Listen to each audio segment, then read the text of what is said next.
Hey guys, welcome to Fanfic Fanatics. So in today's video we are gonna see, what if Deku had the power of 10 rings? Part 1. Before starting, make sure to hit that like button and subscribe if you are interested in MHA fanfictions. This story is the 10 rings. What if Izuku got the 10 rings by Silvy2517. Next. Abandoned cave entrance. Late afternoon. The jagged rock arch sagged under centuries of erosion, its surface mottled with moss and lichen. Faint dust motes drifted in the slanted shafts of sunlight piercing the yawning cave mouth. A distant drip echoed, as if the tunnel itself were weeping for the trains it had long since lost. Izuku Midoriya tightened his grip on the flashlight, its beam trembling in the gathering gloom. 12 years old, quirkless, and determined, he stepped into the darkness. I am Izuku Midoriya. My greatest dream is to stand where All Might stands, to smile and save the world. He paused, eyes tracing the broken wooden chairs and shattered tables strewn like fallen soldiers. Moss crawled over splintered legs, vines draped overhead like funeral wreaths. Each fragment of ruin whispered of hopes abandoned. But when I turned 4, I learned I was quirkless. Every test, every disappointment, everyone told me to give up. Flashback. Midoriya home, evening. His mother knelt before him, her eyes glistening under the soft glow of the living room lamp. Behind them, framed family photos of smiling children felt like cruel taunts. Mother, I'm sorry, honey, I wish I could give you a quirk. Young Izuku's voice trembled as he asked. Young Izuku, do you think I can still be a hero? His mother reached out but could find no answer. The weight of her silence pressed down on him. Cave. Back to present. Izuku's jaw clenched. A memory of another failure stabbed at him. The day he tried to help a quirkless classmate and ended worse for the effort.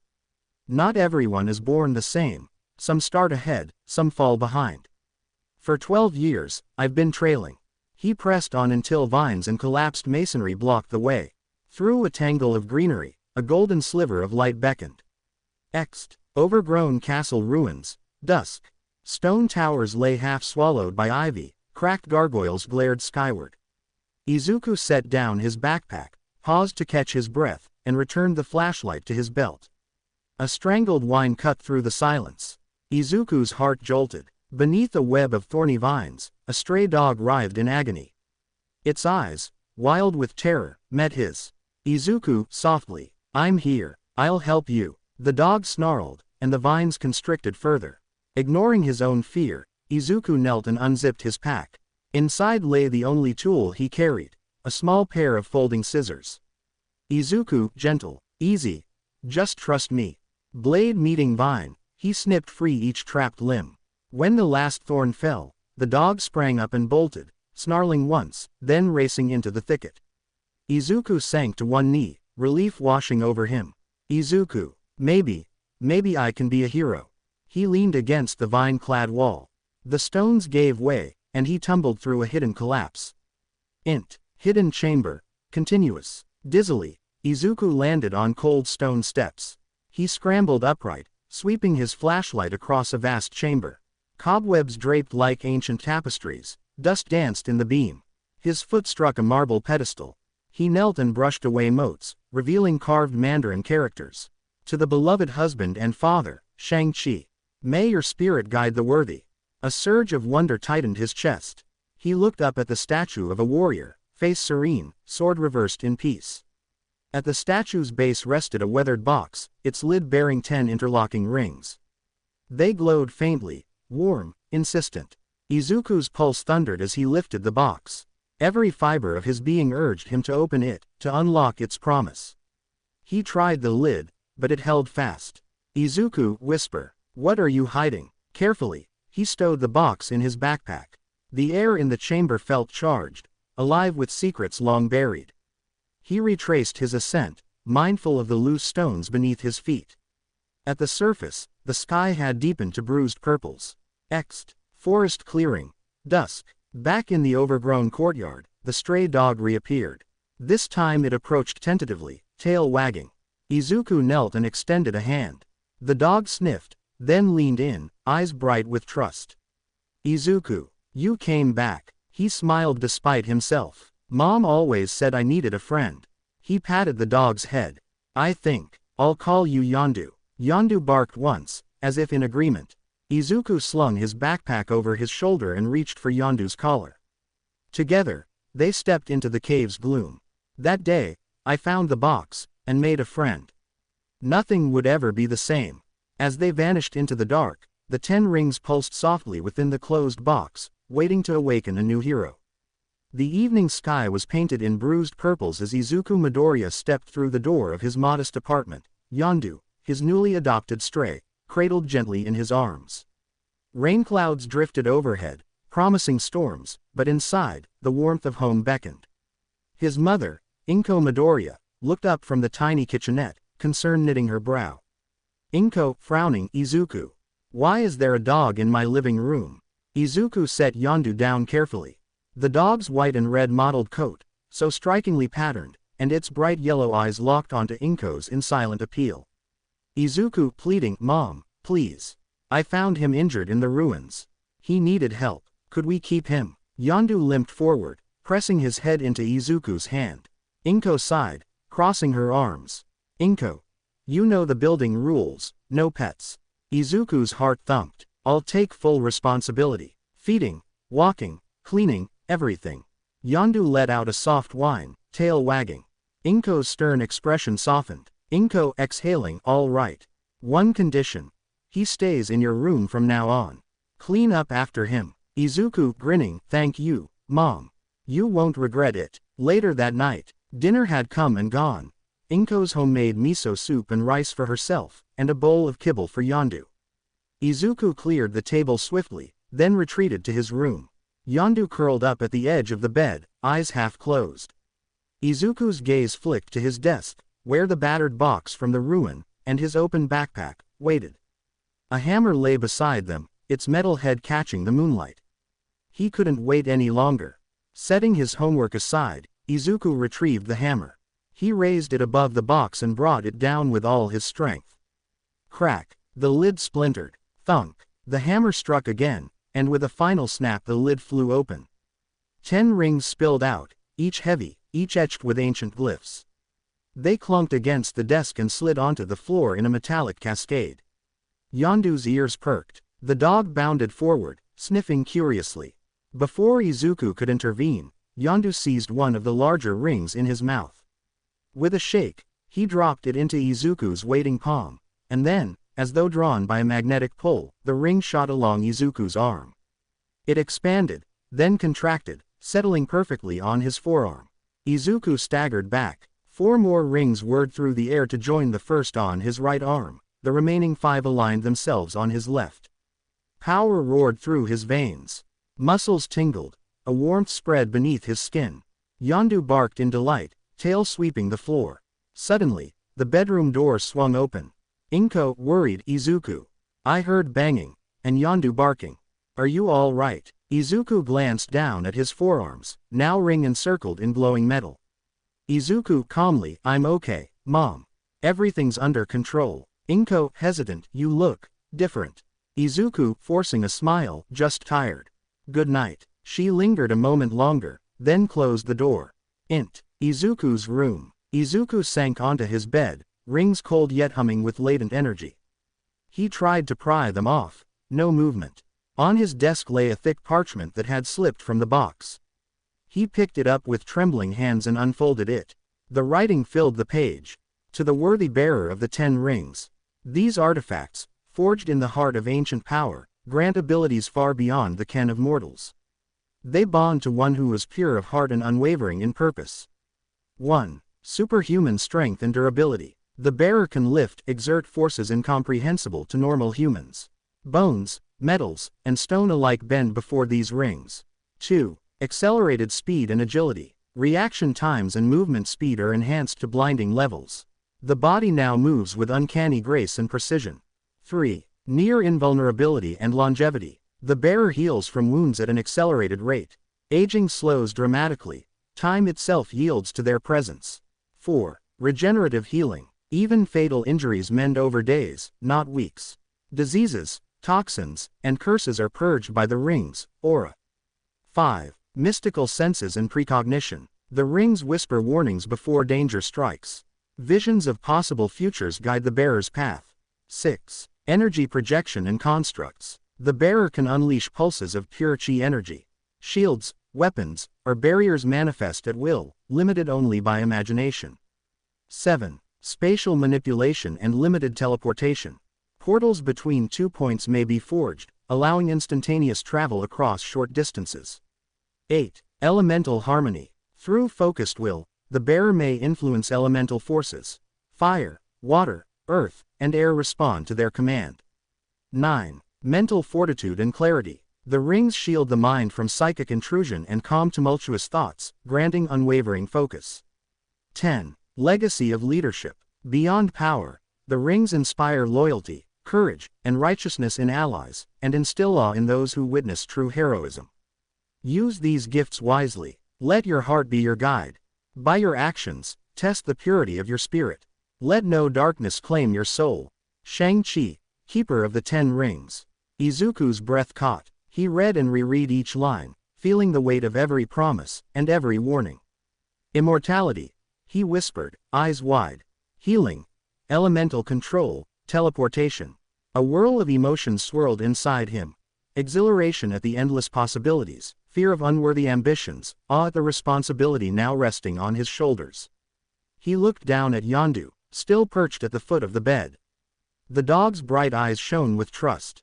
Tears blurred Izuku's vision. He knelt and hugged Yondu close. Izuku, softly, Yondu. With these rings, I can finally be the hero I always wanted. I'll protect people, I'll save lives. I swear I will never let this power corrupt me. Yondu licked his cheek in seeming approval. Izuku placed the parchment gently on his desk, beside the rings that pulsed faintly in the moonlight. He drew a steadying breath. Tomorrow, our true journey begins. With that vow echoing in his heart, Izuku lay back, the whispers of the 10 rings lulling him into a sleep filled with dreams of heroism yet to come. Morning came bleeding across the sky in pale pink and gold. Izuku Midoriya awoke before sunrise, the quiet murmur of Yondu's breathing at the foot of his bed the only sound in the stillness. Outside, the world was hushed, except for the distant roll of traffic, a reminder that the city slept lightly. Izuku stretched, feeling the lingering aches from the day before, a bruise along his left rib, a scrape on his right forearm where a ring had caught too hard against the stone. These were small prices to pay for progress. He slipped out of bed, careful not to disturb Yondu, and padded to his desk. The 10 rings pulsed faintly beneath his sleeves when he flexed his wrists. He felt their energy coiled just beneath the surface of his skin. Today, he decided, he would learn control. He pulled off his shirt to avoid tangling the bracers in fabric, revealing his forearms ringed in metal that glowed with a pearl-white hum. Yondu's golden eyes followed his every move, tail thumping the floor in anticipation.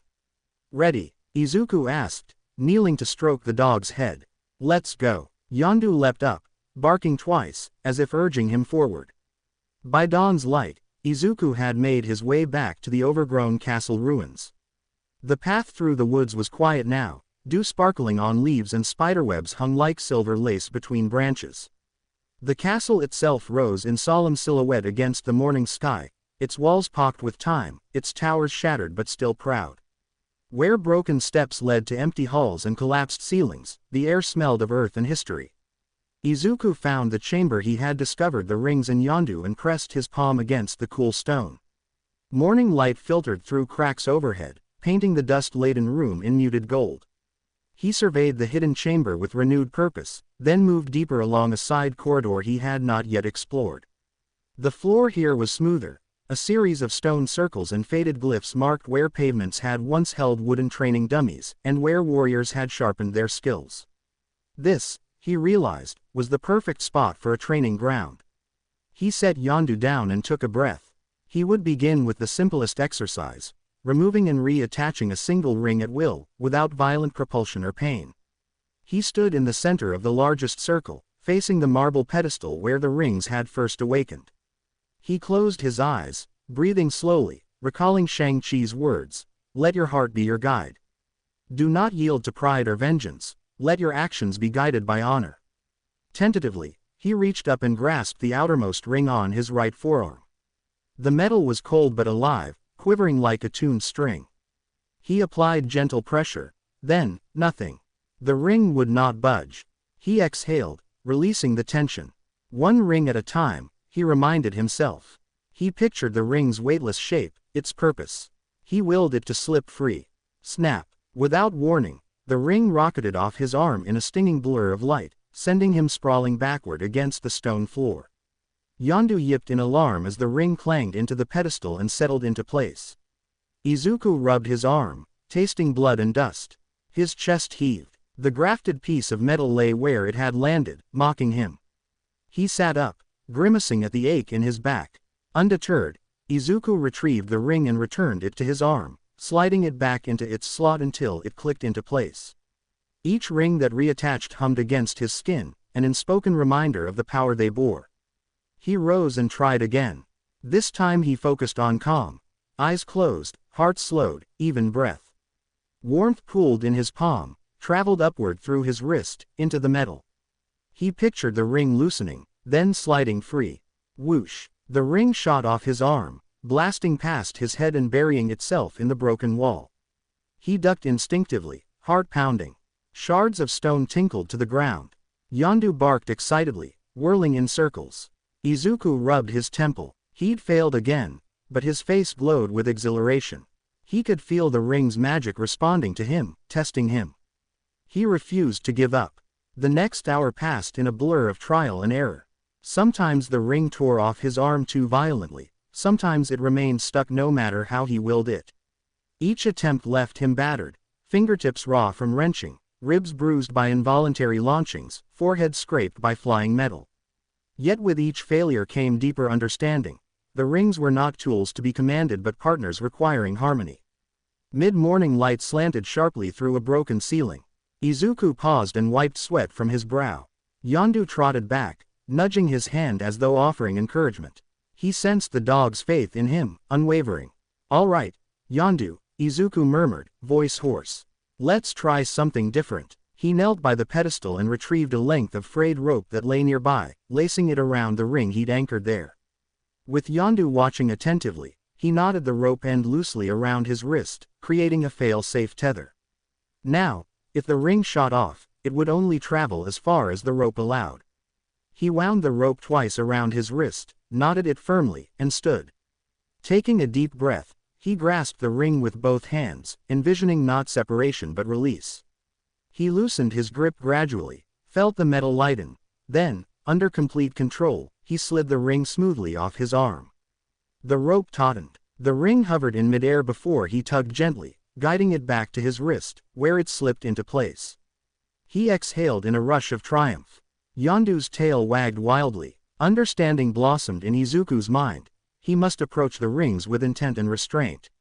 He spent the next hours practicing this technique, removing and reattaching each ring one by one.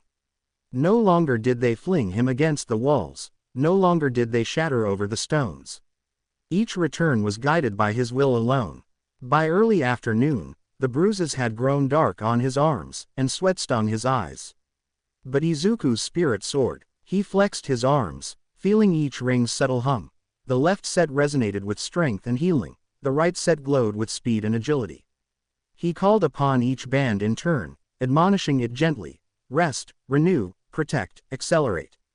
The rings answered, molding their power to his thoughts. With surprising elegance, he darted across the clearing, vaulting over collapsed benches and through broken archways.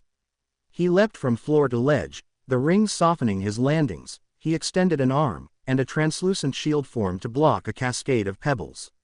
He shut his eyes and felt time slow, his senses sharpened beyond normal limits as he practiced basic Kai blasts, releasing short arcs of energy that sizzled across the stones without harming the fragile relics of the past. Each burst was purposeful, measured, as if painting strokes on an invisible canvas. At last, Izuku sank to his knees, chest heaving but soul alight. He had trained every ring, tested every function, and proven himself, if only to himself. Yondu bounded over and licked his face, tail sweeping dust in a joyous whirlwind. "I did it, Yondu." Izuku laughed through ragged breaths. "I really did it." Yondu barked twice, standing firm beside his master. Together they trekked back through the corridors to the tunnel entrance, sunlight slanting through cracked walls like a herald of triumph. Izuku flexed his arms one more time, feeling the ring's steady pulse. They were no longer weapons of chaos, but tools tempered by his resolve. By the time he reached home in the late afternoon, the sun hung low in the sky. Evening shadows stretched across the sidewalk as Yondu and Izuku emerged from the woods. Inko Midoriya waited on the porch, brow furrowed with relief. "Inko," Izuku greeted, voice bright. "I'm sorry I'm late." Inko's eyes widened at the sight of his battered arms and dirt-smudged clothes. "Izuku, what happened to you? Are people bullying you again?" He looked at her calmly, a soft smile lifting the corners of his mouth despite the soreness in his ribs. "No, Mom, I'm fine." His eyes shone with a new light, hope and joy dancing within them. Inko stared, confusion warring with concern. "I'll tell you everything tomorrow," he said gently, reaching out to hug her. "You won't have to worry after that." Inko's arms tightened around him. She rested her cheek against his shoulder, brow still knitted in confusion. "Tomorrow. But, you're hurt." Izuku pressed his cheek to hers, warm and reassuring. "It's good news, but you'll see. Really. Thank you for waiting up, Mom." He pulled back, giving her a playful salute. "Good night." She watched him carry Yondu into the foyer, mind spinning with possibilities. Bullying, a fall, a secret illness. Yet his joyful expression did not match any of her fears. She closed the door behind them, leaning her head against it. "What are you hiding, Izuku?" she whispered. Izuku's bedroom. Night. Yondu padded beside him as Izuku climbed the stairs. Inside, he paused to switch on the lamp. Warm light spilled across his desk, illuminating the rings and the parchment. Yondu hopped onto the bed and curled at the foot, yawns rumbling in his chest. Izuku moved to the bathroom first, washing away the day's grime and applying salve to bruises. Refreshed, he returned to his desk. The 10 rings lay arranged neatly on a velvet cloth he'd fashioned from an old scarf. The parchment lay beside them, its words still glowing faintly in his memory. He closed his eyes and let the quiet wash over him. Yondu's steady breathing was the only sound. With a gentle sigh, Izuku slid under the covers and patted the space beside him. "Good night, Yondu," he murmured. The dog nuzzled his hand, tail flicking once in acknowledgement. Izuku closed his eyes, the hum of the rings echoing like a heartbeat in the dark. Tomorrow would bring questions and revelations, but tonight, he had earned his rest. His final thought before sleep claimed him was simple and true. "I'm one step closer to being a hero." The first light of dawn stole through Izuku Midoriya's curtains in slender beams, painting soft stripes across the cluttered floor of his bedroom. He woke to a quiet so profound it felt sacred. No mechanical buzzes, no distant traffic roar, only the gentle rhythm of Yondu's breathing at the foot of his bed. For a moment, Izuku lay still, savoring the silence, then rolled onto his side and tugged at the blanket. His right arm brushed the metal bands at his forearm, 10 rings, gleaming faintly in the morning's glow. He sat up and drew his knees to his chest, flexing first one hand, then the other. The sensation was both familiar and astonishing. Not only did each ring fit perfectly, but the bruises and abrasions he had worn like badges of honor the night before were entirely gone. No welt across his ribs, no scraped skin along his knuckles, no swollen bruises where the rings had tested him. "Oh yeah," he whispered, exhaling a breath he hadn't realized he'd been holding. Regeneration. He remembered reading Shang-Chi's parchment. Even the most brutal injuries healed within days. It had never occurred to him that the process might be practically instantaneous. A thrill of relief and wonder pulsed through him and chased away the last tendrils of sleep. Behind him, Yondu stretched and rose to his paws, shaking out white and red-tipped fur with a wet sound that echoed dully in the quiet room. The dog's bright yellow eyes locked on Izuku's face, tail thumping against the mattress in greeting. "Morning, Yondu," Izuku greeted, voice soft. He swung his legs over the edge of the bed and stood. The wooden floor felt cool beneath his bare feet. He leaned down to scratch the dog's ears and smiled at the way Yondu barfed his tongue in approval. "Ready." Yondu wagged his tail harder, nearly knocking over a stack of hero journals on Izuku's desk. Izuku chuckled and stepped carefully around the pile. "Let's go find some breakfast." He found his mother in their compact kitchen, humming as she flipped a pancake in the small frying pan. The late spring air slipped through a cracked window, carrying aromas of maple syrup and toast. A single plate sat ready on the counter, 2 pancakes dusted with powdered sugar, strawberries sliced neatly into halves, and a bowl of plain kibble tucked beside it for Yondu. Inko Midoriya glanced up, smiling at the sight of her son and the dog padding into the room. "Good morning, Izuku. You're up early." Izuku shrugged, trying to temper his excitement into casual ease. "Morning, Mom. I slept well." His eyes flicked to the pancake plate. "Smells great." Inko handed him a fork. "I figured you could use a hearty breakfast. You looked pretty tired last night." A pang of guilt touched Izuku's chest. He'd left his mother worried, with her mind spinning through possibilities, bullies, accidents, who knew what else. He slid onto a stool at the counter and poured syrup over the pancakes. Yondu settled beneath Izuku's feet, licking his chops in anticipation, and Inko set down a bowl of kibble. Izuku scooped a spoonful into Yondu's bowl. As he ate, Izuku kept his gaze fixed on the dog's eager muzzle, waiting for the right moment. He needed to share the truth. No more half-answers, no more secrets. The 10 rings were no longer just his alone, they were part of a covenant with his mother, too. When he finished, Izuku placed his empty plate in the sink and turned to Inko. "Mom." She wiped her hands on a dish towel and stepped closer. "Yes." He took a breath. "Can we go up to my room? There's something I want to show you." Her brow furrowed. "You sure you're all right?" He nodded emphatically. "I promise. It's nothing bad." Inko studied him for a moment, then gave a small nod. "Okay, but if you need anything." "I know," Izuku said, stepping around her and heading for the stairs. Yondu trotted behind him, tail wagging. The stairs creaked under their weight as Izuku led them up to his bedroom. Yondu paused at the threshold, sniffing the air, but Izuku reached behind him and ruffled the dog's fur. "Come on," he whispered. Inko followed, arms crossed, curiosity mingled with maternal concern on her face. Izuku closed the door behind them, then turned and peeled off his shirt in one swift motion. "Whoa," Inko breathed, stepping back. Her eyes traveled over his forearms, where 10 metal rings, 5 on each arm, glimmered like faint halos. Izuku lifted his sleeves further, exposing the rings fully. He spoke in a measured voice, trying to keep his heart from racing. "Mom, this is something incredible I discovered yesterday." She pressed a hand to her mouth, breath catching. Oh my, Izuku." He took a deep breath. "I found a hidden chamber in an old castle ruin.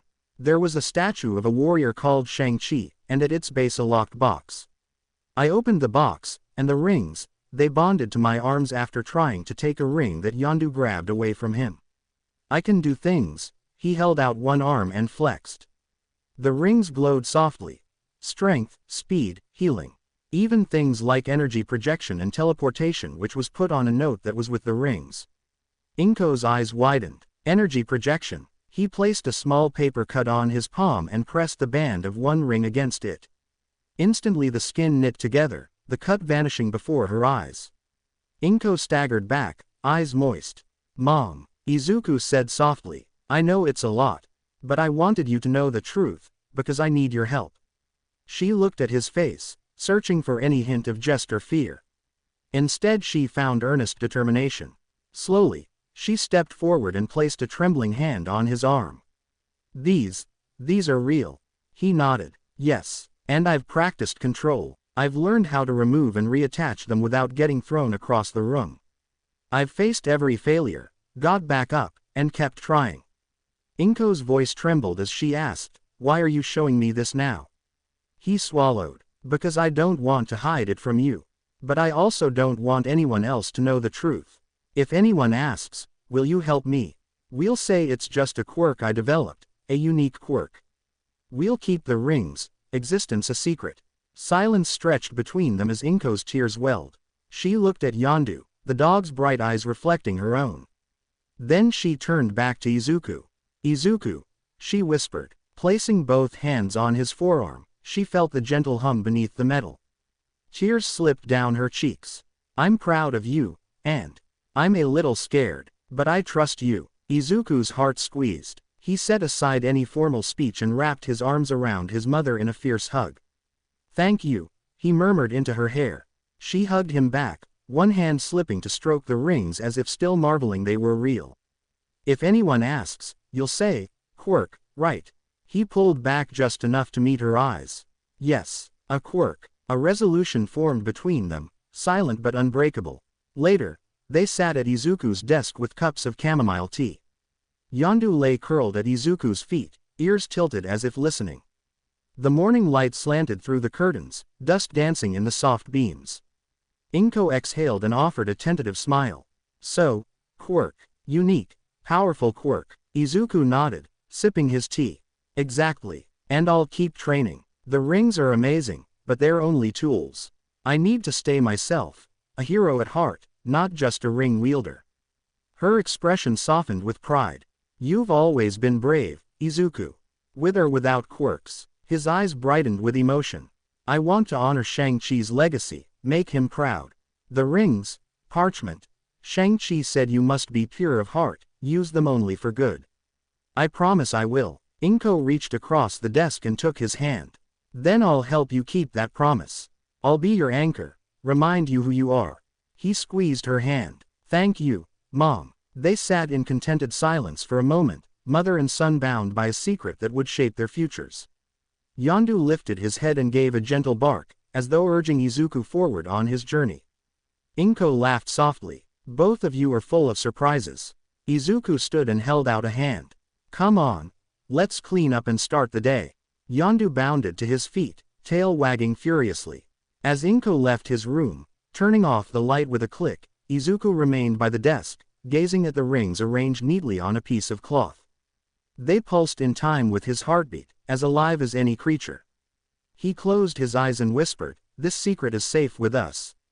The rings seemed to glow a fraction brighter in response. With that assurance echoing in his mind, Izuku slid beneath the covers. Yondu leapt up and curled beside him, warm fur a living comfort. Izuku stroked the dog's head and murmured, "Good night, Yondu." Yondu's tail thumped once, a small, final confirmation of trust. As sleep claimed him, Izuku's last conscious thought was clear and resolute, "Tomorrow, I'll be ready. Together, we'll prove what a true hero really is." And somewhere, deep within those 10 rings, the promise of new challenges whispered back, eager for the trials that lay ahead. A month had passed since Izuku Midoriya first found the 10 rings. In that time, every dawn found him slipping out of his apartment before sunrise, Yondu faithfully at his heel, and threading the quiet streets toward the ruined castle. Mornings in early summer were cool. Mist rose off the overgrown stones and clung to his skin like breath. In those labyrinthine halls and collapsed courtyards, Izuku conducted his personal crucible, endless repetitions of power and will, seeking mastery over forces born of ancient legend. Morning drills and tumultuous trials. The first streak of gold through the maple canopy found Izuku at the old training circle, back to the pedestal that had first heralded the rings. He began each session the same way, centering his mind, feeling the rings, pulse beneath his skin, and summoning the smallest whisper of energy to test control. His earliest experiments were humble, forming a palm-sized shield of swirling kai, enough to deflect a falling pebble. But he pushed himself rapidly to more ambitious feats, partial flight, energy projection, elemental touches. It was the flight trials that humbled him most. One cool morning, Izuku flexed the ring's key to acceleration and projection. He leapt from the raised stone dais and called upward, picturing himself aloft. For a moment he soared, heart soaring, wind singing in his ears, but then the rings overreacted. Rather than carrying him gently, they spun him in a spiraling vortex of kinetic energy. Air roared past his ears, his vision blurred, and he crashed into the courtyard floor, scattering loose rubble in a furious spray. Pain seared through his ribs and sprains tormented his ankles, but the ring's regenerative glow knit him whole before he even dared to curse. He lay on the ground, chest heaving, and met Yondu's worried gaze. The dog nosed at his shoulder, whining. Izuku rolled to his knees, fingers pressed to aching bones, and whispered, "Not yet, but soon." Each bruise fueled his determination, each failure was a lesson etched into memory.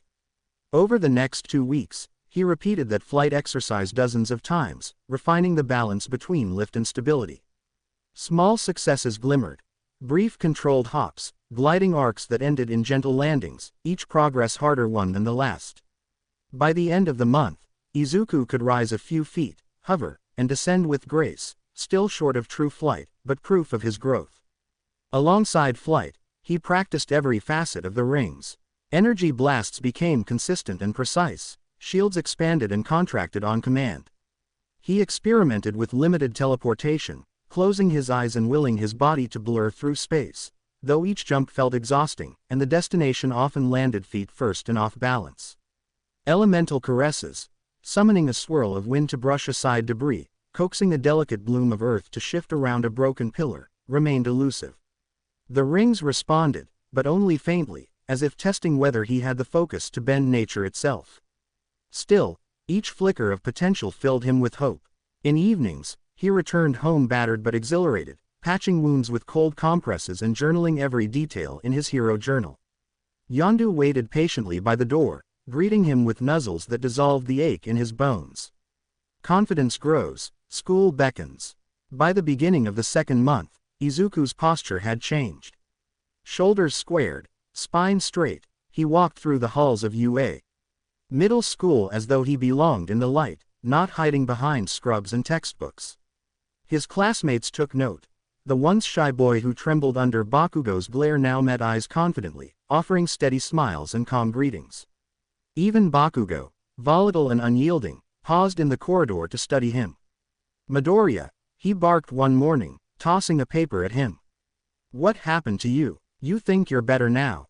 Izuku caught the paper effortlessly and offered Bakugo a polite nod. "I am not afraid of you, Katsuki." Bakugo's lips curled. "Not afraid? Don't forget who you are." He shrugged and strode away, the sparks sputtering from his palms a barely contained threat. It was a small victory, yet Izuku felt pride bubble in his chest.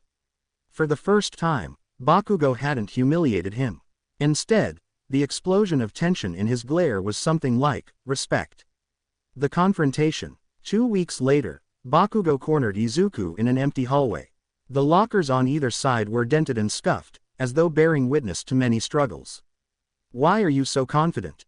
Bakugo demanded, fists crackling. "Did you forget your place? You're still a useless quirkless freak." Izuku's calm reply floated in the charged air. "I don't need to be afraid of you anymore, Katsuki." At that, Bakugo sneered and unleashed a concussive blast at eye level, intending only to intimidate. The shockwave rattled Izuku's teeth, rattled the lights above, but Izuku did not flinch. Instead, he extended his right arm, palm outward. One of the rings slipped free in a flash of steel and energy, streaked forward, and struck the empty air between them. The shockwave from the returning ring slammed into Bakugo's chest, sending him tumbling backward into the wall with a thunderous crack. Silence fell. Izuku's palms ached from the effort, his heart hammered with adrenaline. He offered Bakugo a steady gaze. "If you try that again, I won't just send one ring." Bakugo's face twisted with fury and wounded pride. He jumped to his feet and barreled toward Izuku, explosives flaring. Izuku sighed, watching the flames dance across the floor. Then, in a fluid motion born of weeks of practice, he unleashed 8 rings at once. They shot from his forearms like living whips, coiling around Bakugo's arms and torso in a flourish of clinking metal. With gentle pressure the rings drew his arms behind him, binding him fast and rolling his shoulders until he stood rigid and helpless. Izuku stepped forward, breathing easily despite the tension. He lowered his voice, firm and clear. "I used to look up to you, Katsuki. I thought you were the example of how a hero should be. But now all I see is a bully with a fragile ego, more like a villain than anyone who protects others." With a flick of his wrists, the rings released Bakugo, who flew backward through the hallway and landed in a heap against the lockers. The rings zipped back to Izuku's forearms, nestling back into their slots. Izuku straightened, brushing dust from his sleeve, and turned on his heel. Yondu's excited bark echoed down the corridor as Izuku walked away, leaving Bakugo to collect himself. Throughout the rest of the 2 weeks, Bakugo avoided him, eyes down, without ever mentioning the incident. Izuku knew the sting of that bruised pride. He had been far more hurt by Bakugo's words than by the physical bind. Yet it confirmed the fragile balance between power and responsibility he carried. 2-week meditation and reflection. With the tension lingering like static in the air, Izuku shifted his focus inward. He returned to the castle ruins, but this time his training had a different rhythm. No longer bursts of trial and error, but long hours of meditation in the hidden chamber, rings glowing softly as he sat cross-legged on the marble floor. He concentrated on the steady beat of their energy, aligning his breathing, centering his thoughts. He visualized each ring's purpose: strength, agility, healing, shielding, and sought to harmonize them without movement. This mental discipline deepened his control, smoothing out the still rough edges of his raw potential. In those silent hours, he learned to sense the rings' aura, the hum of latent power, the threads of possibility they wove through reality. He discovered that even when he did nothing, the rings shaped a field around him, a gentle ward against harm. Though he gained clarity, many techniques still eluded him. Teleportation remained jittery, his destinations arrived off-center or jarringly. Elemental command flickered in his fingertips but would not sustain beyond a flicker of flame or a whisper of wind. Yet his resolve solidified. Every day he trained, every meditation he embraced, was another step toward mastery. Stat check. Izuku's current abilities and aspirations. At the end of a full month of grueling morning drills and 2 weeks of meditative refinement, Izuku could reflect honestly on his capabilities. Strength and durability. Current level. Can lift 3 times his body weight, resist blunt trauma from falls and debris without injury, heal bruises and sprains in hours. In training. Working on sustaining near invulnerability under prolonged attack, increasing lifting capacity without ring fatigue. Speed and agility. Current level. Able to sprint faster than an Olympic athlete, dodge projectiles with split-second timing, perform acrobatic flips and vaults. In training.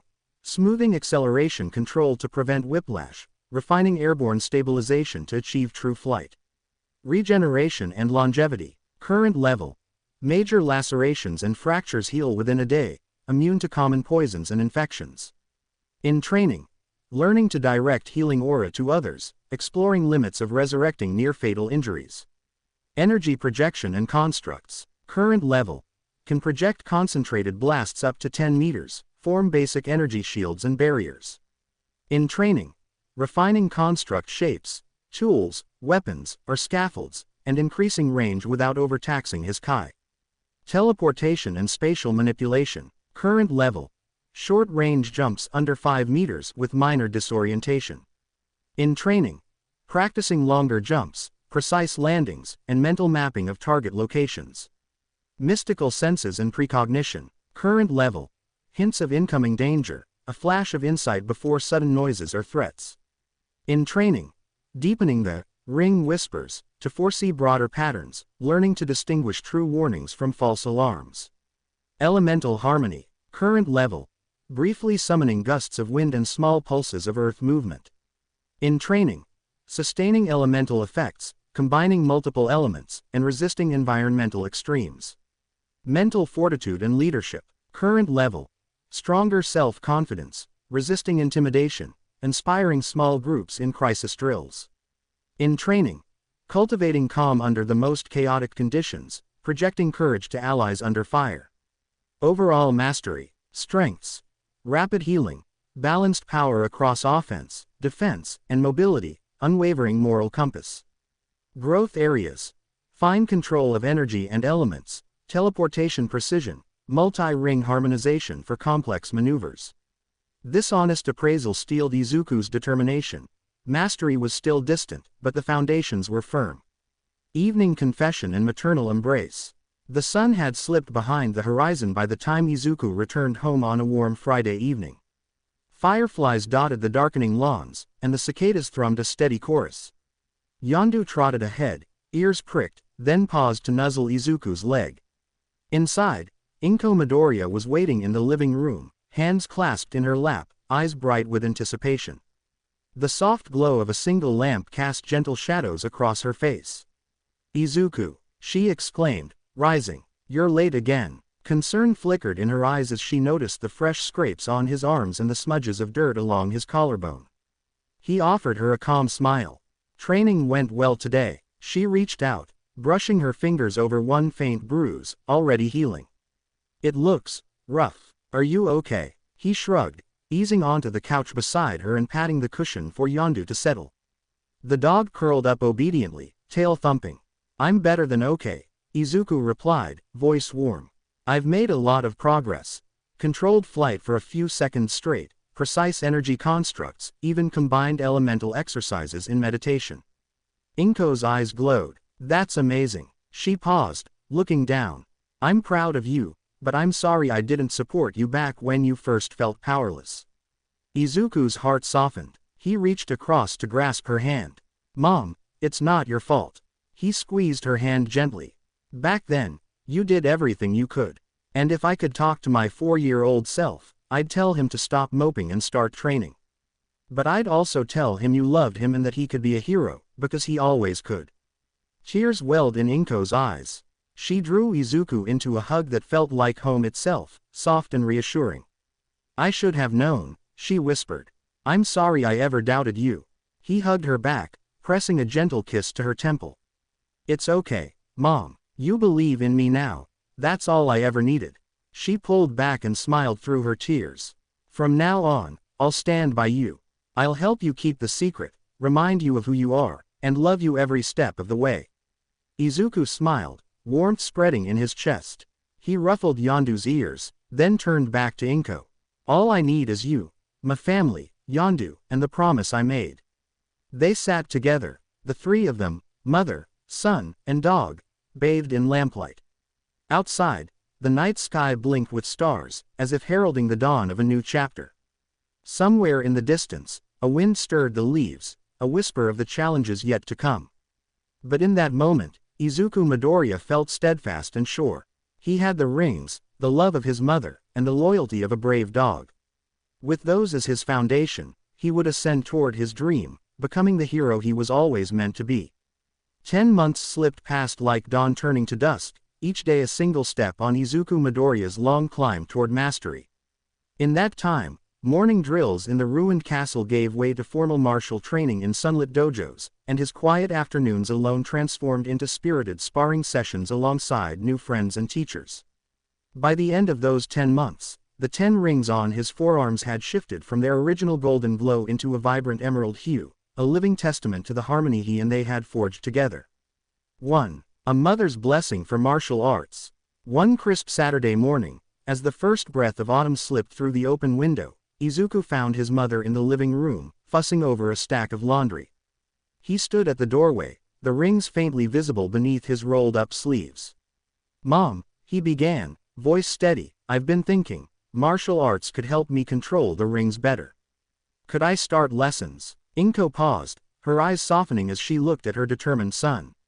"I think that's a wonderful idea," she said after a moment. "It'll teach you discipline, focus, and respect, and help you as you train with your quirk." Izuku grinned, relief and excitement rippling through him. "Thanks, Mom. I knew you'd understand." From that day forward, every Tuesday and Thursday afternoon found Izuku walking the downtown streets to the Silver Lotus Dojo, Yondu padding quietly at his side until the front door. 2. Silver Lotus Dojo. The first master, Master Liang. Master Liang was a stern Vietnamese grandmaster whose reputation for patience was as legendary as his razor-sharp kicks. His dojo was a converted warehouse, its high ceilings echoing the rhythmic thump of students practicing forms. In their first lesson, Izuku bowed deeply. With 5 rings glowing dimly on each forearm, he executed a simple front stance and punch. Master Liang watched without a word, arms folded behind his back. "Power," Liang finally said, "is nothing without control. Your rings will grant you strength, but your body must learn to receive it." Again. For weeks, Izuku drilled the basic stances: horse, bow, cat, crane, each movement made heavier by the ring's aura. At first, his punches cracked through wooden boards but left his wrists throbbing from the rush of Kai returning to his body. Under Master Liang's guidance, he learned to absorb and redirect that force, a subtle twist of the wrist here, a shift of weight there. By the end of 3 months under Liang's tutelage, Izuku had internalized the foundation of Vin Zan, Wing Chun, striking: direct, efficient, centered.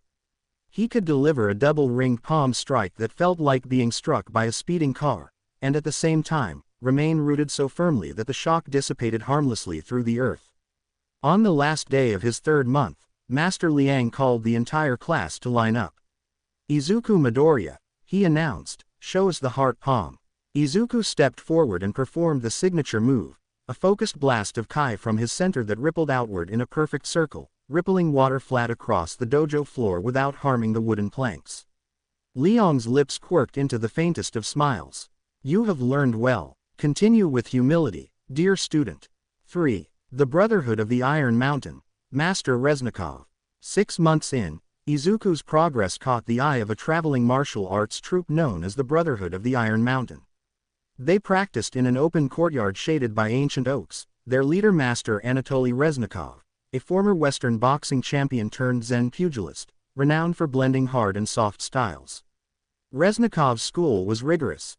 Sparring matched precision strikes against energy-honed shields, shadow boxing with rings off to enhance raw skill, then with rings on to test his ability to integrate the golden-green bands seamlessly. One crisp morning, Anatoly had him stand in a circle of 9 seasoned fighters. "Win," he instructed simply. Izuku nodded, heart pounding. The first opponent, a wiry Muay Thai fighter, attacked with knee and elbow combinations. Izuku countered by summoning 3 rings to form a whip-like barrier that caught each strike. He pivoted and replied with a ring-amplified elbow of his own, flooring his opponent without endangering him. Round after round, Izuku faced grapplers, boxers, and break dancers turned martial artists. Each match ended swiftly, a disarming gust of energy here, a binding ring coil there. Yet when the final fighter, a hulking wrestler with arms like steel girders, charged, Izuku knew raw strength alone wouldn't win. He shifted his stance into a bow, summoned every ring to his left arm, and formed a solid cuff of Kai that absorbed the wrestler's tackle. Then Izuku slipped behind him, locking the wrestler's own limbs in a perfectly applied Juji Uke cross block and gently laid him out in a final, reverent mat drop. Anatoly approached, eyes bright. "You have studied under 2 masters now, and surpassed the standard of most who train their entire lives. You carry the rings as if they were extensions of your spirit." Izuku bowed deeply. "Thank you, Master Reznikov." 4. Friendship forged in sweat and laughter. Throughout these months, Izuku's circle of confidants grew. There was Mei Chen, a Tai Chi prodigy whose gentle, shadow hands, paired beautifully with Izuku's swift Wing Chun strikes. Raj Patel, a fierce capoeira dancer whose spinning kicks Izuku mirrored, his rings amplifying the sweep of wind. And Nadia Al-Sadi, a parkour enthusiast who taught him to weave through urban obstacles, rings cloaking him in silent footsteps. Together they formed an informal training cohort, meeting at dawn in abandoned warehouses, racing through rooftop courses at sunset, and sharing hearty meals afterward. They joked about superhero names for each other, calibrated their strikes, and pushed each other beyond every limit. One evening, after a rigorous sparring session topped off by Raj's acrobatic victory, they sat in a circle under a street lamp's glow. Izuku flexed his arms, watching the emerald luster of his rings. "Look at you," said Mei, nudging him playfully. "At the start, you could barely hover. Now you're near mastery of your wings and skills." Izuku smiled, but his eyes stayed distant. "I still have so much to learn." Nadia grinned. "We'll keep up with you. You're the real superhero here." Their laughter echoed down the empty street, proof that even the greatest challenges could be lightened by good friends.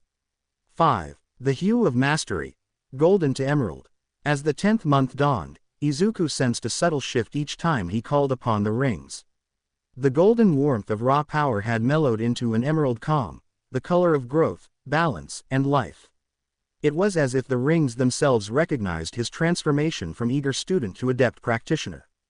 To mark this milestone, Master Liang invited Izuku back to the Silver Lotus Dojo for a final demonstration. The wooden training circle, bathed in morning light, felt like a sacred arena. Master Reznikov stood alongside Liang, arms crossed, expressions grave but proud. Izuku stepped into the center, Yondu sitting loyally at the door. He bowed first to Liang, then to Reznikov, then to both of them in turn. Slowly, he removed his shirt, the rings on his forearms gleaming vivid green. With a single breath, he called forth the power of all 10 rings. Kai crackled around him in a gentle cyclone, debris lifting in swirling eddies before settling. He moved through a choreography that blended Wing Chun, Tai Chi, boxing, capoeira, and parkour, all informed by the ring's enhancements. A Wing Chun chain punch so rapid it blurred, each strike powered by a different ring in sequence. A Tai Chi spiral that drew energy inward to heal his body, closing superficial cuts in an instant. A boxing combination driving a whirlwind of emerald kai through his gloves, punishing the air itself. A capoeira cartwheel kick that generated a gust blast, scattering dust in ripples. A parkour vault over the training circle's boundary wall, rings softening his landing as though he alighted on clouds. The entire display lasted less than a minute, but when it ended, the courtyard was silent. Liang stepped forward and patted Izuku's shoulder. "You have become more than my student," he said softly. "You are a master in your own right." Reznikov nodded, eyes shining. "You fight as if the rings are part of your very soul." They have found their rightful bearer. Tears pricked Izuku's eyes. He bowed once more. "Thank you, masters. I will continue to hone these gifts, and to use them for good." 6. Farewells and New Beginnings. That afternoon, under a crimson sunset, Izuku joined his friends and the two masters in the dojo's garden. Master Liang presented him with a simple certificate, inscribed in English and Mandarin, declaring him Emerald Ringbearer, level, Adept. Reznikov handed him a pair of custom training mitts, fitted to channel the rings, or more precisely. They embraced one another, Izuku with Mei, Raj, Nadia, then Liang and Reznikov. "Stay in touch," Mei said, her eyes misty. "We'll meet in battle someday, I promise."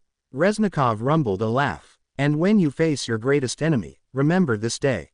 Izuku nodded. His heart swelled with gratitude and responsibility. Yondu barked happily, nuzzling against his leg. As darkness fell, Izuku stepped out of the dojo and onto the quiet street. He looked up at the night sky, feeling the emerald rings pulse softly with his heartbeat. He was no longer the quirkless boy who had stumbled through an overgrown castle. He was Izuku Midoriya, the ringbearer, trained by masters, backed by friends, and guided by a legacy that spanned generations. 10 months of sweat, bruises, triumphs, and setbacks had forged him anew. And though the rings had granted him power beyond dreams, it was his own perseverance, compassion, and humility that had truly shaped him. His journey was far from over, but with every beat of those emerald rings, Izuku knew he was closer than ever to fulfilling his promise, to become a hero worthy of his name, and to stand, at last, as a symbol of hope for all who dared to dream. A crisp autumn wind carried the scent of salt and pine as Izuku Midoriya strode down the street toward a tunnel. The gentle breeze tangled his hair, and stirred the green glow of the 10 rings beneath his sleeves. As he walked, his thoughts turned inward, focused on mastering the rings, how to use them more effectively. He didn't notice something slithering out from a nearby sewer gate. A shape rose silently behind him. The rings on his arm pulsed.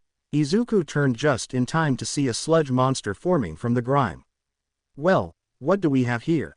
the creature gurgled. Its body was shapeless muck, with only a crude mouth and glaring eyes. "Looks like I've found a body to use. Don't move, kid, you'll only make your death more painful." It lunged at Izuku. Izuku didn't flinch. He slammed his arms to the ground, unleashing a shockwave that blasted the sludge villain backward, splattering goo across the walls. Furious, the creature hissed, "You little brat. You'll pay for that. I'll make your death slow." Izuku jumped back, firing the rings at the ground to boost his momentum. As he dodged incoming attacks, a plan began to form. He extended his arm, launching 8 of the rings into the creature's body. The sludge villain laughed. "Physical attacks won't work on me. You're not strong enough. Now, die, so I can wear your corpse like a puppet." It surged forward, forming massive sludge arms. Izuku smirked, his fingers shifting into a hand gesture. The villain faltered. "What are you? What is that supposed to?" Inside the creature, the rings began to spin. Slowly at first, then faster. "Stop!" the villain screamed, panicking. "Get them out of me." Izuku straightened his arm. Boom! The rings burst outward in a powerful explosion, tearing the sludge villain apart. Goo splattered everywhere, dripping harmlessly from the tunnel ceiling. Izuku recalled the rings with a flick of his fingers. They flew back to his arms and snapped into place. He collapsed onto the ground with a sigh. "Wow, that was a tough one. But I got him. Before he could fully recover, something slammed into the tunnel above. The sewer grate crashed down, and Izuku sprang to his feet, rings glowing. A figure leapt up from the opening, bag in hand. All Might's paw. Fear not, for I. All Might stopped mid-sentence, eyes scanning the scene. Sludge splattered across the tunnel, a boy in a battle-ready stance, and glowing rings on his forearms. Quote. Looks like I didn't make it in time. My apologies. I got lost chasing this villain through the sewers. But it seems you handled it all on your own. The boy didn't move. Kid, you okay? Suddenly, the boy's face lit up. He jumped in excitement. It's All Might. I can't believe it. You're the #1 hero. Can I get your autograph? He handed over a notebook. Sure, kid. What's your name? Izuku Midoriya, he said, bowing repeatedly. I'm so sorry. I'm just really excited. No need to apologize. I'm the one who should be sorry for arriving late, All Might said kindly. You had to face that villain alone. Speaking of which, he pulled out a few empty bottles from his grocery bag and carefully collected the unconscious sludge into them. He stuffed them into his cargo pockets. So, what's your quirk? He asked. Izuku beamed. My quirk is called 10 rings.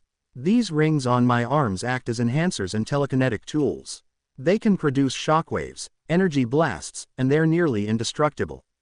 Izuku started rambling, talking faster and faster. But All Might's expression shifted. He felt it. His limit was approaching fast. Damn, I used too much time. I need to leave, now. Izuku's paw. I kept rambling about my quirk until All Might gently interrupted me. Alright, kid, I've gotta go now. Okay, thank you for the autograph. I'm going to pass this down through my family tree. I bowed repeatedly, but then remembered something. Wait, I need to ask you something. Just as All Might was about to leap away, I shot the rings forward, grappling onto him as he jumped. Third person. All Might felt a tug midair. What the? He looked down. Green energy rings wrapped around him, linked to the green-haired kid now dangling below. Hey, what are you doing? I know my fans love me, but this is too much. Let go. If I let go, I'll die. Izuku shouted. All Might cursed under his breath and adjusted course. Fine. We're landing. On a rooftop. Moments later, All Might touched down gently. Izuku used the rings to soften his fall. What were you thinking? You could have gotten yourself killed. All Might scolded. He felt his body slipping, his muscle form fading faster than expected. I'm sorry, Izuku said, bowing. But I need to ask you something. He took a breath. Do you think I can become a hero, without a quirk? All Might froze. Izuku continued, staring at his rings. I know I said these were my quirk, but I lied. I'm quirkless. I found these rings in an abandoned castle after saving a dog. A wall collapsed. I fell into a hidden chamber.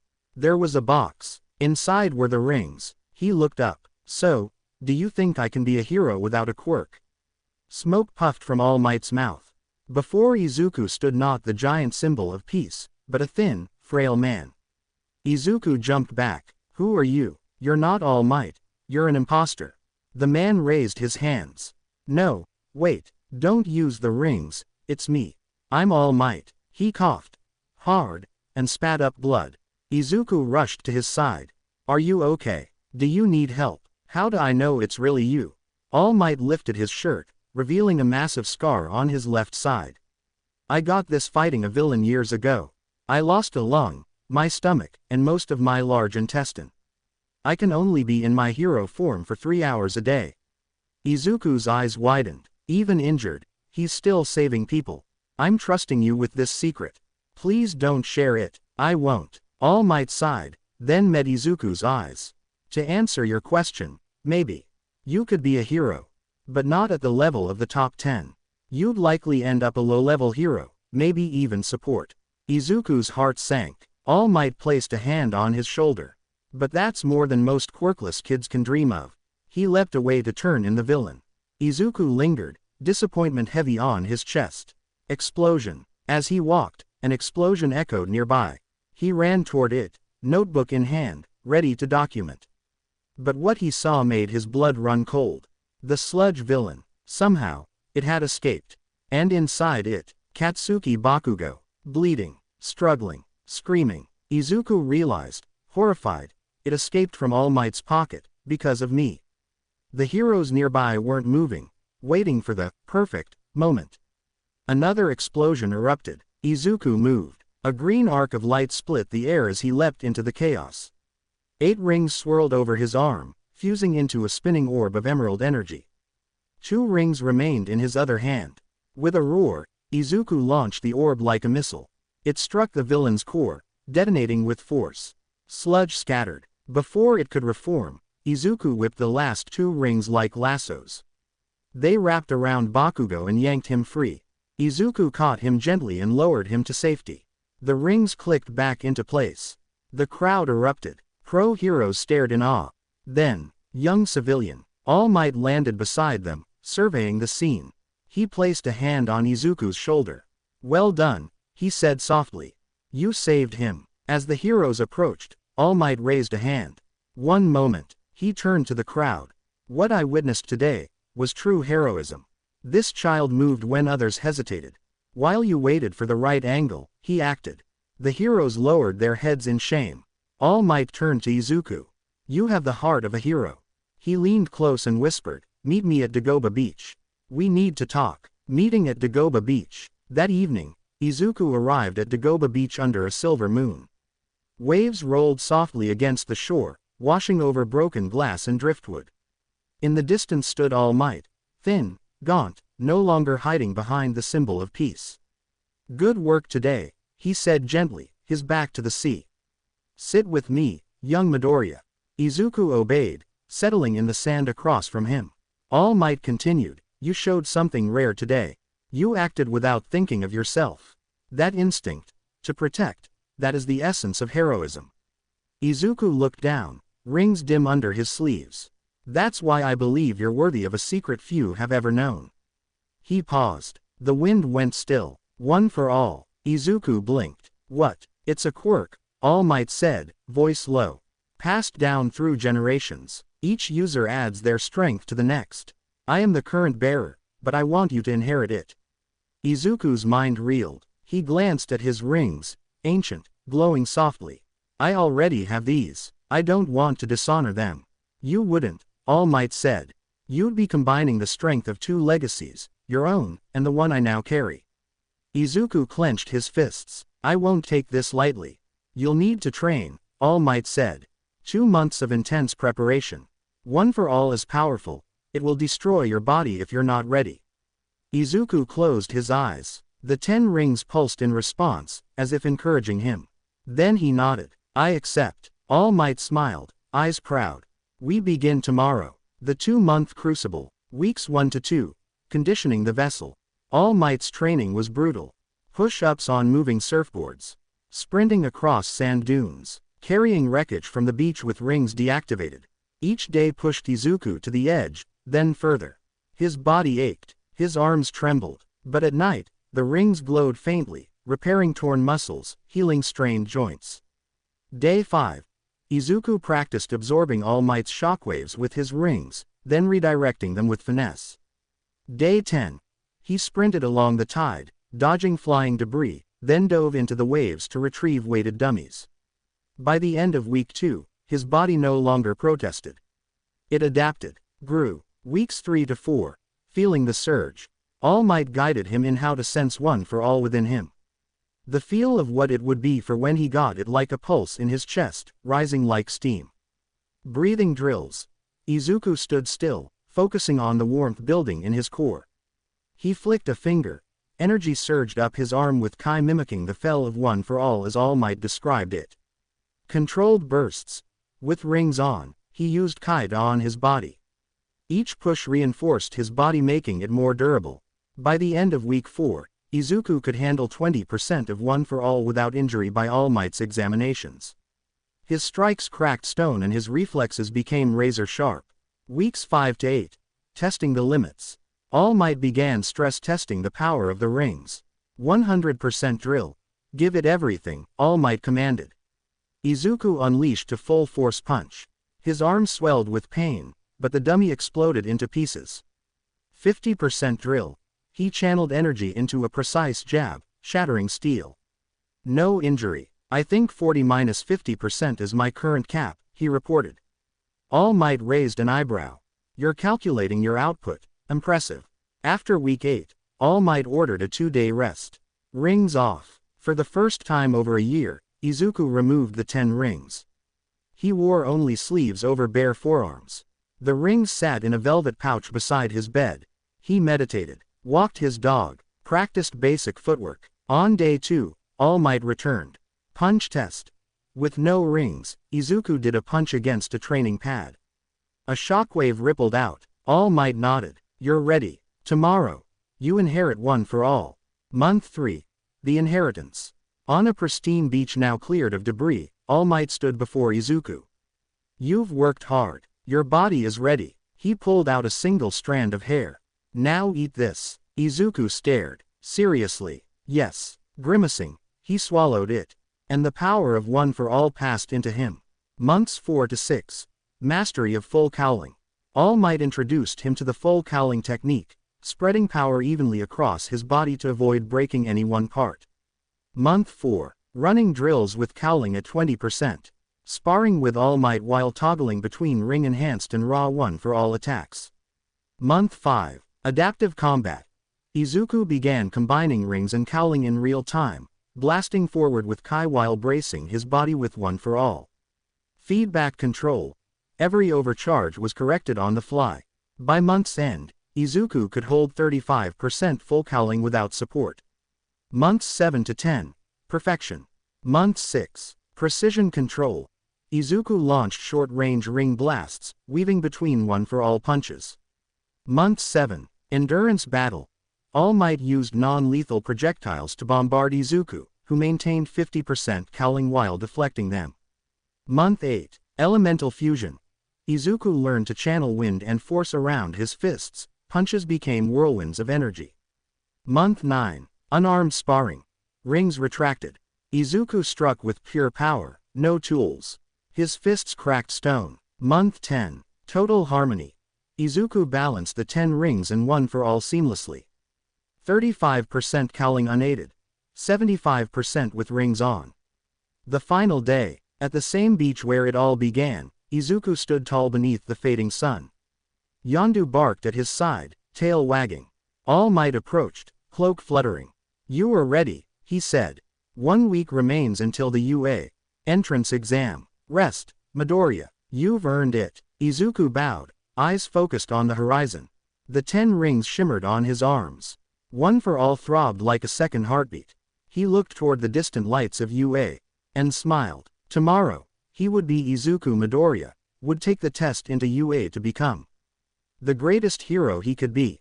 The morning sun cast golden rays through Izuku's window as he stood in front of his mirror, adjusting his green jacket with trembling hands. He took a deep breath and closed his eyes.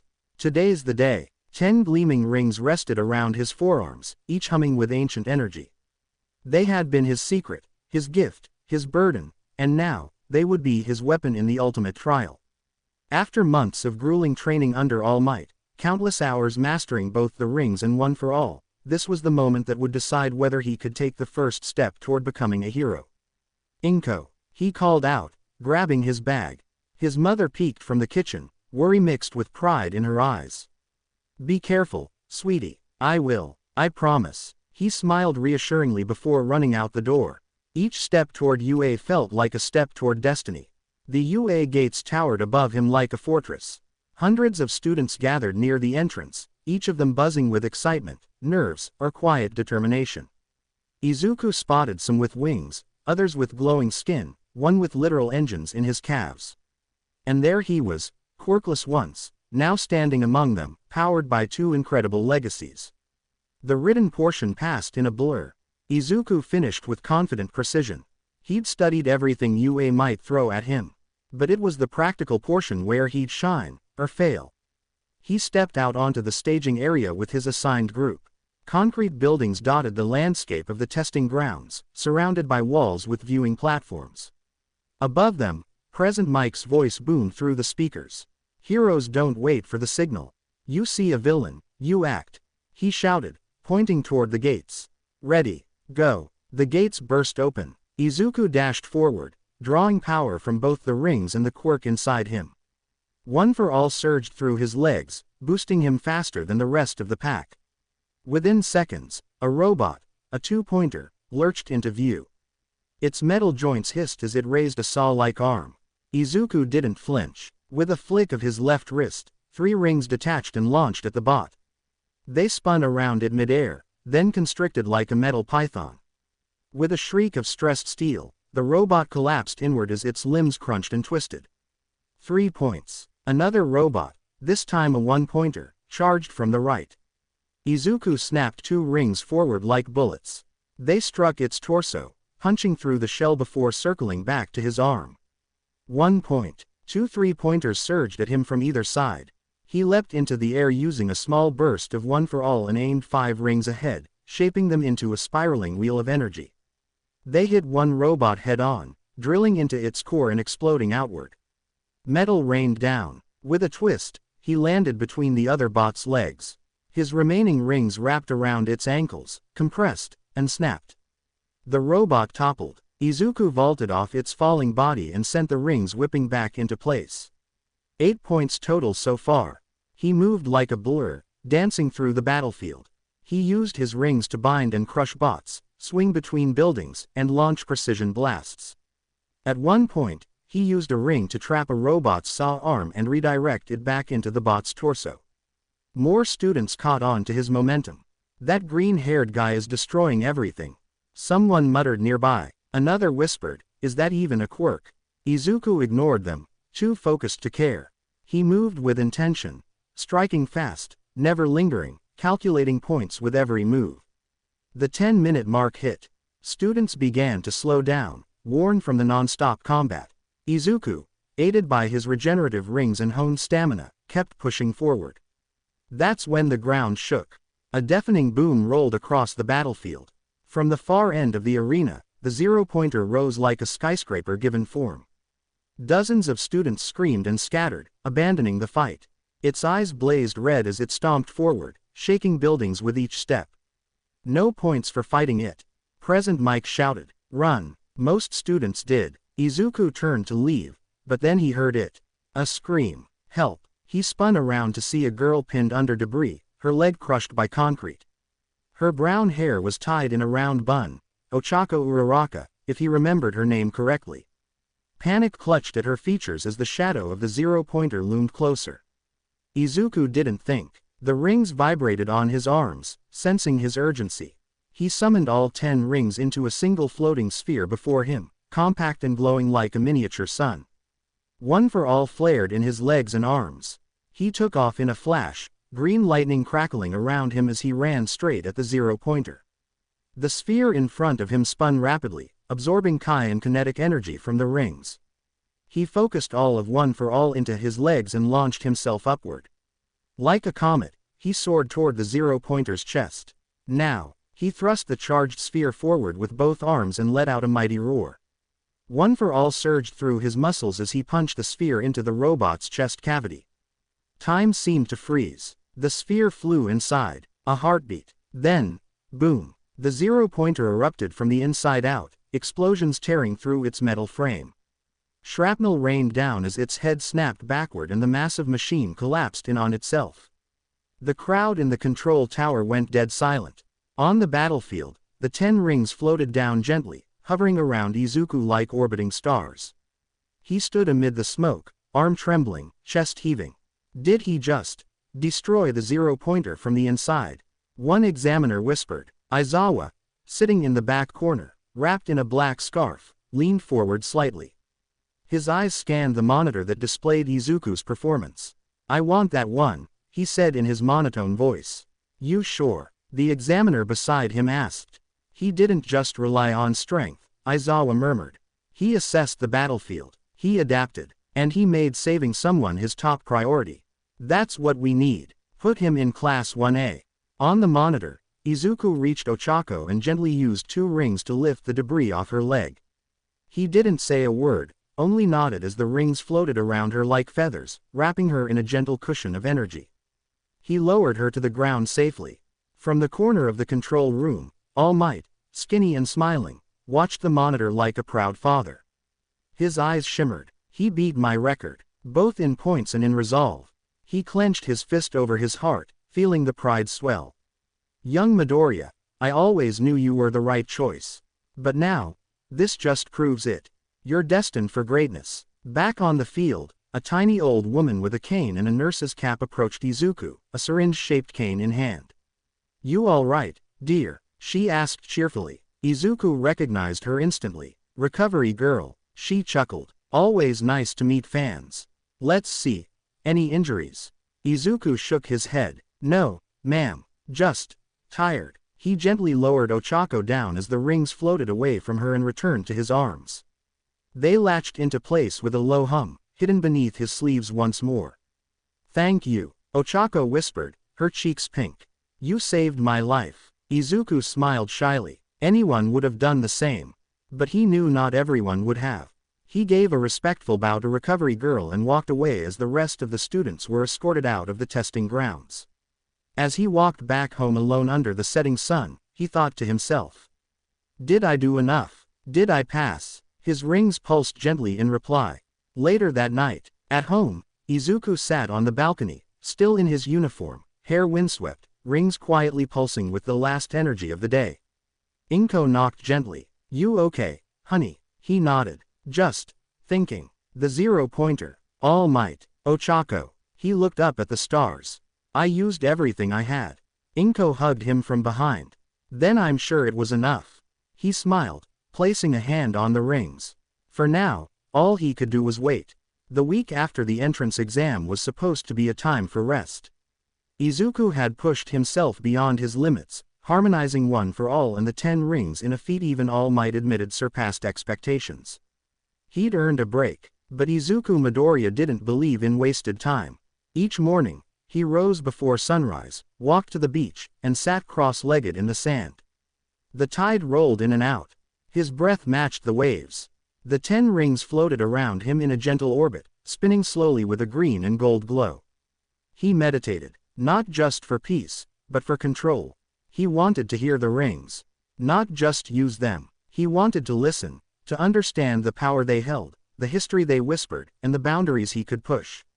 And he was getting closer. By day 4, when he meditated with his eyes closed, he could feel them vibrating with faint emotions, like they were alive. Like they recognized the choices he was making. Like they approved. That night, as his mom handed him a shopping list with a sweet smile and a small wallet, he thought it would just be a quick run to the store. But fate never worked on a schedule. The sky was painted dark blue, just past twilight, when Izuku turned into the alley shortcut behind the convenience store. A rusted fence ran down one side, cracked pavement beneath his feet, and a few overflowing dumpsters lined the shadows. That's when he heard it. Quote. Why the hell does the boss keep you around anyway? Izuku froze. The voice was harsh, slurred, and angry. He quickly ducked behind a garbage bin, peeking around the edge. His heart sped up. Not from fear, but instinct. He didn't react. He observed. A tall man in a black coat swayed slightly on his feet. His breath reeked of alcohol even from several feet away. A scar ran down one cheek, and his hand twitched like he was looking for a fight. In front of him stood a small child. A girl, no older than 7.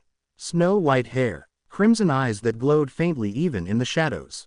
Her limbs were wrapped in dirty bandages, her clothes thin, and her face, void of expression.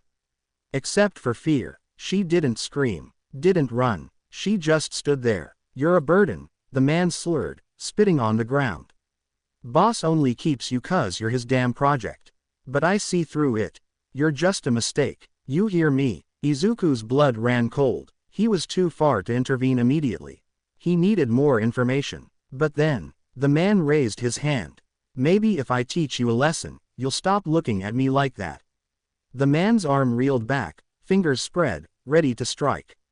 Izuku's eyes narrowed. That's enough. One of the rings on his right arm began to spin.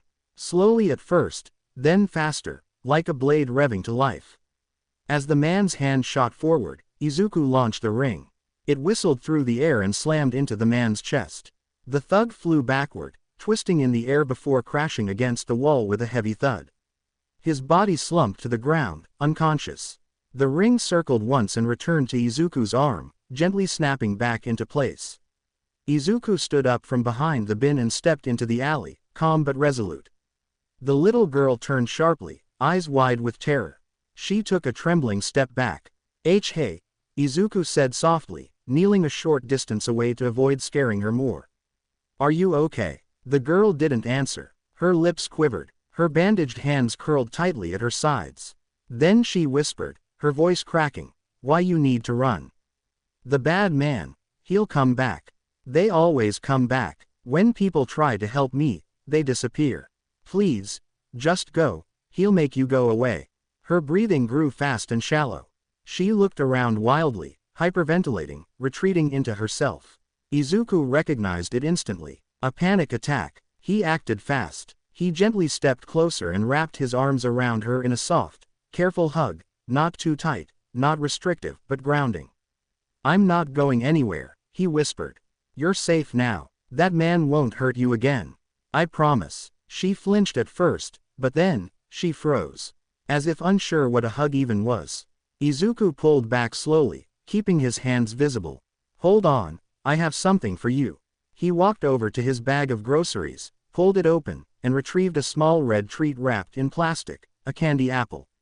He'd bought it earlier for himself as a reward. But he held it out to her now, offering it like a treasure. You hungry? He asked gently. You can have this. It's sweet. Tastes really good. The girl blinked at the apple. Her eyes flicked from him to the candy and back. Slowly, hesitantly, she took it with both hands like it was something sacred. Then she bit into it. Her whole body shook. She paused, confused, then whispered, It tastes good.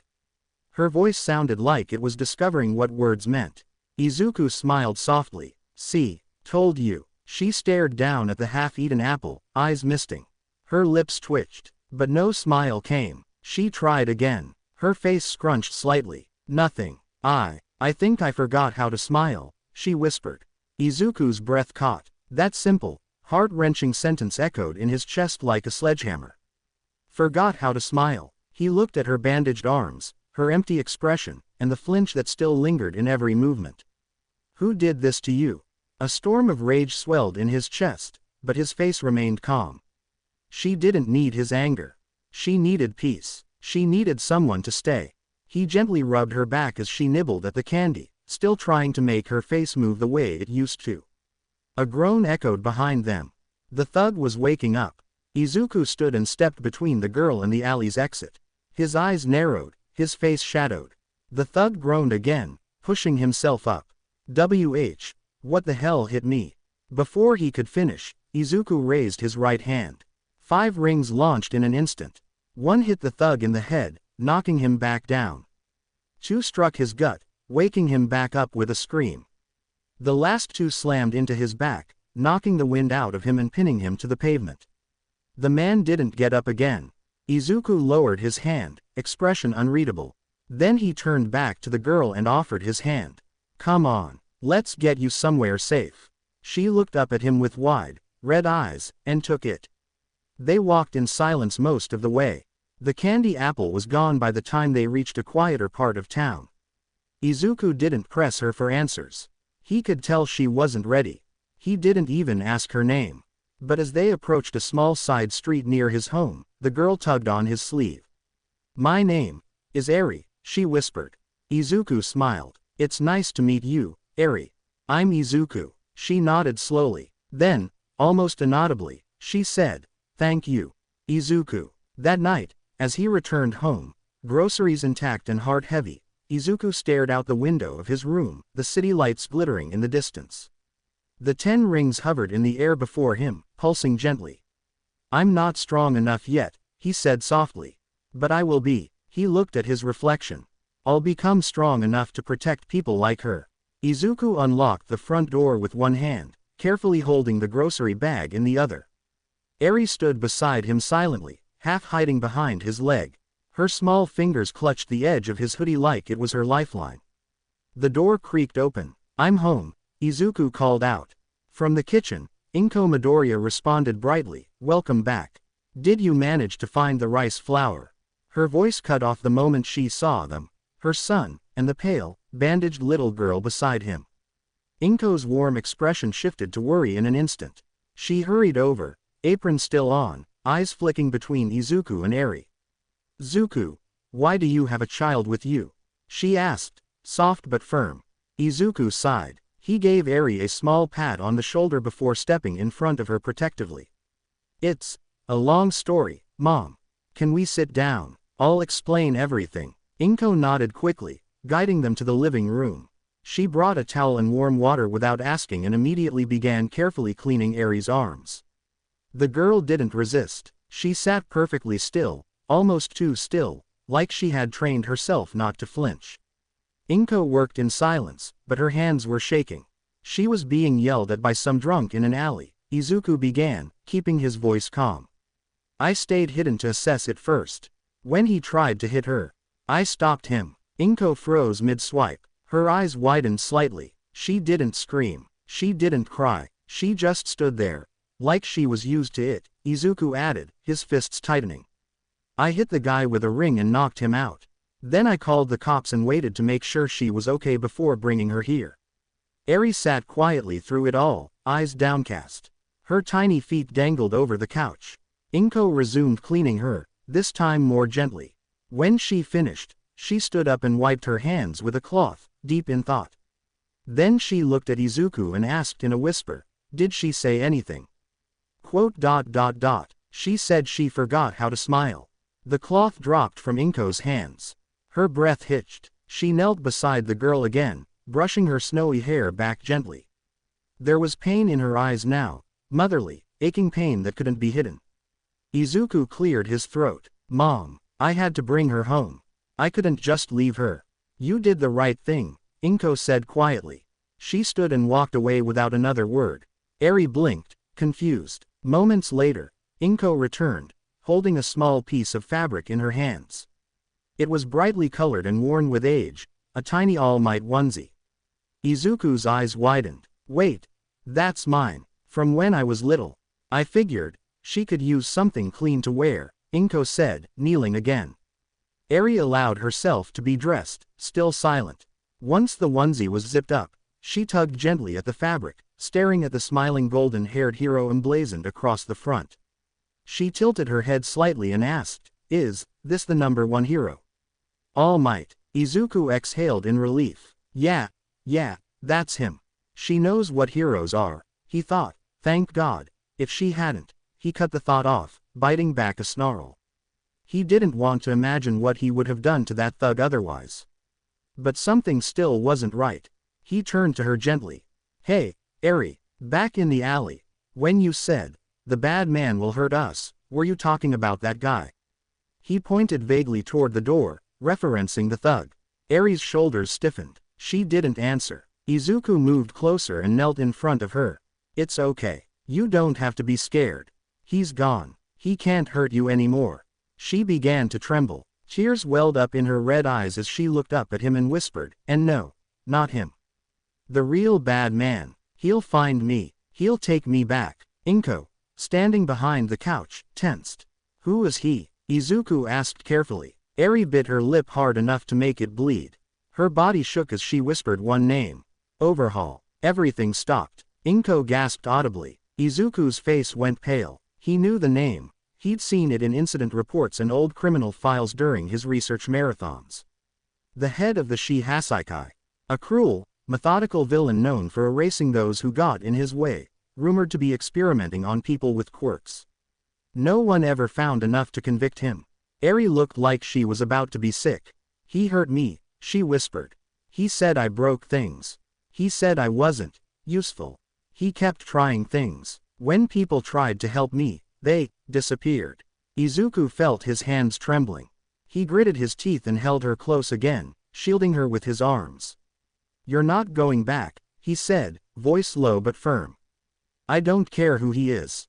I'll protect you. I swear, Eri." Inko walked over and wrapped her arms around both of them. "You're safe now, sweetheart," she whispered, voice thick with emotion. "We won't let anyone hurt you again." Eri clung to them, tears soaking through Izuku's hoodie. They stayed like that for a while. Then came the thumping of paws. A furry head poked into the living room, a medium-sized, fluffy golden dog with one floppy ear and a wagging tail. "Yondu," Izuku said softly. The dog barked once and patted over. Eri's eyes widened in alarm. She scooted back a little. Izuku quickly spoke, "It's okay. He's not dangerous. He's our family dog. He'll protect you, too." Yondu stopped in front of Eri, tail swishing gently. After a long pause, she slowly reached out with one tiny hand. The moment her fingers brushed his soft fur, her body relaxed. "He's fluffy," she murmured, more to herself than anyone else. She wrapped her arms around Yondu's neck and leaned into him. The dog sat perfectly still, letting her hug him like a pillow. She tried again to smile. Her face twitched, muscles moved, her lips tugged faintly upward, but nothing came. "I still can't smile," she said. Izuku turned away for a moment. His fists clenched at his sides. His entire body shook with fury. How much pain, how much trauma, does a child have to go through to forget how to smile? He looked back at her. Overhaul. That name burned in his mind like a brand. "You're dead. I don't care who you are. I don't care what kind of empire you've built. You're done. You don't get to hurt people like this. Not anymore. I promise you," Izuku said aloud, kneeling in front of Eri. "He'll never get near you again. I'll make sure of it. I'll put him in Tartarus myself." Eri looked up at him, red eyes wide. For a moment, her lips trembled. "Promise," she whispered. "I promise," Izuku said. Inko nodded beside him. "You're part of our family now, Eri." The small girl said nothing. But she leaned forward, and wrapped her arms around Izuku's neck in a quiet hug. No more words were needed. That night, Eri slept curled up in Izuku's bed, wrapped in a blanket and holding a small All Might plush Inko had kept stored in a box. Yondu lay beside her like a loyal guardian. Izuku stood at the window, looking out at the stars. The rings floated beside him, humming faintly. "You feel it too, huh?" he whispered. That rage, that need to protect. He clenched his fist. Overhaul's finished. This wasn't just about being a hero anymore. It was about doing what was right. The week following the UA entrance exam passed in a blur of quiet anticipation. For the first few days, Izuku barely left his room. Between long sessions of meditating with the rings, gentle physical training, and helping Eri adjust to her new life, he found little time to worry, but the anxiety still settled deep in his chest, pulsing like a second heartbeat. The 10 rings orbited silently during his meditations, spinning slowly around him in a faint emerald glow. Ever since the exam, they seemed more attuned to him, responding with speed, precision, and a strange sentience he couldn't quite understand yet. They pulsed when he meditated. They vibrated faintly when Eri was near, as if reacting to her pain. And every day, without fail, he waited by the mailbox. On the 7th day, just as the sun began its descent behind Musudafu's rooftops, a distinctive envelope arrived, thick parchment, wax seal, and the bold, official UA high school emblem on the front. "Zuku," his mom called softly from the hallway, holding the envelope like it was a sacred scroll. "It's here." Izuku jumped from his seat so fast that Yondu barked in surprise. Eri, who had been quietly sketching in her new notebook, looked up with wide eyes. He took the envelope with trembling fingers, staring at it for several seconds before slowly walking to his room. "I'll be right back," he said to Eri gently. "I need to see what it says." "Izuku." Inko reached out, resting a hand on his shoulder. "No matter what it says, I'm proud of you." He gave a shaky smile, nodded, and closed the door behind him. Inside the room, Izuku sat on his bed, envelope in hand, 10 rings resting quietly on his forearm like sleeping sentinels. He turned the envelope over. A wax seal with UA's crest glinted in the light. He broke the seal. As soon as the flap opened, the paper within pulsed faintly, and a small round holographic projector floated up from the envelope. A soft whirring sound filled the room, and then, "I am here." The voice nearly knocked Izuku back. A golden light exploded into the room as All Might's hologram appeared in full, arms crossed and that massive grin stretched across his face. Izuku gawked. Wait, what?" The hologram beamed brighter. "Greetings, young Midoriya. If you're seeing this, Then the results of the entrance exam have been decided, and spoiler alert, you did amazing. He could hardly breathe. I must admit, the instructors and even some of the pro heroes were stunned. Let's take a quick look back, shall we? The projection shifted, now showing surveillance footage from the exam. Entrance exam replay. Izuku watched as a massive three-pointer charged across the screen. A blur of green energy and spinning metal collided into its center, one ring slamming into its core, another binding its legs, then it exploded in a shower of sparks. Next, the screen showed him compressing 3 rings around a mid-sized robot's arm, tearing it off with brutal precision. A swift pull sent the rest of the bot flying into a wall.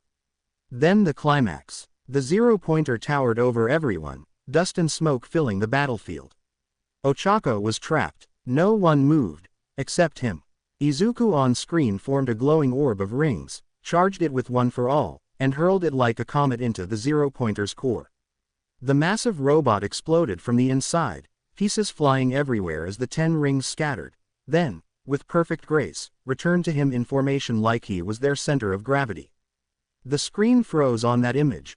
Midoriya standing amidst destruction, rings orbiting his arms, smoke rising around him like a legend come to life. The projection shifted back to All Might.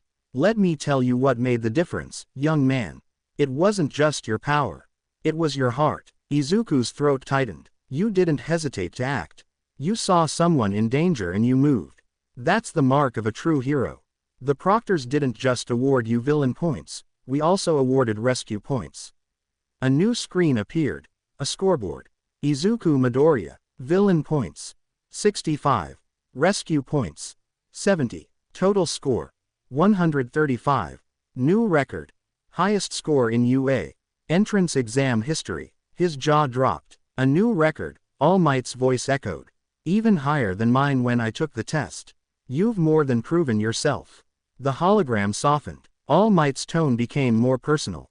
Congratulations, young Midoriya. You've been accepted into UA. High School. Class 1A.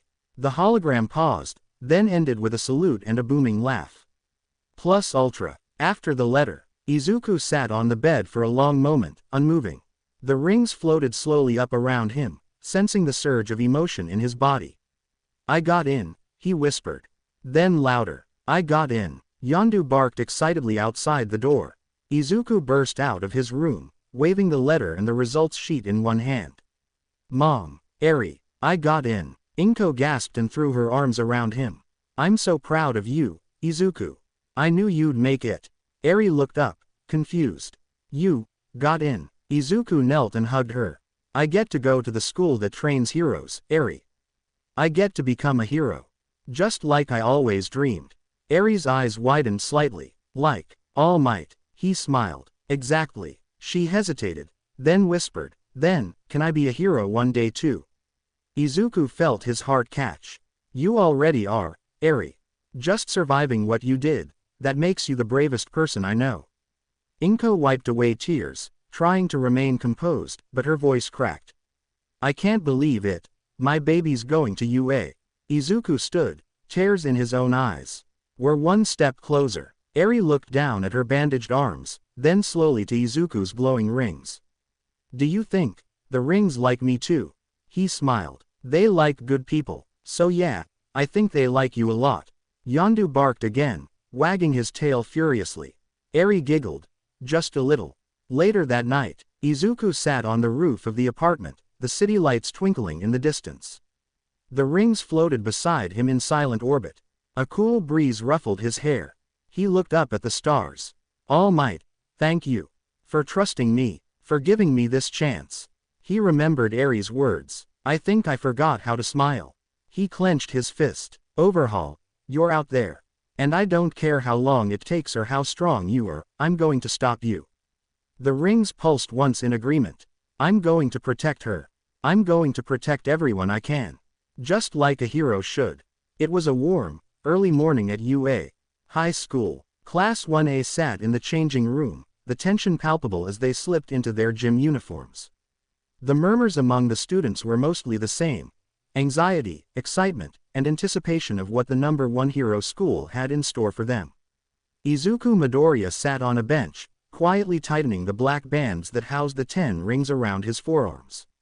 They pulsed faintly with a green hue now, a sign of his synchronization after months of meditation and combat training. The moment he clasped the last one into place, they clicked together like a whisper. A presence, a weight, a power. He breathed out slowly. This would be his first chance to show what he could really do at UA, and he had no intention of hiding. Outside on the track field, Eraserhead, better known as Aizawa, stood lazily before the class, wrapped in his yellow capture weapon, his tired eyes scanning the class with a bored but sharp expression. "Quirk apprehension test," he said flatly. The class blinked. But what about the entrance ceremony?" Iida protested, eyes wide. "Aren't we missing formalities?" "This is UA," Aizawa interrupted. "If you wanted cushy introductions, you should have gone to a different school." The air tensed. A few students exchanged nervous glances. Bakugo cracked his knuckles. Todoroki remained still. Izuku stood quietly, a soft hum of energy vibrating under his sleeves. Aizawa pulled up a tablet. "Midoriya, you placed first in combat score during the entrance exam, beating even All Might's former record. How far did you throw in middle school?" Izuku stepped forward, adjusting his stance. 63 meters. Aizawa tossed him a softball. "Use your quirk. Go all out." Murmurs broke out instantly. "Wait, he got first place. Didn't he look quirkless on the first day? He looks kind of scary with those rings." Izuku took a breath, walking toward the throwing circle. As he stepped inside, he held the ball in his hand, then extended his arm outward. The rings detached from his forearm in a smooth motion. 5 hovered in the air and then latched tightly around the ball. They compressed, clinking together and locking the ball in an unbreakable hold. Then, they started spinning in place rapidly. A low hum filled the air, the green hue glowing brighter. Izuku activated full cowling at 50%, the highest output he could use with the rings without injury. Lightning-like energy sparked off his body. His feet dug into the dirt. A ring of wind formed around him as he braced himself. With a fierce yell, he punched the ball with all the force he could muster. The moment his fist connected, the compressed rings launched the ball into the sky with a thunderous boom, like a jet engine. The class gasped as the ball became a distant dot in the clouds. A few moments of stunned silence passed. Then came the series of explosions in the sky, 5 distinct booms, one after another. Izuku smirked slightly and turned back toward the class. The rings were programmed to boost the ball further once it started losing velocity. Aizawa's eyes narrowed slightly. He glanced down at the tablet. His brow twitched. 2,976.57 meters, he muttered.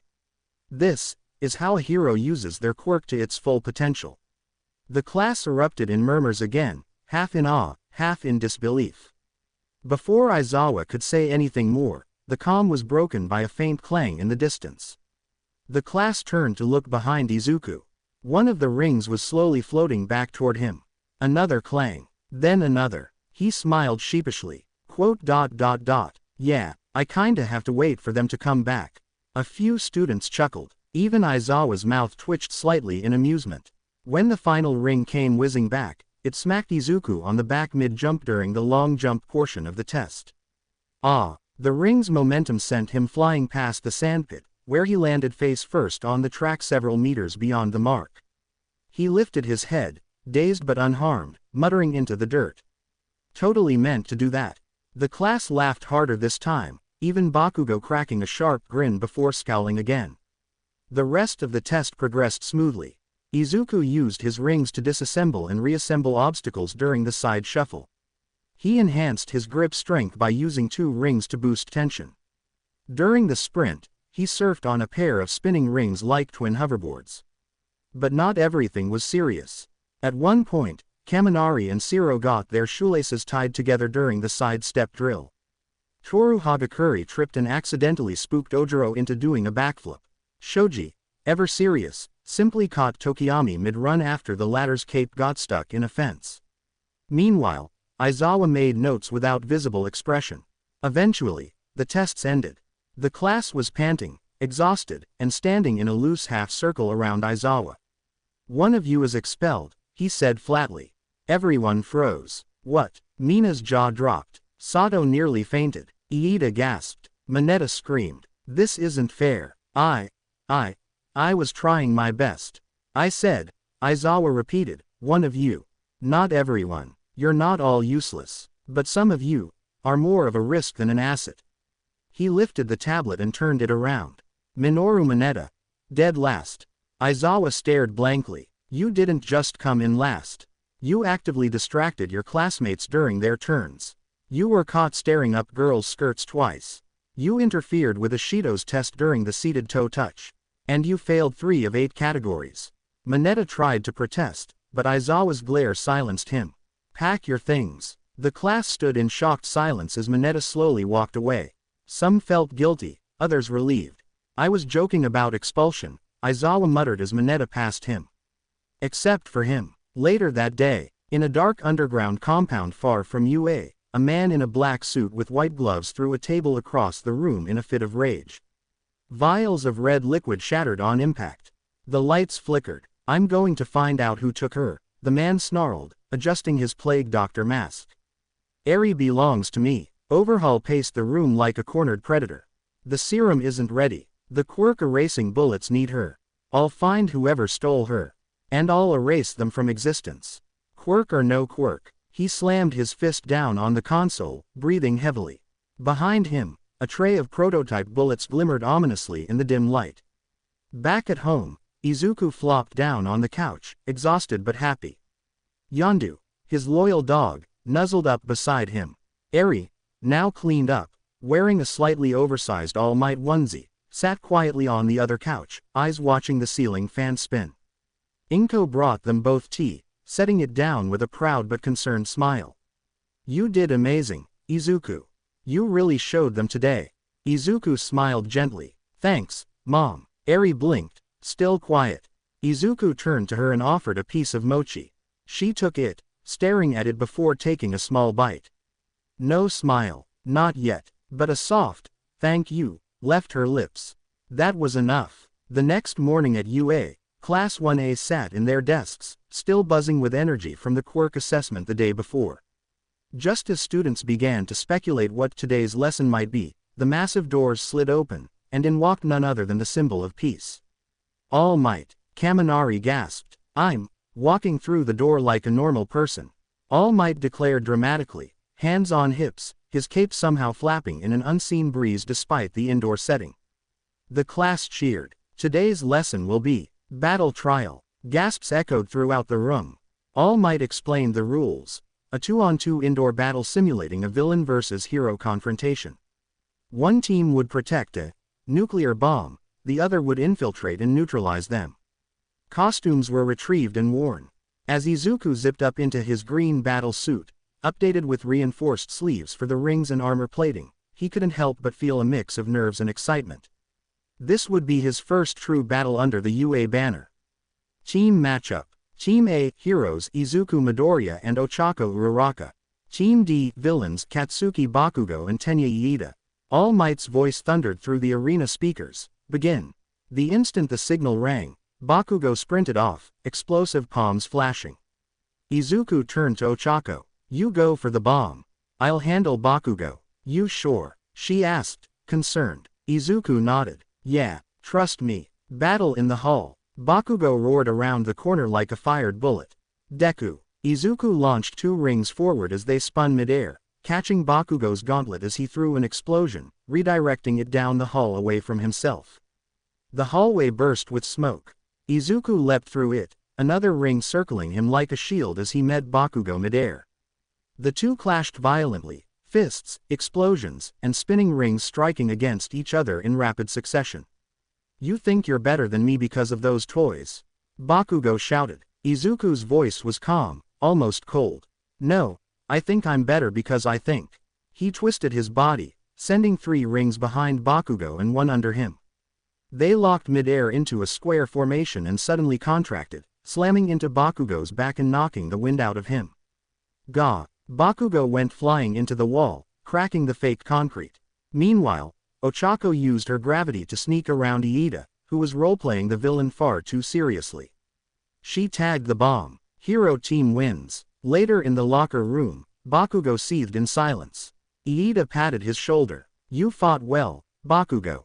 Midoriya is formidable. Izuku, on the other hand, felt a mix of satisfaction and concern. Beating Bakugo wasn't the goal, it was protecting his teammates. But from the way Bakugo was clenching his fists, this rivalry was far from over. The next day, class president vote. The students were still buzzing about yesterday's matches when Aizawa entered the classroom, hair slightly more disheveled than usual. Before we begin, you'll elect your class president. Excitement rang out. Mina raised her hand. Should we do speeches? Aizawa blinked. This isn't a student council. Vote. He fell asleep in his sleeping bag almost immediately after. Everyone cast votes. When the final tally was projected on the board, Izuku Midoriya 5 votes, Tenya Iida 3 votes, Momo Yaoyorozu 2 votes. Wait, 5 votes, Izuku muttered, blinking. You voted for yourself, didn't you? Kaminari asked. And no, I didn't. Ochako raised her hand. I voted for you, Midoriya. Slowly, others admitted the same. His performance, his humility, his power, it had already begun to earn the class's trust. Aizawa stirred. Midoriya, class president. Iida, vice president. Panic in the halls. Shortly after lunch, a shrill alarm blared through the school. Red lights flashed. A voice over the intercom warned of a potential breach. Panic set in immediately. Students from several classes poured into the hallway. 1A followed, voices rising, people pushing, fear spreading. We're under attack. What's going on? We have to get out of here. The crowd surged. Bodies pushed and jostled. Intel. Boom. A sudden shockwave blasted through the corridor, halting everyone. Floating in the air above them was Izuku, his rings humming with controlled force around him. 2 rings shot to the far end of the hall, embedding into the wall. He slammed his arms together and the remaining rings clashed with a massive clang, releasing a resonating shockwave that pushed everyone back gently but firmly. Everyone froze. Izuku pointed calmly to the glass door below, where the press swarmed outside the gates. It's just reporters, he said loudly. The security's handling it. No villains. No need to panic. The silence that followed was heavy, then relief. From outside, they saw Aizawa and Hound Dog scolding the press, pushing them back beyond the gates. Iida stared in admiration. That is what leadership looks like. All Might, watching from a second-floor window, smiled proudly. Well done, young Midoriya. Later that night, back at home, Izuku walked through the front door with a bag of groceries and a paper-wrapped item in hand. Eri, I got you something. Eri peeked from the couch, where she was laying curled up on Yondu's back. The dog wagged his tail lazily. Izuku revealed the gift. A fresh, shiny candy apple. Eri's face lit up just a bit as she carefully climbed off the dog and took the treat, sitting back down as she nibbled on it with tiny bites. Sweet, she said softly, hugging Yondu's fluffy neck while munching. Inko came out of the kitchen, smiling at the sight. You've been spoiling her with those lately.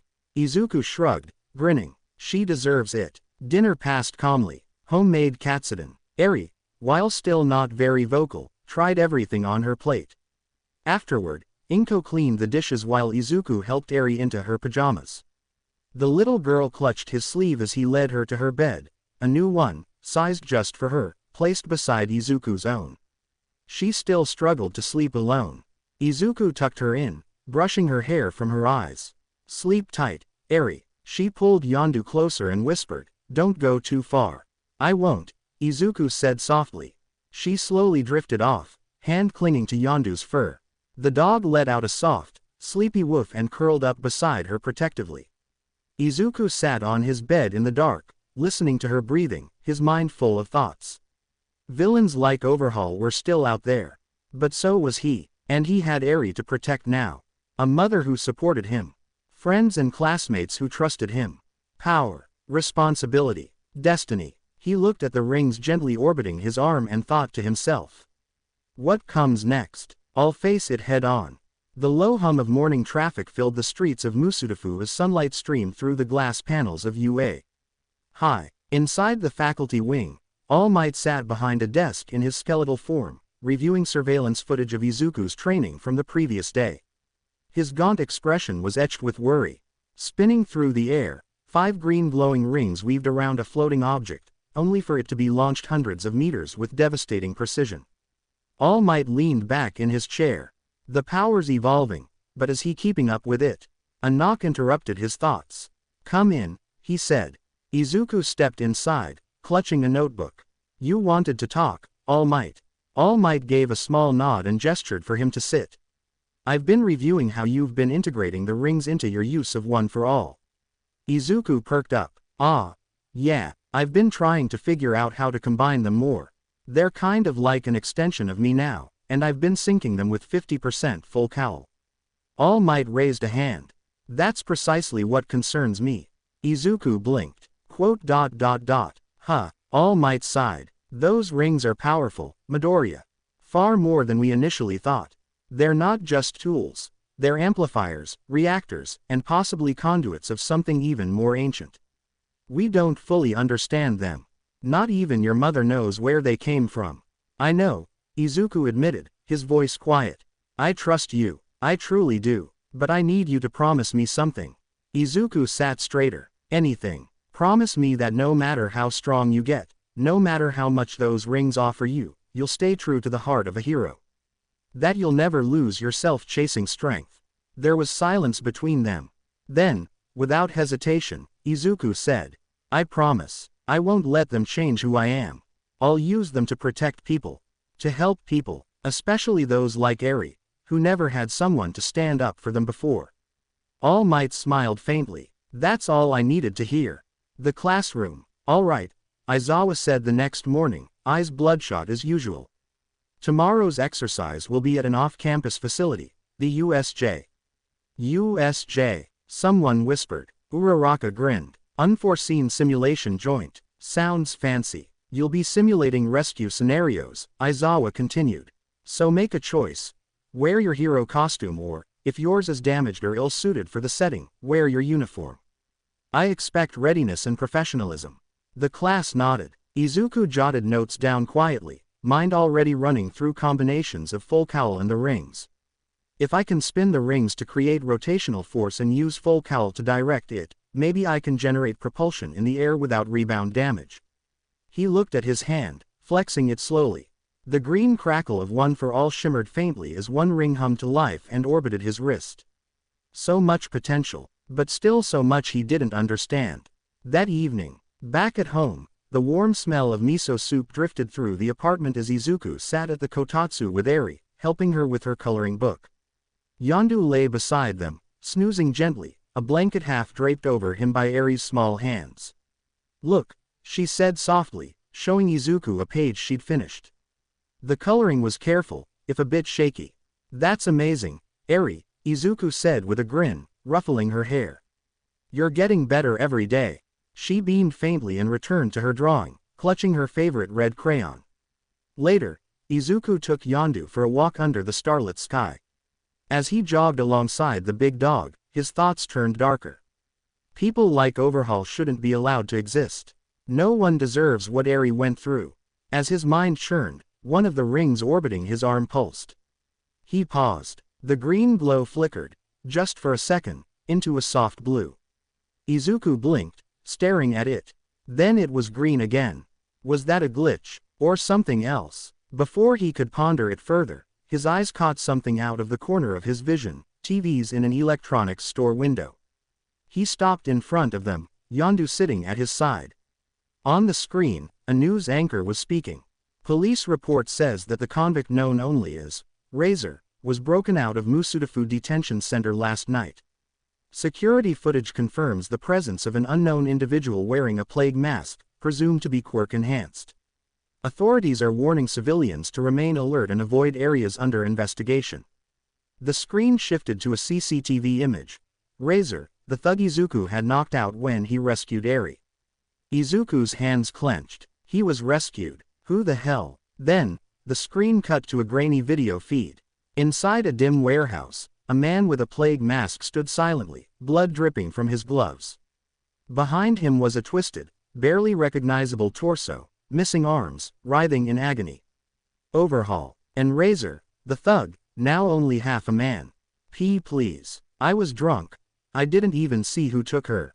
Just green hair and freckles. I swear I didn't mean to. Don't kill me. The camera didn't move. Overhaul stared at him. I'm not going to kill you. He extended a single finger. The body disappeared, obliterated into red mist. Then, with a flick, Overhaul rebuilt the man, but without arms. Without a mouth. Just a face locked in silent horror. I removed your vocal cords, Overhaul said flatly. You had one job. You failed. He dragged the trembling man to a cracked mirror and spun him around. Scarred into the thug's back in jagged, gnarled lettering were the words.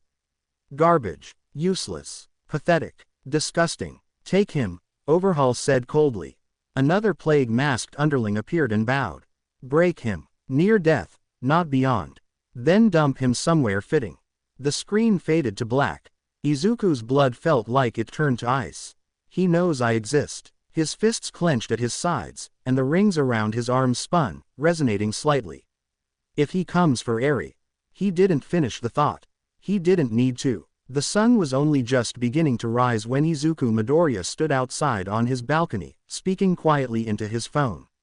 Are you sure you're okay? He asked. All Might's voice crackled over the speaker, hoarse but reassuring. I'm fine, young Midoriya. My time limit is growing shorter, yes, but I still have some fight left in me. Izuku looked down, troubled. Do you think you'll still be able to stay active until I graduate? There was a pause. I can't promise that, but don't worry about me. UA's third years, and even some students at other hero schools, are showing great promise. The next generation is strong. Even if my embers fade, the torch will carry on. Izuku gripped the railing. This isn't because you gave me one for all, right? No, All Might said firmly. This was always going to happen.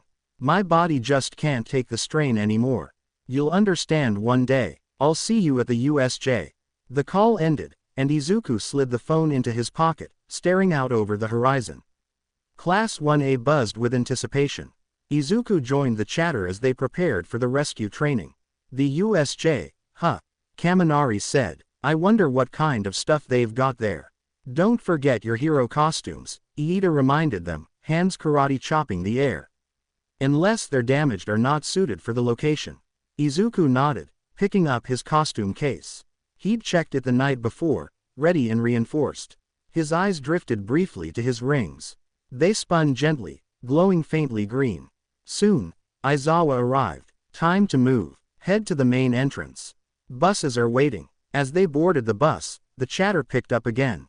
Iida tried to impose seating order but failed. Hey, Midoriya, Shiro asked, looking curiously at the rings on Izuku's wrists. How do those work, anyway? Izuku blinked. He'd prepared for this. Oh, these. They're a prototype support item. Built to work with my quirk. Like directional kinetic amplifiers, I helped design the control interface. That's pretty badass, Kirishima said. Sounds complicated, Mina added. Izuku chuckled nervously. That worked. The USJ loomed before them like a steel dome of endless possibilities. Inside, they were greeted by the space-themed pro hero, 13. As she explained the training zones, Izuku's rings flickered. One sparked erratically. He frowned. Something's wrong. Behind him, he caught a whisper, 13 murmuring to Aizawa, All Might's not here, right? Time limit's up. Izuku's heart sank. Before he could speak, Kirishima pointed. Hey, who are those guys? From the central plaza, a dark portal spiraled open. Dozens of villains emerged. Aizawa's eyes narrowed. 13. Protect the students. All engage. Kurogiri emerged from the vortex. We are here for the symbol of peace. He didn't get to say more. Izuku's ring launched and smashed him aside. Iida, run and get help. Now, Izuku shouted. Iida hesitated. 13 yelled. Go. As Kurogiri reformed, mist spread, consuming half the class.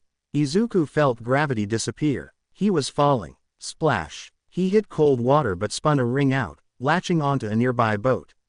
With a tug, he flung himself onto it. Two others were falling, Ochako and Tsuyu.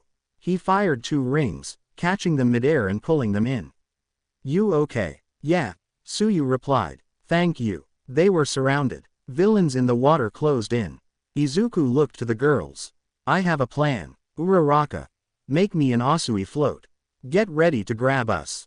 Ochako nodded and activated her quirk. Izuku jumped high, pulling the girls above the lake. Mid-air, he charged up. 30% full cowl surged into his rings. With a roar, he launched them into the lake. Boom! The explosion carved a swirling crater. His fingers moved, rings spinning, forming a vortex. A spiraling water tornado. Now, Tsuyu's tongue shot out, grabbing Izuku and Ochako, flinging them to shore. The tornado collapsed. The villains were knocked out. They barely caught their breath when a crash shook the plaza. Aizawa was being crushed by a monstrous figure. Shigaraki stood beside him. One got away. Shame. Still, a few graves for All Might will do. He lunged. Straight at Tsuyu. Izuku tried to move, but his body froze. Move, he screamed internally. A black tendril exploded from his back, knocking Shigaraki away. Tsuyu leapt back with Ochako as more tendrils flailed violently. Shigaraki was pulled away by Kurogiri. Shigaraki. Izuku breathed heavily, regaining control.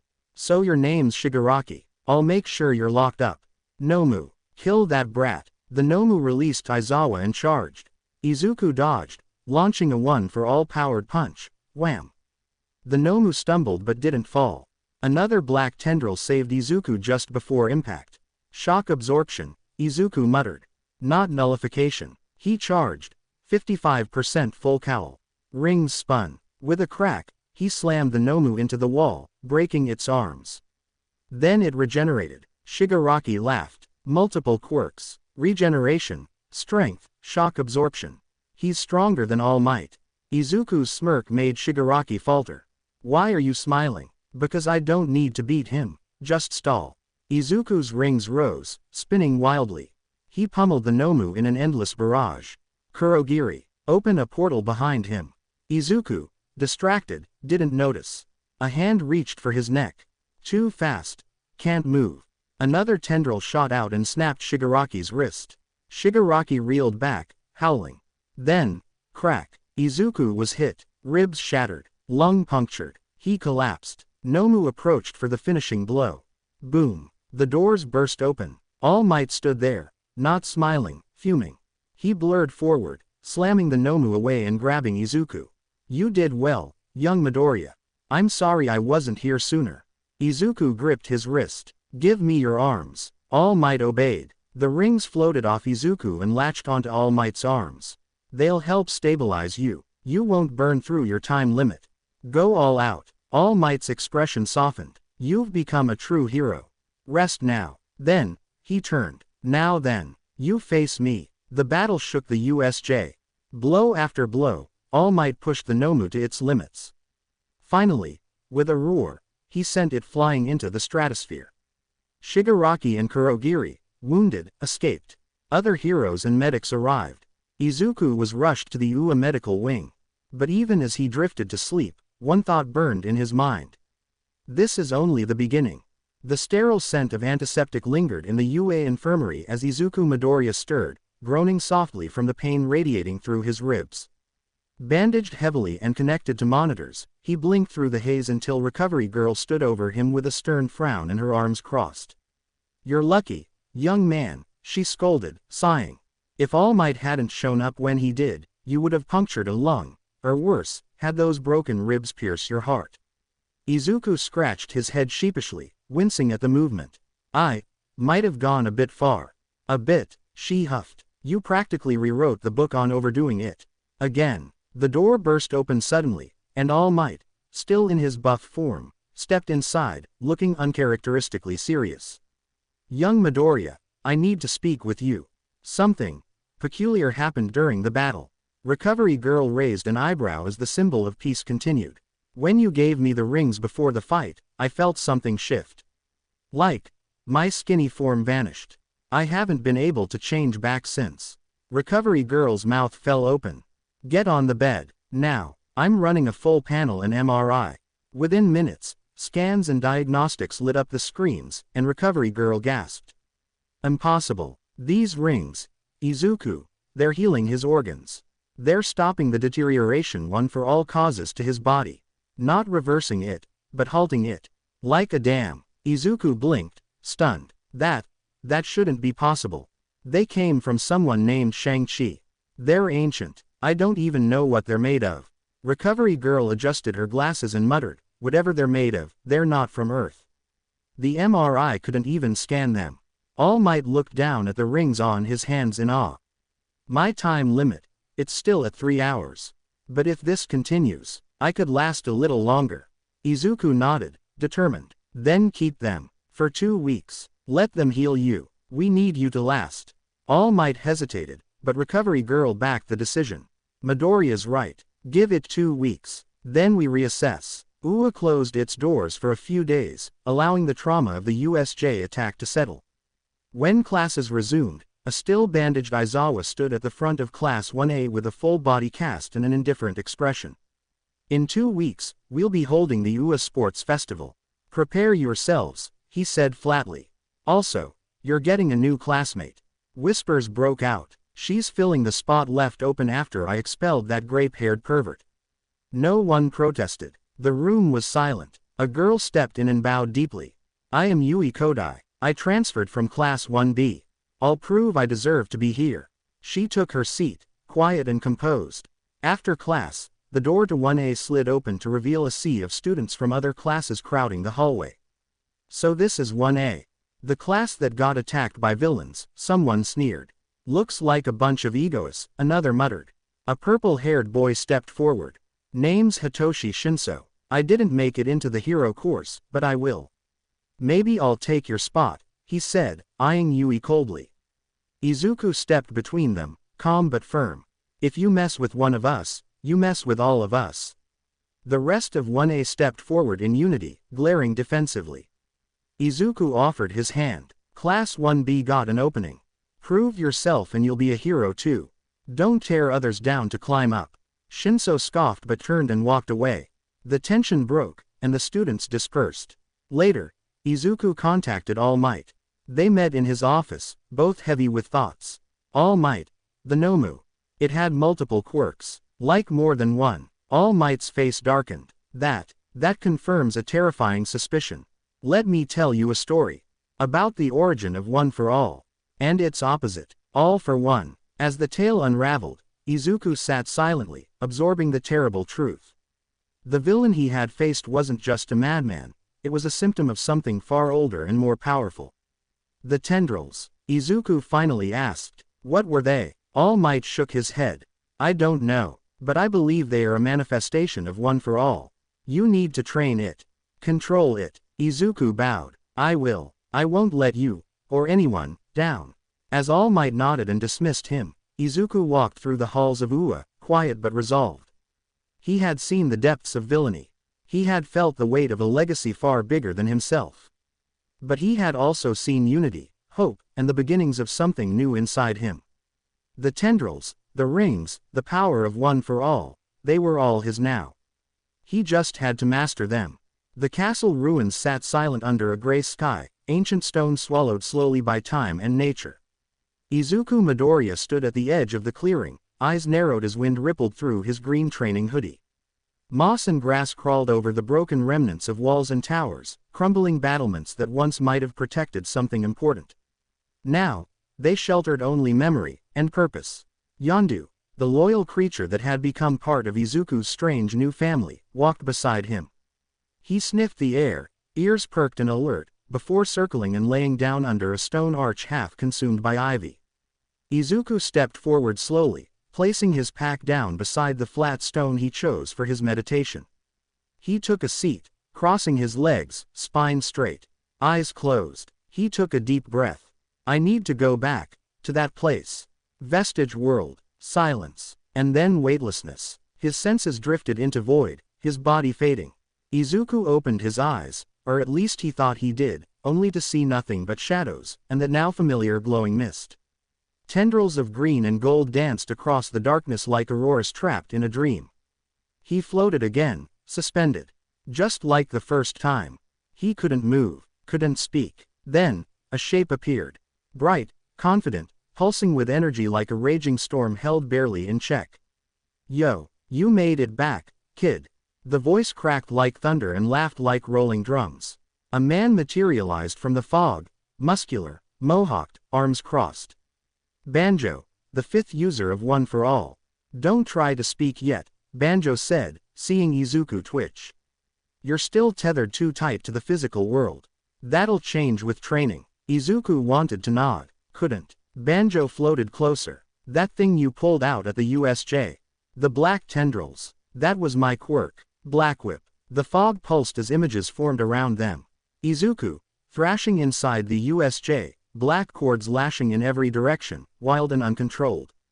Black Whip's a quirk of control. Of emotion. The stronger your will, the stronger it grows. But the wrong emotion, you lose it. Banjo pointed to his head. Train this. Not just your muscles. Your mind's what keeps Black Whip tamed. Think of it like using a bullwhip made of lightning. Cool, but real messy unless you're focused. Another ripple echoed through the void. Then a voice spoke. Enough, Banjo. Light, not just light, presence. A regal figure emerged, the fog parting like water. Long, wind-swept hair. Calm eyes. A sense of history embedded in every step he took. Izuku recognized him instantly. The first user. He drifted forward slowly. You have done well, Izuku Midoriya. But the journey ahead has become more dangerous. More complex than I ever imagined. He raised a hand. Behind him, green fire coalesced into a set of glowing rings. These, he said, were always thought to be myth. The 10 rings. Older than our quirks. Older than me. Izuku's heart thudded. Yet they respond to you. And because of them, you have accelerated the singularity of One for All. The quirks inside this power will awaken faster. But so too will the cost. Izuku watched, still frozen, as the fire reshaped into silhouettes of the other users behind the first. Each quirk is a piece of us. And now, you must carry all of us. In mind, in body, in spirit. If any of those fail, you will die. The first user stepped forward. Train, focus, grow. We will meet again, when you are ready. He reached out, and tapped Izuku's forehead with a glowing finger. Light exploded. Back to the real world. Izuku's eyes snapped open. Gwa, he gasped. Yondu, startled, jumped onto his lap and barked happily, licking his face. Izuku laughed weakly, grabbing Yondu and hugging him tightly. I know what I have to do now, he whispered. Montage. 2 weeks of training. Cue upbeat music with emotional undertones. Izuku training in the forest near the castle ruins. Black Whip flying out wildly at first, then slowly gaining control. Yondu chasing the whip like a child chasing a ribbon. Izuku meditating daily, focusing his mind, balancing body and breath. Practicing small movements with Black Whip, catching pebbles, swinging branches, moving leaves in patterns. Slowly, he starts weaving the whips into spirals and shields. Meanwhile, Recovery Girl and All Might's progress. MRI scans show All Might's organs mending. Liver, heart, and lungs showing near full repair. His posture improves. He looks younger, healthier. He remarks how he can breathe easier, sleep longer. Even his appetite returned. Izuku visits often. They talk over tea. All Might admits how grateful he is for the extra time. Izuku never lets his guard down. Keeps training. Day before the sports festival. Recovery Girl runs final tests. She gasps at the MRI results. Healed, almost entirely. But give it a day. Let the tissues stabilize. We don't want shock when you remove the rings. All Might touches his stomach, surprised. His once deep scar is still there, but no longer twisted and inflamed. You have no idea what you've given me, Midoriya. Izuku smiles. I just gave them time. You gave me everything else. They agree. All Might will return the rings an hour before the festival. Nightfall. Izuku walks home under golden dusk light. His heart races in anticipation. The sports festival is tomorrow. He enters his apartment, greeted by Eri and Yondu. She runs up and hugs him, Yondu wagging behind. Izuku lifts her with a grin. He sets her down gently, and they begin their quiet evening. He lies in bed later, eyes staring at the ceiling. What will tomorrow bring? And more quietly, what kind of hero am I becoming? Scene. UA medical room, morning of the sports festival. The day had finally arrived. The UA Sports Festival, a proving ground for first-year students to show the world what they were made of. All Might sat on the examination table, his muscular form still intimidating even in a relaxed state. Recovery Girl reviewed the latest scans, humming in approval. Well, she said, looking up at both All Might and Izuku, who stood anxiously nearby, his vitals are steady. The healing is complete, and the rings, support worked like a charm. Izuku let out a deep breath he didn't know he was holding. So, he's really healed. All Might grinned, his usual charisma glowing bright. Yes, young Midoriya, I feel better than I have in years. Those rings of yours are miraculous. But now, it's time for me to return them to their rightful bearer. All Might unclasped the rings from his arms. They hovered silently for a moment, glowing faintly. With a gesture, he extended them toward Izuku. The moment the rings touched Izuku's skin, they hummed with familiarity, zipping up to orbit his arms. I don't know what the future holds, All Might said, placing a firm hand on Izuku's shoulder, but with you carrying both One for All and those rings. I believe in it. I believe in you. Izuku looked up, blinking rapidly. Thank you, for everything. All Might pulled him into a hug, firm and warm. Now go show them what a hero looks like. Scene: UA Sports Festival Stadium. The stands were packed with civilians, pro-heroes, and scouts from hero agencies. The noise was deafening, the excitement palpable. Class 1A stood gathered behind the curtain. President Mike's voice blared across the arena. And now, our students. First up, a speech from Class 1A representative, Izuku Midoriya. The students behind Izuku murmured they had all voted for Izuku after the alarm incident, recognizing his leadership. Izuku stepped forward, the spotlight bathing him in white. The crowd hushed. Good morning, Izuku began, voice steady and firm. I'm Izuku Midoriya from Class 1A. I know some of you expected someone else to be up here, but I'd like to share something important with you today. He took a breath, looking out at the sea of faces. I was born a step behind. Everyone around me awakened their quirks by the time they were 4.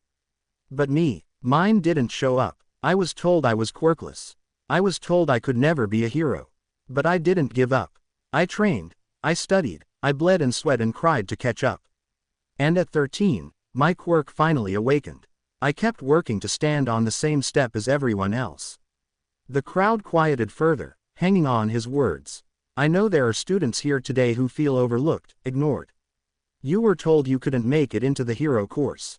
You were told your dreams were out of reach. But I want to say this. You are not toys. You are not background characters.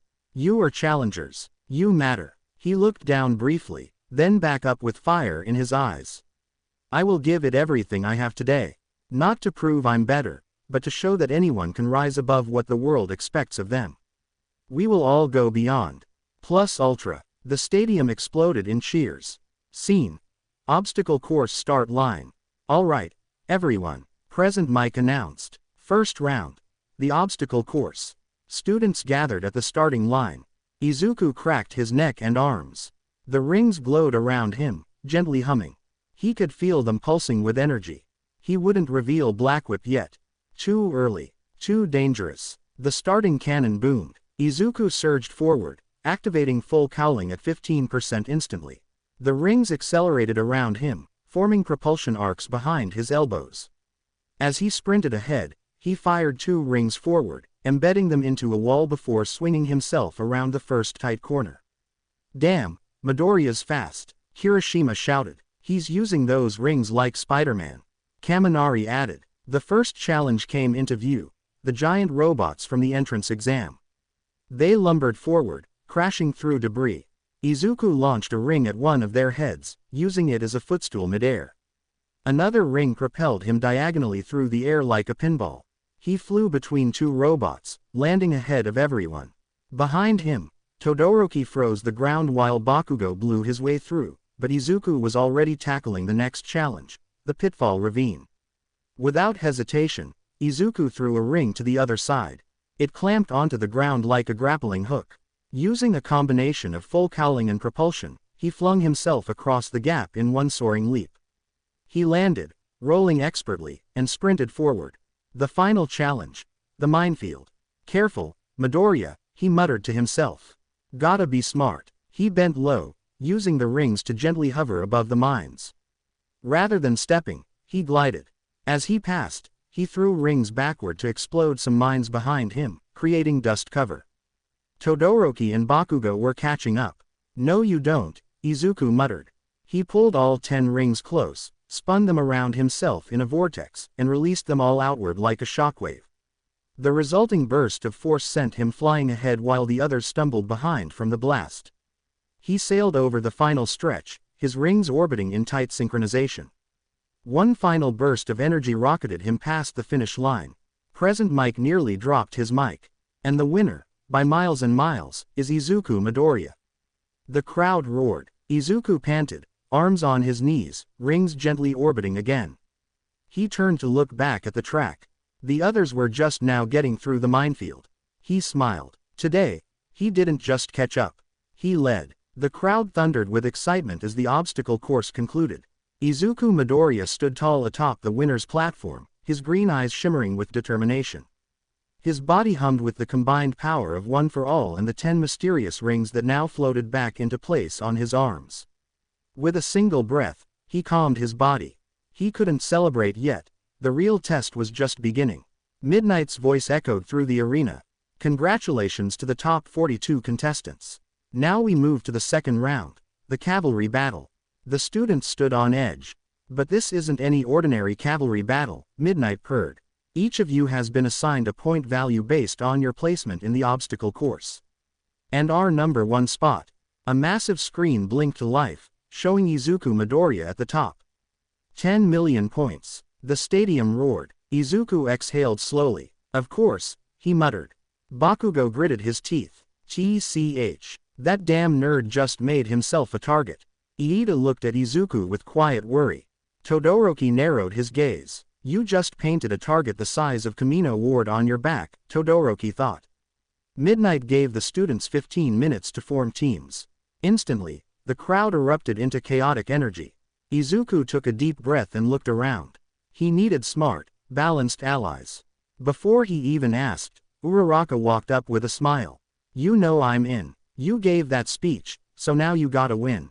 "Thanks, Uraraka." Tsuyu walked over next. "Ribbit, you saved me. Again. I want in too." Before Izuku could reply, Mei Hatsume from the support course shoved a gadget-covered arm into their circle.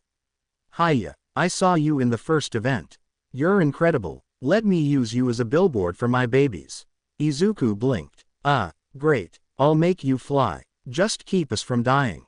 Before he knew it, his team was complete. Uraraka as the rider with weight nullification, Tsuyu with mobility and support, Mei Hatsume providing gear and engineering gadgets to enhance their defenses, and Izuku as the core power and strategist. It was a strange mix, but he liked it.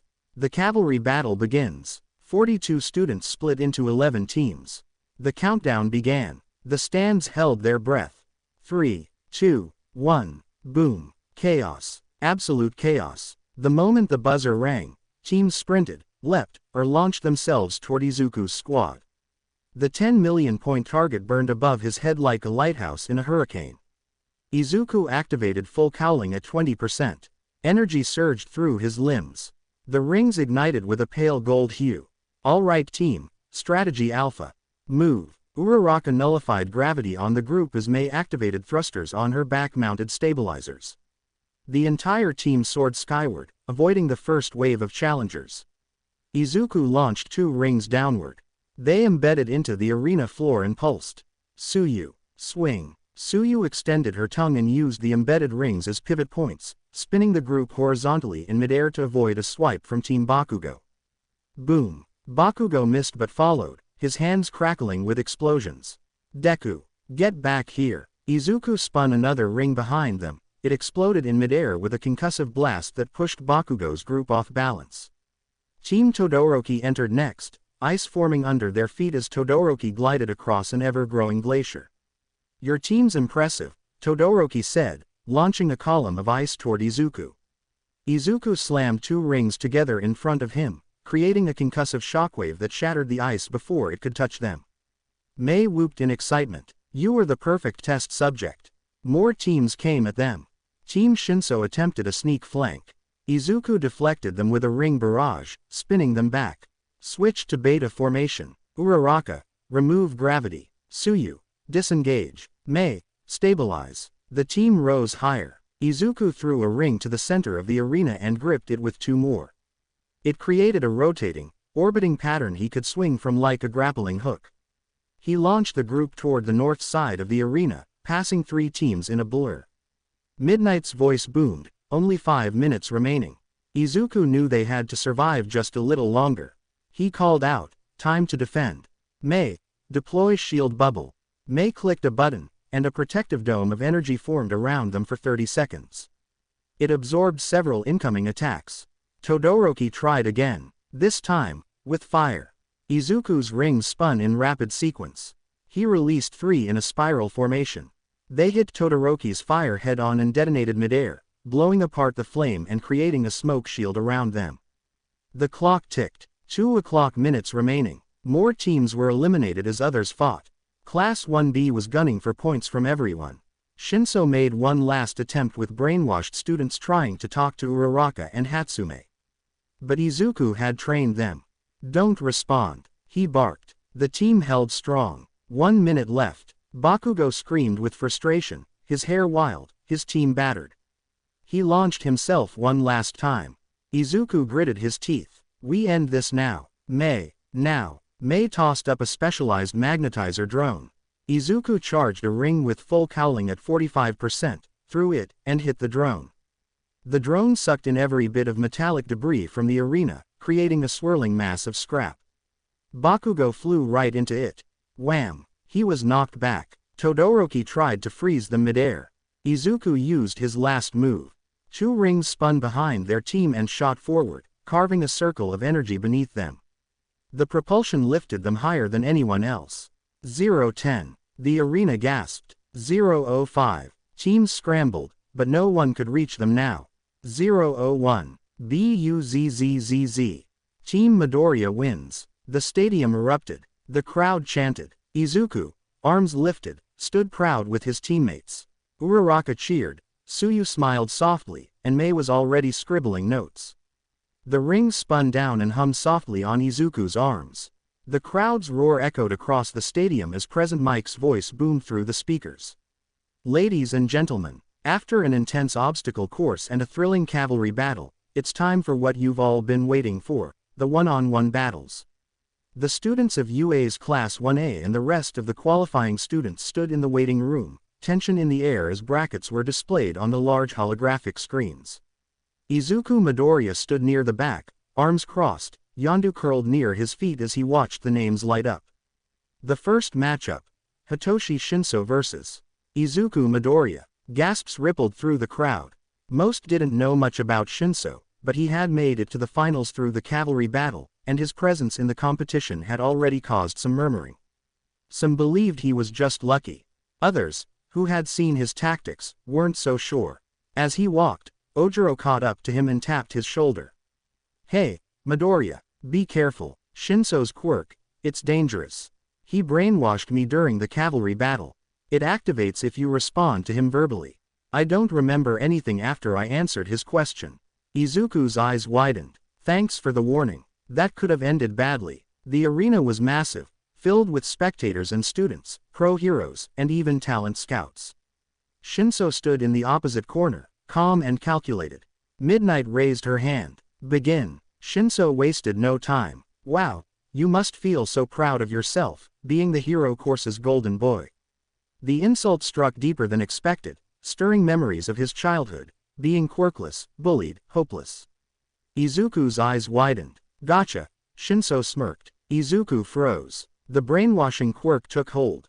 Shinso walked confidently toward the still Midoriya, arms stretched out to push him out of the ring. But suddenly, the rings on Izuku's arm glowed. In his mind, Izuku stood in a dark void, but he wasn't alone. One of the previous users, the fifth, Daigoro Banjo, appeared, grabbing him by the shoulder. Snap out of it, kid. This ain't the time to be dreaming. Control your emotions. Focus. Izuku gasped, breath returning as the ring on his index finger glowed brighter and fired a blast of concussive energy directly into the ground, jolting him backward and breaking the brainwashing. The crowd gasped as Izuku recovered midair, landing on the edge of the ring. Shinso stepped back, stunned. How did you break free? Izuku didn't answer. Instead, he used one for all at 10% and launched forward with a burst of speed, zigzagging to keep Shinso on edge. Using his rings in coordination, Izuku created a decoy blast behind Shinso while redirecting his own leap, appearing behind the general course student. He tapped Shinso gently on the shoulder. "You're out." Shinso turned, realizing he was inches from the edge. A final pulse from Izuku's rings nudged him out of bounds. Midnight raised her hand. Izuku Midoriya advances to the next round. The crowd cheered. Shinso stood up, frustrated, but as he walked back, Izuku approached him. "You fought well. You deserve to be in the hero course. I'll tell Aizawa-sensei that myself." Shinso blinked, startled, then nodded silently. Back in the stands, Class 1A celebrated. Uraraka, Iida, and Todoroki watched Izuku return to their side. "You're reckless as always," Uraraka said with a relieved smile. "But effective," Iida added, adjusting his glasses. "That brainwashing guy, he almost had you," Todoroki noted. "Yeah," Izuku replied, "he's stronger than he lets on." Side plot: the Hero Commission and Shigaraki's growing threat. Meanwhile, deep in a secured conference room at UA, Principal Nezu sat with Detective Tsukauchi, Gran Torino, and several pro-heroes. They watched a surveillance clip of the USJ incident, pausing at the moment Izuku unleashed the black tendrils. "It manifested again." In a moment of extreme stress, Nezu commented. It wasn't a quirk he had listed. "This power, it didn't come from the rings, did it?"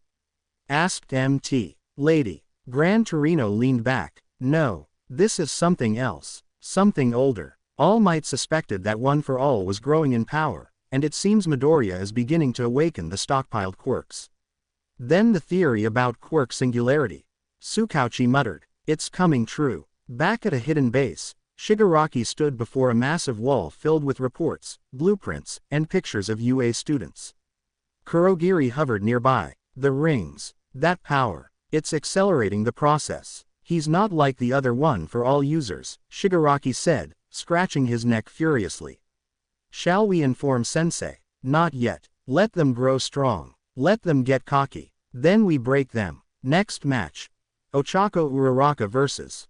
Katsuki Bakugo. The stadium shifted again as the next competitors were called. Ochako stepped into the arena, steeling herself.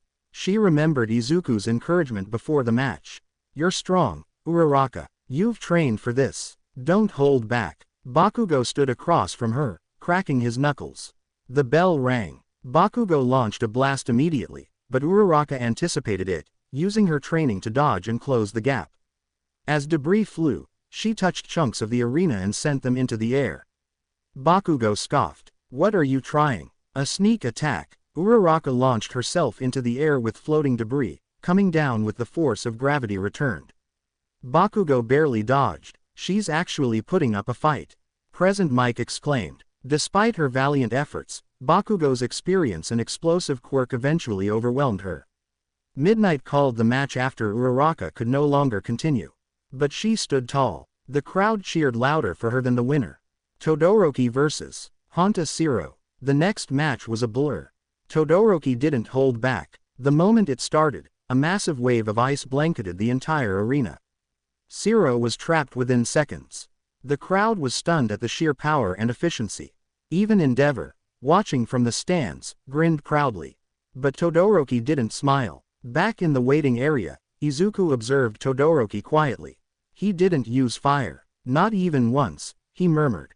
The next few matches rolled out. Tenya Iida vs. Mei Hatsume. Hatsume used the match to advertise her support gear and then self-eliminated.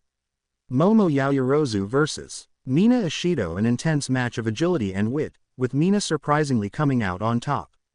Tokiyami vs. Tetsu. A brutal clash of defense versus offense, ending with Tokiyami's dark shadow overwhelming his opponent. As the day drew to a close, the semi-finalists were selected. Izuku would face Todoroki next. The crowd knew this was the fight of the day. But behind the scenes, deeper plots stirred, villains plotted, and the students grew ever stronger. As the sun began to set over the colossal UA Stadium, the day of intense matches pushed forward. The atmosphere was electric, charged with the excitement of the final few rounds. Izuku Midoriya, Having narrowly defeated Hitoshi Shinso, sat quietly on the sidelines, Yondu curled at his feet. He knew the toughest part was still ahead. From the waiting room corridor, Todoroki Shoto approached, his stoic demeanor betraying the inner storm brewing beneath the surface. Izuku looked up just as Todoroki stopped a few feet away. "Midoriya," Todoroki began, voice calm but with a clear weight behind it. "I wanted to talk to you before our match." Izuku stood up, brushing dust from his sleeves. "Sure. What's on your mind?" Todoroki's eyes flickered, his hands unconsciously clenching. "You may have noticed during the matches. I never use my left side. I only use my ice." Izuku nodded slowly. "Yeah, I figured it wasn't a limitation, more like a choice." Todoroki looked down at his hand, fingers twitching as if recalling some deep-rooted memory. "My fire quirk, it comes from my father. Endeavor. He's the number 2 hero, but to me, he's something else." Izuku listened intently, his gaze never leaving Todoroki's face. "He married my mom to create me. A child who would surpass all might. That's all I ever was to him. A tool. My siblings couldn't meet his expectations, but I could. So he trained me, pushed me, hurt me. And my mom, she couldn't take it. One day she snapped, poured boiling water on my face. Because every time she looked at me, she saw him." Izuku's breath caught. "That's why I don't use it. That power belongs to him. I swore I'd be a hero without ever relying on his quirk." There was a long silence between them. Then Izuku stepped forward. "I'm sorry you went through that. But Todoroki, I want you to know something. We're not here to fight each other because of our pasts. We're here to show who we are now. You're not your father. And your fire, it's yours. Not his." Todoroki stared, eyes wide. "I want you to use everything you've got," Izuku added. "Otherwise, I'll never forgive you." The arena, Midoriya vs. Todoroki. The crowd erupted with deafening cheers as Midnight raised her hand. Now presenting the long-awaited match, Izuku Midoriya of Class 1A vs. Shoto Todoroki, also of Class 1A. The two young heroes stood opposite each other, the wind gently sweeping through the stadium. Yondu, watching from the sidelines with the rest of Class 1A, let out a low bark of excitement. Midnight's hand dropped. "Begin." Without hesitation, Todoroki launched a massive glacier from the ground, sending jagged ice racing toward Izuku. Izuku activated One for All and his rings surged with power. He launched into the air with a burst of energy, evading the wave of ice by mere inches. As he landed, Todoroki continued the barrage. Every attack colder and more precise than the last. Izuku blasted forward using a combination of One for All and his rings, creating shockwaves that shattered the ice before it reached him. He remembered his promise to Todoroki. He wouldn't hold back. As the fight continued, Izuku noticed something. Todoroki was pushing harder.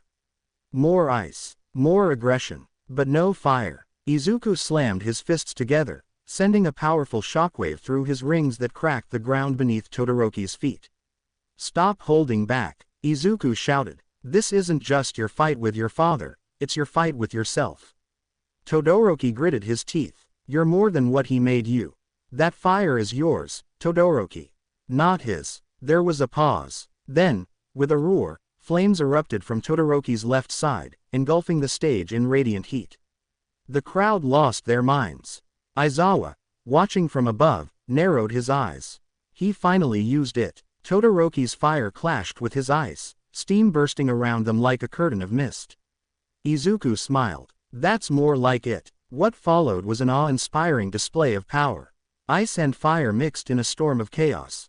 Izuku dodged, countered, redirected. He used his rings in tandem with One for All, creating propulsion boosts, concussive blasts, and barriers.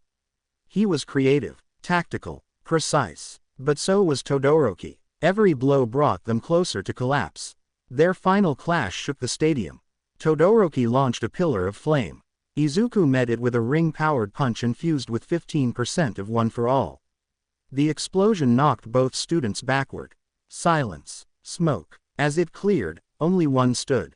Izuku Midoriya, his body trembling, clothes torn, but his eyes, alive with determination. Midnight stepped forward. The winner. Izuku Midoriya. The crowd erupted. Todoroki lay on the ground, breathing heavily. Izuku approached, extending his hand. Todoroki looked up, then smiled and took it. Thanks, for helping me remember. Izuku nodded. You're welcome. Side plot. Overhaul's goons and their discovery. Elsewhere, hidden in a dark warehouse, a group of men huddled around a TV screen. One of Overhaul's lieutenants, a pale man with sunken eyes and a nervous twitch, watched the broadcast of the UA Sports Festival. As the camera panned to Izuku Midoriya standing victorious, the man's eyes widened. That's him, he muttered. What did you say? Another goon asked. The man grabbed his coat and sprinted down a hallway, reaching a room with heavy security. Inside, Overhaul sat at a long table, cleaning his gloves. I found him, the man said breathlessly. The brat you were looking for. The one who took Eri. Overhaul didn't even turn. If you're wrong, you die. If you're wasting my time, you die. Choose your next words carefully. I swear on my life. The goon stammered. He matches the description you gave. Black hair, green eyes, freckles, and those rings. He was just on screen. Overhaul slowly turned toward the monitor as the man queued up the recording. There he was. Izuku Midoriya. Rings glowing. Power unmistakable. Overhaul's eye twitched, his lip curled. So the brat shows himself at last. He stood, straightened his jacket, and placed his hat atop his head. Track him. He's the key. With him, I can find Eri, and this time, I won't just take her back, I'll erase everything that took her from me. The screen flickered with Izuku's face as Overhaul's shadow loomed over it. Izuku stood alone in the center of the arena, the afternoon sun casting long shadows across the cracked concrete. The stands had emptied of all but those most invested in the final match of the sports festival, pro heroes, agency scouts, and a swell of Class 1A classmates. In the opposite corner, Katsuki Bakugo glared at him, explosions flickering in his palms like twin suns. This was it. The final one-on-one.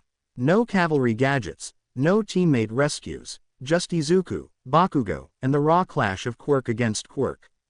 A hush fell as Midnight's signal arm dropped. Her voice cut through the silence. Begin. Instantly, Bakugo rocketed forward, blasting the arena floor into rubble. A geyser of flame and debris erupted, and Izuku yanked himself out of the way with a burst of one for all, 10% full cowling propelling him clear of the shockwave. Before Bakugo could reload, Izuku was already on him, his gauntlet-less fists humming with kinetic tension. He fainted low, then exploded upward with a sizzling rise of one for all, striking Bakugo's back and sending him tumbling head over heels. Bakugo snapped to his feet and turned, bloodlust and pride warring in his crimson gaze. Deku, you think that cheap trick can keep you ahead? Izuku shook his head, landing softly. No tricks, Kachan, just hard work. With that, Izuku activated Black Whip, the first time he'd used it openly in this tournament. From his shoulders, two inky tendrils shot forth, lashing out to snag Bakugo's belt and yank him into a midair cartwheel. The crowd gasped at the fluid grace of those dark limbs, wielded with precise control rather than raw power. Bakugo snarled, firing twin blasts at Izuku's whips. The blast shredded the whips mid-strike, but Izuku didn't hesitate. He tapped into one for all again, pushing to 30% full cowling. The impact wave from his arms met Bakugo's explosions head-on, creating a thunderclap that rattled helmets in the stands. Bakugo staggered backward, dazed for just an instant. Izuku seized the opening. A direct, devastating punch to the chest. Bakugo's explosion reverberated through the stadium as he was sent crashing into the barrier. Blood trickled from Bakugo's lip, but he spit it out and charged back with the ferocity of a cornered animal. You think you're better than me, Deku? Let's see who the real hero is. They collided again in a maelstrom of fists and explosions. Izuku took punishing hits. His ribs ached, his vision blurred, but he channeled the pain into focus. One strike became 20, each fueled by the promise he'd made to protect rather than to conquer. Midway through their exchange, Bakugo swung in low, aiming a backhand that could have shattered bones. Izuku twisted his torso, igniting Black Whip from his back. The tendril snaked out, wrapping around Bakugo's arm and yanking him off balance. In that heartbeat, Izuku slammed his fist into Bakugo's side with 40% one for all, bruising his muscles, leaving Bakugo wind-knocked but alive. The crowd erupted in shock. Bakugo tumbled, and Izuku hovered over him, chest heaving, rings mere whispers at his wrists. Bakugo spat blood. You're using my tactics, now. He forced himself up. Fine. Then I'll win this. Bakugo's next explosion was the largest yet, a fiery phoenix engulfing the center of the arena. The blast cratered the stone floor and sent waves of heat rippling outward. Izuku's eyes widened. This was beyond a normal attack. He leapt through the heat, infusing Black Whip into a spinning barrier around him. The whips intersected, forming a cage of living shadow. Bakugo's flames struck it, sending sparks flying, but the barrier held. Even so, the shock radiated through to Izuku, shaking his bones. On the brink of collapse, Izuku pressed forward. He reached deep into One for All's reservoir, gripping the tendrils of power behind his navel. He surged to 50% full cowling, the maximum he could handle without fracturing himself. His body glowed with green lightning as energy crackled over his skin. With a roar, Izuku dashed at Bakugo. The battlefield turned into a blur of afterimages. 1, 2, 3 strikes, each a precise, deadly blow that shattered the shadow cage and sent Seiji clashing spells into molten cracks. Bakugo's vision swam as he staggered backward, his quirk flickering out. He fell to one knee, chest heaving, smoke curling from his singed hair. Izuku stood over him, breathing ragged but resolute. He clenched his fist and raised it. Deku wins. The stadium exploded in cheers that shook the rafters. Present Mike's voice thundered. Unbelievable. Izuku Midoriya has done the impossible. Bakugo looked up, eyes blazing with pain and reluctant respect. Izuku reached out a hand without hesitation. He's yours, Bakugo muttered, hoisting himself up. He accepted Izuku's hand and let himself be pulled to his feet. The two stood side by side as the audience rose in a standing ovation. Izuku looked out at the crowd, the weight of everything he'd overcome settling like dawn light in his chest. The stadium's cheering hadn't stopped since Izuku Midoriya's triumphant win against Bakugo in the final match of the UA Sports Festival. The arena, now settling under the soft glow of the setting sun, hummed with the energy of adoration and awe. Izuku stood on the center podium, his body still sore but his heart full. His classmates stood at either side of him on the lower podiums, Todoroki on the left, Bakugo on the right, scowling, but not with the same fury as before. A camera drone hovered in the air, broadcasting the medal ceremony to screens across the country. All Might, dressed in his usual hero attire, approached the three of them. The crowd hushed immediately, giving the moment its due gravity. But something else buzzed among the spectators and commentators, a curiosity that had grown stronger over the last 2 weeks.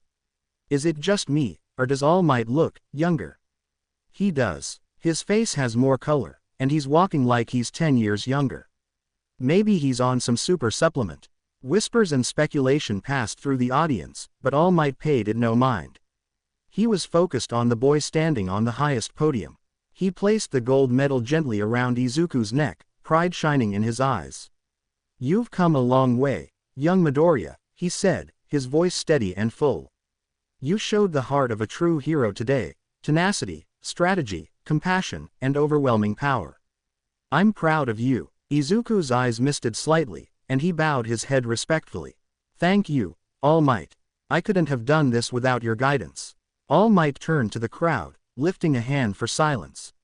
These young heroes have proven that they are the future of our world. The trials they faced today were more than physical, they were emotional, moral, and intellectual. That is what being a hero is about. He looked back at Izuku, then at the rest of the stadium. And so I say this, to all who dream to be heroes, let us not only strive to go beyond. He raised his arm high, energy flaring briefly in his silhouette. Let us go beyond. Plus ultra. The crowd erupted. The stands trembled with applause and cheers. Cameras flashed. The sports festival closed on a triumphant note. The next day, Classroom 1A. The bright morning sun filtered into Class 1A's classroom. Students chatted animatedly, still processing the incredible events of the day before. Aizawa stood at the front, wrapped in his sleeping bag as always, eyes barely open. All right, settle down. Festival's over. Time for internships. Groans and excitement filled the room. Aizawa yawned. You'll be deciding your hero names today. Midnight will help supervise. I'm taking a nap. True to his word, he walked to the corner and curled up. Moments later, Midnight strutted in, full of energy. All right, my little stars. Let's make some names that shine. One by one, students came up and presented their hero names. Some were goofy, some were inspired, some, like Todoroki's, were simple and detached. Then came Izuku's turn. He stepped forward, holding a card. He took a deep breath. I've decided on the bearer of the 10 rings, Ryokuryu. The room was quiet for a moment. Midnight tilted her head. Interesting. It sounds a little like Yukio, the pro hero. Were you inspired by her? Izuku shook his head gently. No, I wasn't. It came from the way I fight, and something else personal. He flashed back briefly to the statue of Shang-Chi, the dragon looming behind it. The strength, the grace, the power held within the rings, that image had become a part of him. Midnight smiled, impressed, powerful and mysterious. I like it. With the hero names finalized, Midnight nudged Aizawa awake. He yawned and stood slowly, stretching. Good. Now on to offers. We've received official word from the Hero Public Safety Commission. The top students have received internship offers from agencies across Japan. He tapped the control panel. A screen dropped down, showing a ranked list of names. 1. Izuku Midoriya 5,618 offers. 2. Shoto Todoroki 4,711 offers. 3. Katsuki Bakugo 3,964 offers. The class gasped. Whoa, Midoriya's number won by a huge margin. Seriously, that's insane. Guess beating Todoroki and Bakugo really paid off. Izuku rubbed the back of his head sheepishly, cheeks red. I didn't expect that. Aizawa handed him a digital tablet. These are the agencies that submitted offers. Review them carefully. Don't pick based solely on fame. Choose the one that fits your growth. You have 2 days to decide. Izuku nodded. Understood. As the bell rang and students began leaving, Izuku gathered his things. He was just about to slide open the classroom door when a familiar voice echoed behind him. Young Midoriya, a moment, please. Izuku turned. All Might stood by the door, his presence calm but firm. They walked together in silence, exiting the school and heading toward the rear training grounds. The trees whispered in the wind, a quiet contrast to the buzz of the sports festival. Once they were alone, All Might stopped, his back to Izuku. You've received many offers, but there's one I'd like you to consider above all. Izuku tilted his head. You mean? All Might handed him a folded piece of paper. The edges were a little worn. It's from Gran Torino. He's someone who trained me. A retired pro hero, a former colleague of Nana Shimura. He taught me nearly everything I know. Izuku blinked. All Might's hand was trembling slightly. I warn you, he's peculiar. You'll think he's senile, but he's sharp, very sharp. Izuku opened the paper. It had an address, scrawled in bold strokes. Gran Torino's name was written at the bottom. He specifically asked for you. Didn't say why, just that he's interested. Izuku swallowed. The idea of training with someone who once molded All Might himself filled him with both awe and dread. Is he scary? All Might didn't answer immediately. Then he laughed. You'll see. Izuku folded the paper and tucked it into his bag. Thank you, All Might. I'll think about it. All Might clapped a hand on his shoulder. You've grown so much, but there's still more to learn. Choose wisely. As they parted ways, Izuku looked up at the sky, the paper still warm in his hand. His journey wasn't over. It was only beginning. Izuku's internship began with a whirlwind. Gran Torino was everything All Might had warned him about, and more. He was eccentric, unpredictable, and ruthless in his training. But beneath the act was a brilliant mind honed from years of experience, and Izuku soaked in every lesson. Day 1. Ring foundations and reflex training. Gran Torino's cramped apartment became the training ground. You already know how to use one for all, the old hero barked. Now show me how well you can fight without breaking everything. Izuku activated full cowling at 50%, sparring lightly with Gran Torino, focusing on agility and restraint. Then came the rings. You've got these fancy things, Gran Torino said, tapping a ring. Show me what they can really do. Izuku began with energy projection. Concentrating, He summoned a shimmering disk of chi energy, blocking one of Gran Torino's swift kicks. Then he transitioned into offense, firing a pulse that narrowly missed the hero's head. Good, Gran Torino grunted. But you're still thinking like a brawler. Think like a strategist. Use the terrain. Use the moment. They trained for hours, Izuku slowly mastering energy shields, pulses, and low-level constructs like spears and barriers. Day 2. Elemental harmony and mystical senses. Gran Torino pushed Izuku to connect deeper with the rings. The power isn't just force.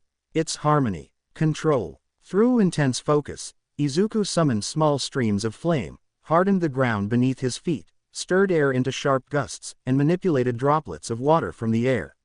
Not large scale, yet, but the elemental attunement had begun. More surprisingly, the rings began warning him. Whispered pulses, mental nudges before Gran Torino's surprise attacks. Precognitive flashes. Izuku began dodging faster than he could think. Now you're using your head, kid, Gran Torino said, clearly impressed. That night, Izuku meditated as part of training. The rings whispered more clearly. Distant futures, multiple paths. The more he calmed his mind, the more he sensed what could happen. Day 3. Spatial manipulation and healing. On the third day, Izuku managed something new. Focusing on the rings, he created a rift, a flickering portal just large enough to move through. With enough energy, he blinked a few meters forward. Gran Torino was stunned. You're starting to crack open the real potential. Keep at it. They also explored the rings, healing aura. Small cuts and bruises faded in minutes. Poisonous gas inhaled in a brief test thanks to Gran Torino's insane methods dissipated harmlessly through the aura. You've still got limits, Gran Torino said. Don't think you're immortal, but you're getting there. Arrival in Hosu City. The fourth day began calmly, with Izuku and Gran Torino boarding a train to Hosu. They discussed quirks, heroes, and ideals. Izuku pondered his power. The rings pulsed softly as he watched the cityscape roll by. Then they surged. Izuku's expression hardened. Gran Torino, something's wrong. A Nomu crashed through the train roof, gripping a screaming pro hero. Izuku acted instantly. His rings flared, severing the Nomu's grip with precise Kai blasts.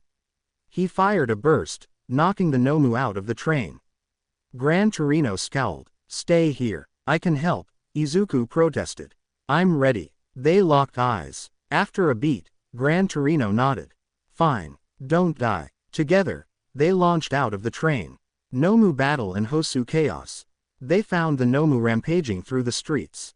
Izuku fought with precision, using ring-constructed barriers and propulsion to outmaneuver it. A final charged strike from his rings pierced its skull, and it fell. Gran Torino and Izuku split up. Izuku raced to aid civilians. That's when he heard Manuel yelling. Has anyone seen Iida? He ran off during the attack. Izuku's blood ran cold. He sprinted across rooftops, black energy flaring at his feet. Then, a scream. He saw it. Stain, looming over Iida and the pro-hero native, blade raised. Izuku leapt down. Detroit smash. He collided with Stain, sending him flying. He rushed to Iida's side. I'm fine, Iida gasped. Native, on it. Izuku applied pressure to Native's wounds. Then, a slash. Stain was back. Izuku barely dodged. Hero versus killer. The alley lit up with chi energy as Izuku fought. He used elemental manipulation to blind and freeze Stain's movement. Fire bursts and earth spikes threw him off balance. He used ring constructs to strike from multiple angles. Stain landed a cut. Izuku's limbs locked. Stain raised his blade. Todoroki's eyes surged through the alley. Sorry I'm late, Todoroki said, stepping in with blazing fire and ice. Izuku, still paralyzed, summoned Black Whip. The tendrils grabbed building edges, pulling him away from danger. He launched his rings to trap Stain. Todoroki froze the killer solid. As Todoroki took Native and Iida, Izuku pulled himself upright, sheer will and Black Whip keeping him mobile. But the ice cracked. Stain roared free. He lunged at Izuku. Move. Izuku screamed. A pulse exploded from his body, wind and energy. When the dust cleared, Izuku floated midair, gripping Stain in a Black Whip cocoon. I won't let you hurt anyone else. Engines roared. Iida rocketed back in, slamming into Stain with a devastating kick. The hero killer dropped. Izuku collapsed, his floating ceasing. Aftermath. They restrained Stain. Izuku warned of a Nomu attack just in time, severing its arms and grounding it with Float and Black Whip. He blacked out moments later. Gran Torino arrived to see the battlefield, his eyes widening at what Izuku had accomplished. "Kid," he muttered, "you really are something else." The tense stillness of the alley was broken only by the soft panting of the three students and the distant calls of pro heroes coordinating rescue efforts. Stain lay unconscious and tightly restrained beneath layers of ice and black tendrils, a testament to the teamwork and sheer desperation that had brought him down. Izuku, trembling with exhaustion, loosened Black Whip slightly, allowing the pro heroes to move in and apply reinforced quirk-resistant restraints to the hero killer. Todoroki wiped sweat from his brow and turned to Izuku. "You really pushed past your limits, Midoriya." "I didn't have a choice," Izuku said between deep, tired breaths. "I couldn't let him hurt anyone else." Lita nodded quietly beside them, his eyes full of conflicted emotion. "You saved me, again. I don't even know what to say." Before Izuku could respond, a pulse from the rings flared violently on his wrist. A sharp, instinctual warning. He looked up, and barely had time to shout, "Get down!" A winged Nomu screeched down from the sky, its grotesque form cutting through the air like a blade. Its talons latched onto Izuku's shoulders with terrifying speed, digging in through the tattered remains of his uniform. Blood bloomed instantly, his breath catching in pain as it began to ascend, lifting him off the ground. The others barely had time to react. "No, Izuku!" Todoroki shouted, raising a wall of ice far too late. The wind howled as the Nomu climbed higher with its struggling prize, wings beating like a warped jet engine. But Izuku gritted his teeth and focused, heart pounding through the adrenaline and agony. The rings on his arms shimmered with concentrated energy as he gathered Kai between his hands. "Not again. I'm not going down like this." With a roar, he activated the energy projection feature, blades of golden light flaring from both palms. He crossed his arms and slashed upward, severing both of the Nomu's arms in an explosive burst of energy. The creature screamed and spiraled out of control, crashing into a rooftop. Izuku, now free but falling fast, gritted his teeth and channeled Float and Black Whip together. Dark tendrils snapped out and latched to a nearby building, stabilizing his descent. With another flick of will, he reversed momentum and yanked the Nomu downward, slamming it hard into the street below. The beast groaned, twitching once before falling limp. The arriving pro heroes, Endeavor, Gran Torino, Manuel, and a few others, rushed to contain the threat, binding the Nomu in reinforced chains as Todoroki and Lita rushed over to where Izuku now hovered awkwardly, suspended in the air. As Izuku floated down and released Black Whip, his knees buckled. Gran Torino was there in a flash, catching him under the arm. "You idiot," he muttered, but there was no anger in his voice, only concern. "You said you could handle yourself, and you damn well did. But you're not invincible, kid." Izuku tried to smile. "Thanks for believing in me. I had to do it. I couldn't let anyone else die." Gran Torino studied him for a moment, this boy, who bore the weight of a power far greater than himself, and finally nodded. "You've got guts. But don't forget, power without control is just destruction." "I'll remember," Izuku whispered. His rings gave one last flicker, dimming slowly. His legs gave out completely. Gran Torino caught him again, easing him down as the medics rushed over. "Get him stable," one of the pros barked. "We've got another student over there, possible quirk fatigue and blood loss." As the chaos dimmed around him, Izuku's eyelids fluttered. He could faintly hear Lita and Todoroki calling his name. Gran Torino crouched beside him, frowning deeply. "You're more than just a successor to One for All, Midoriya. You're something else entirely." Izuku blinked slowly, barely able to respond. "I just want to protect people." Then darkness claimed him. Hospital aftermath. When Izuku Midoriya opened his eyes, sterile white light filtered into his vision from the hospital ceiling above. Beeping machines gently echoed in the room, though none of them were connected to him, only positioned nearby, monitoring his vitals periodically. A calm breath filled his lungs. No pain, no aches, just clarity. He sat up slowly, flexing his fingers. The 10 rings, cool and humming faintly, were snug on his arms. He could still feel their residual warmth, like quiet embers simmering beneath his skin. "You're up," a familiar voice said. Izuku turned his head to see Detective Tsukauchi at the foot of his bed, clipboard in hand. Standing beside him, with arms crossed and a calm expression, was Gran Torino. "How long have I been out?" Izuku asked, voice dry. "Only a day," the detective replied. "Frankly, you shouldn't even be up right now. But according to your medical scans, you're in peak condition. We've never seen healing like this." Gran Torino snorted. "That's an understatement." Izuku nodded. "It's the rings. They helped." Tsukauchi lowered the clipboard. "You'll be glad to know you're not in trouble. You had explicit permission from Gran Torino to participate, and multiple pro heroes gave accounts of how you saved lives, including your classmates." Gran Torino nodded once. "You stepped up, and you stayed alive. That's all that matters." Tsukauchi stepped forward. "There is one thing we're curious about. During the fight with Stain, several quirks manifested.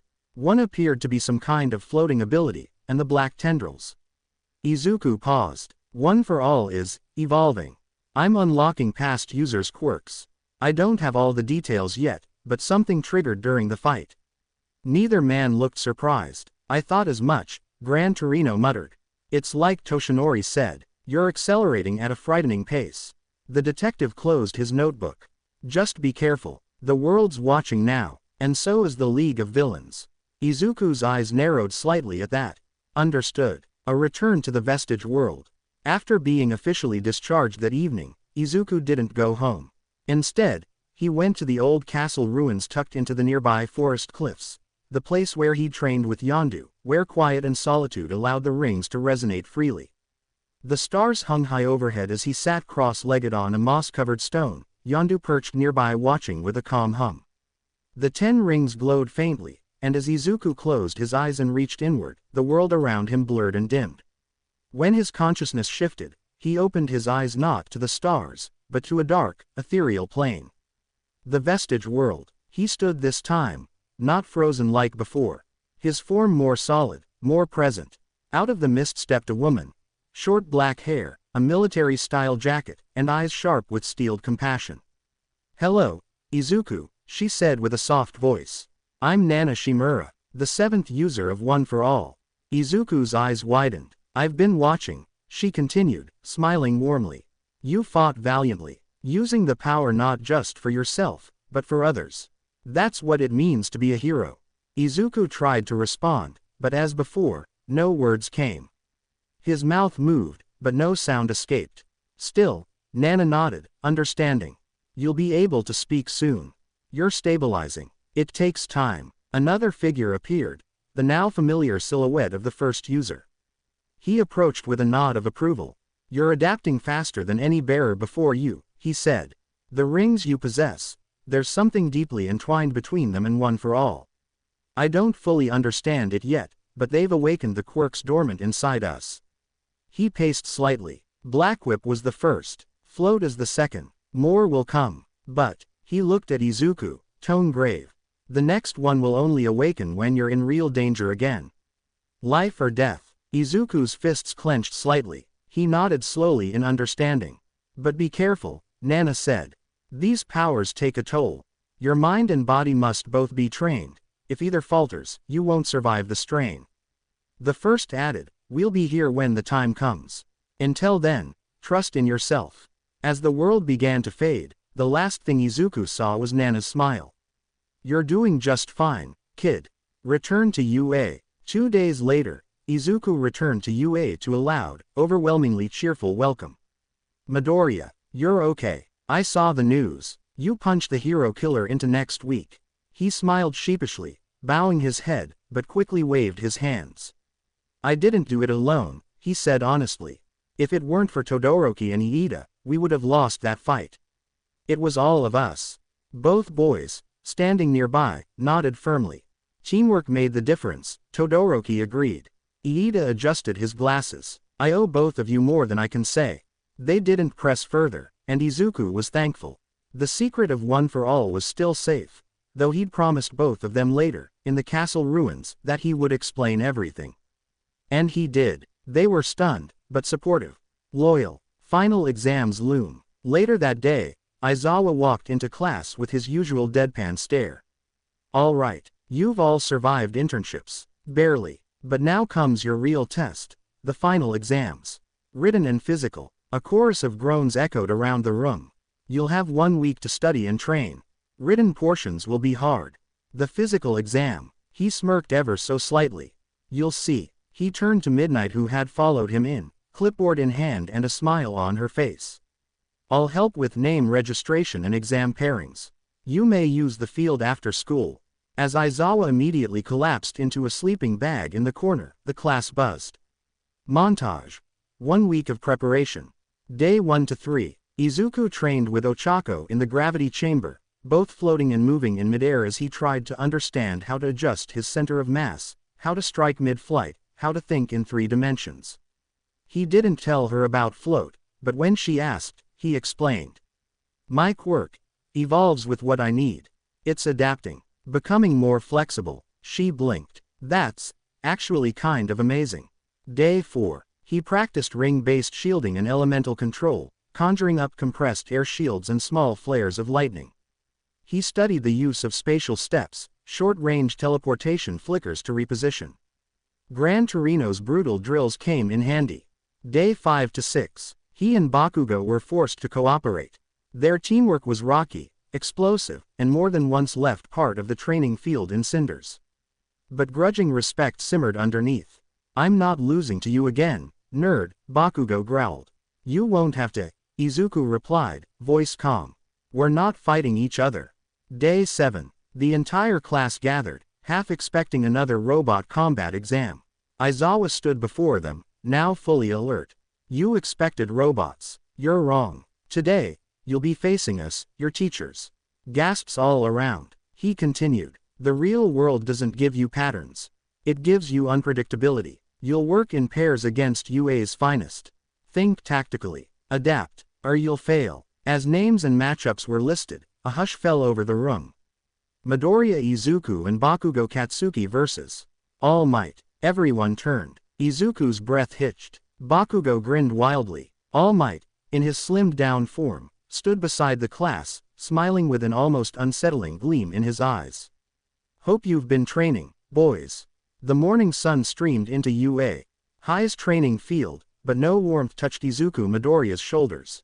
Tension coiled around his spine like a vice as he stood beside Bakugo Katsuki, both of them eyeing the arena laid out before them. This wasn't just any training simulation. Today, they were up against All Might himself. The symbol of peace, their mentor, and one of the few people alive who knew the true weight of the power Izuku carried. From a perch overlooking the arena, Aizawa addressed the class. Final exams start now. Pair 7. Midoriya and Bakugo vs. All Might. Objective. Escape through the designated gate or incapacitate your opponent. Whispers stirred among the students watching from a distance. They gave them All Might. Can they even win? Izuku barely heard them. His mind was a whirlwind of strategy. Bakugo flexed his fingers, tiny sparks already dancing across his palms. Don't slow me down, Deku. Izuku nodded. We'll need to work together. He's not going to go easy. TCH, Bakugo scoffed. I'm not expecting him to. Then the ground shook. All Might landed before them in his powered-up form, a gust of wind radiating outward. Towering and grinning with challenge, he cracked his knuckles. Come at me with everything you've got. Round 1. Shock and awe. Bakugo darted forward without hesitation, launching a rapid barrage of explosions toward All Might's face. The hero batted them aside effortlessly, but the smoke gave Izuku the opening he needed. Full cowling. 40%. He weaved through debris with high-speed precision, circling behind All Might and launching a concussive blast from his rings. It wasn't aimed to hurt, just distract.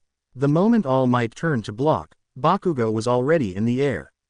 Howitzer. Impact. The explosive twist of fury slammed into All Might's back, sending a shockwave across the field. Dust and smoke obscured the scene. Izuku didn't relax. That won't be enough. From the smoke, All Might laughed. Good teamwork. Then he appeared behind Bakugo in a blur. But not good enough. A punch like a cannon shot Bakugo into the side of a building. Kachan. Izuku lunged, intercepting All Might with a kinetic energy burst from his rings. He flipped through the air, landing hard and skidding across the cracked pavement. 50%. Push it to 60 if you need to. Bakugo groaned, pulling himself from the rubble, coughing but still conscious. I'm fine. Don't. Gah. He winced, clutching his ribs. Cracked. Izuku realized. He won't last at this pace. They regrouped behind a steel barricade, breathing heavily. He's holding back, Izuku said. But not by much. Bakugo grit his teeth. I can still move. Let's end this. Izuku frowned. If you collapse now, we fail. He touched his rings together. Their inner hum resonated. Golden light shimmered from them as he held one hand over Bakugo's ribs. Bakugo flinched, but then blinked in surprise as warmth spread through his side. What the hell is this? Healing ring, Izuku said. Regenerative aura. You'll still feel it, but the damage is mending. Bakugo's eyes widened. You've been holding back this kind of crap. Only when it matters. The injuries faded just enough for Bakugo to breathe easier. Let's go, Izuku said, standing. Time to change the plan. Round 2. Unity. They sprinted into the open. This time, they didn't separate. All Might's eyes glinted with approval. You're syncing up. Good. Let's see how far that takes you. Izuku launched a barrage of energy projections, forming spears of pure Kai from his rings, forcing All Might on the defensive. Simultaneously, Bakugo zipped around with smoke screens and pinpoint detonations, carving out blind spots. Then Izuku used spatial flicker. In a shimmer of light, he vanished and reappeared behind All Might, driving a hardened barrier construct against the hero's spine. Bakugo hit from the front, sandwiching him. The impact shook the arena. But All Might didn't move. He grabbed them both, one hand each. Then leapt. They soared into the sky, the wind howling past them. All Might spun midair and drove both of them down toward the ground. Smash. A modified version. Less force, but enough. They hit like twin comets. Dust and concrete exploded outward. Silence. Then movement. Izuku stood first, bruised but functional. His rings pulsed with energy, reducing the worst of the fall. Bakugo was slow to rise, but the healing earlier had spared him a knockout. We're not done, Izuku shouted. He held out both hands. Energy flared around him. Air, fire, and lightning gathered. All Might blinked. Elemental harmony. Izuku thrust forward. A dragon-shaped blast roared toward All Might, its form twisting with flame and raw Kai. It struck with force enough to dent reinforced steel. The hero braced, skidding backward from the hit. Now, Izuku created a portal, short range, just past All Might. Bakugo smirked. TCH. About time. They dove in, and emerged at the arena gate. The exit. A buzzer sounded. Aizawa's voice. Victory. Team Midoriya and Bakugo. They escaped. Cheers erupted. Aftermath. All Might powered down, walking over to them with a grin. You've grown, he said. Both of you. Bakugo, your aggression was tempered by tactics. Midoriya, your mastery of those rings is getting terrifying. Bakugo scoffed but nodded. Izuku smiled and bowed. I still have a long way to go. All Might leaned closer. And a long legacy to uphold. Be ready, young man. The real test hasn't even begun. Izuku's eyes narrowed. He nodded. I will be. The sun beat down through a warm summer sky as Class 1A disembarked from the bus. Lush forest stretched in all directions. Just ahead of them was a cliff overlooking an expansive forest basin. There, waiting dramatically atop rocks, stood 4 colorfully clad pro-heroes. We are the wild pussycats. Mandalay, Pixie Bob, and the ever-exuberant Tiger struck dramatic poses, while Ragdoll gave a cheerful wave. The students blinked at the sudden energy, most stunned into silence except for Kaminari, who cheered at the show. Izuku stood with his arms crossed, rings pulsing faintly in the summer heat. Mandalay stepped forward with a smile. Welcome to your summer training camp. This forest is our playground, and you'll be doing a lot more than playing. Just then, Pixie Bob stomped her foot. The ground beneath the students suddenly crumbled, sending the entire class tumbling down the cliffside into the dense forest. Aizawa, watching from above, sipped his coffee and muttered, "Your training starts now. Survival training begins." The descent was rough, but the students quickly found themselves dealing with earth beasts summoned by Pixie Bob. With coordinated efforts, they fought through the monsters. Izuku used his rings to blast away a charging beast, combining one for all an elemental force to split a rock creature in two.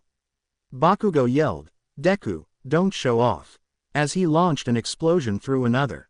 It took hours, but they finally made it to the base camp. Base camp and training begins.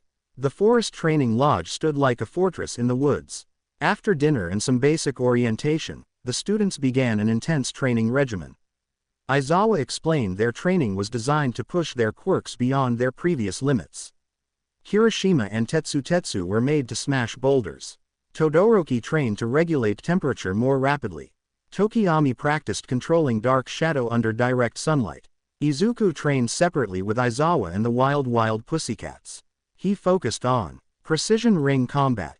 Izuku refined his control over the 10 rings, learning to throw and recall them at extreme speeds. He could now position them around his body midair and manipulate them into specific fighting formations, rotating shields, spears, and rapid-fire scatter shots. He adjusted ring formations to mirror different martial arts styles, combining fluid motion with brutal impact. Energy constructs. Creating solid platforms and complex weapons using chi energy from the rings.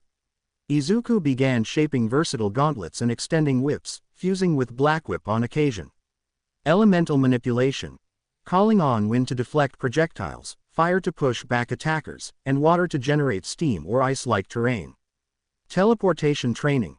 Creating short-range spatial rips that let him blink from one position to another, though he was still fine-tuning direction and stability. Mystical awareness.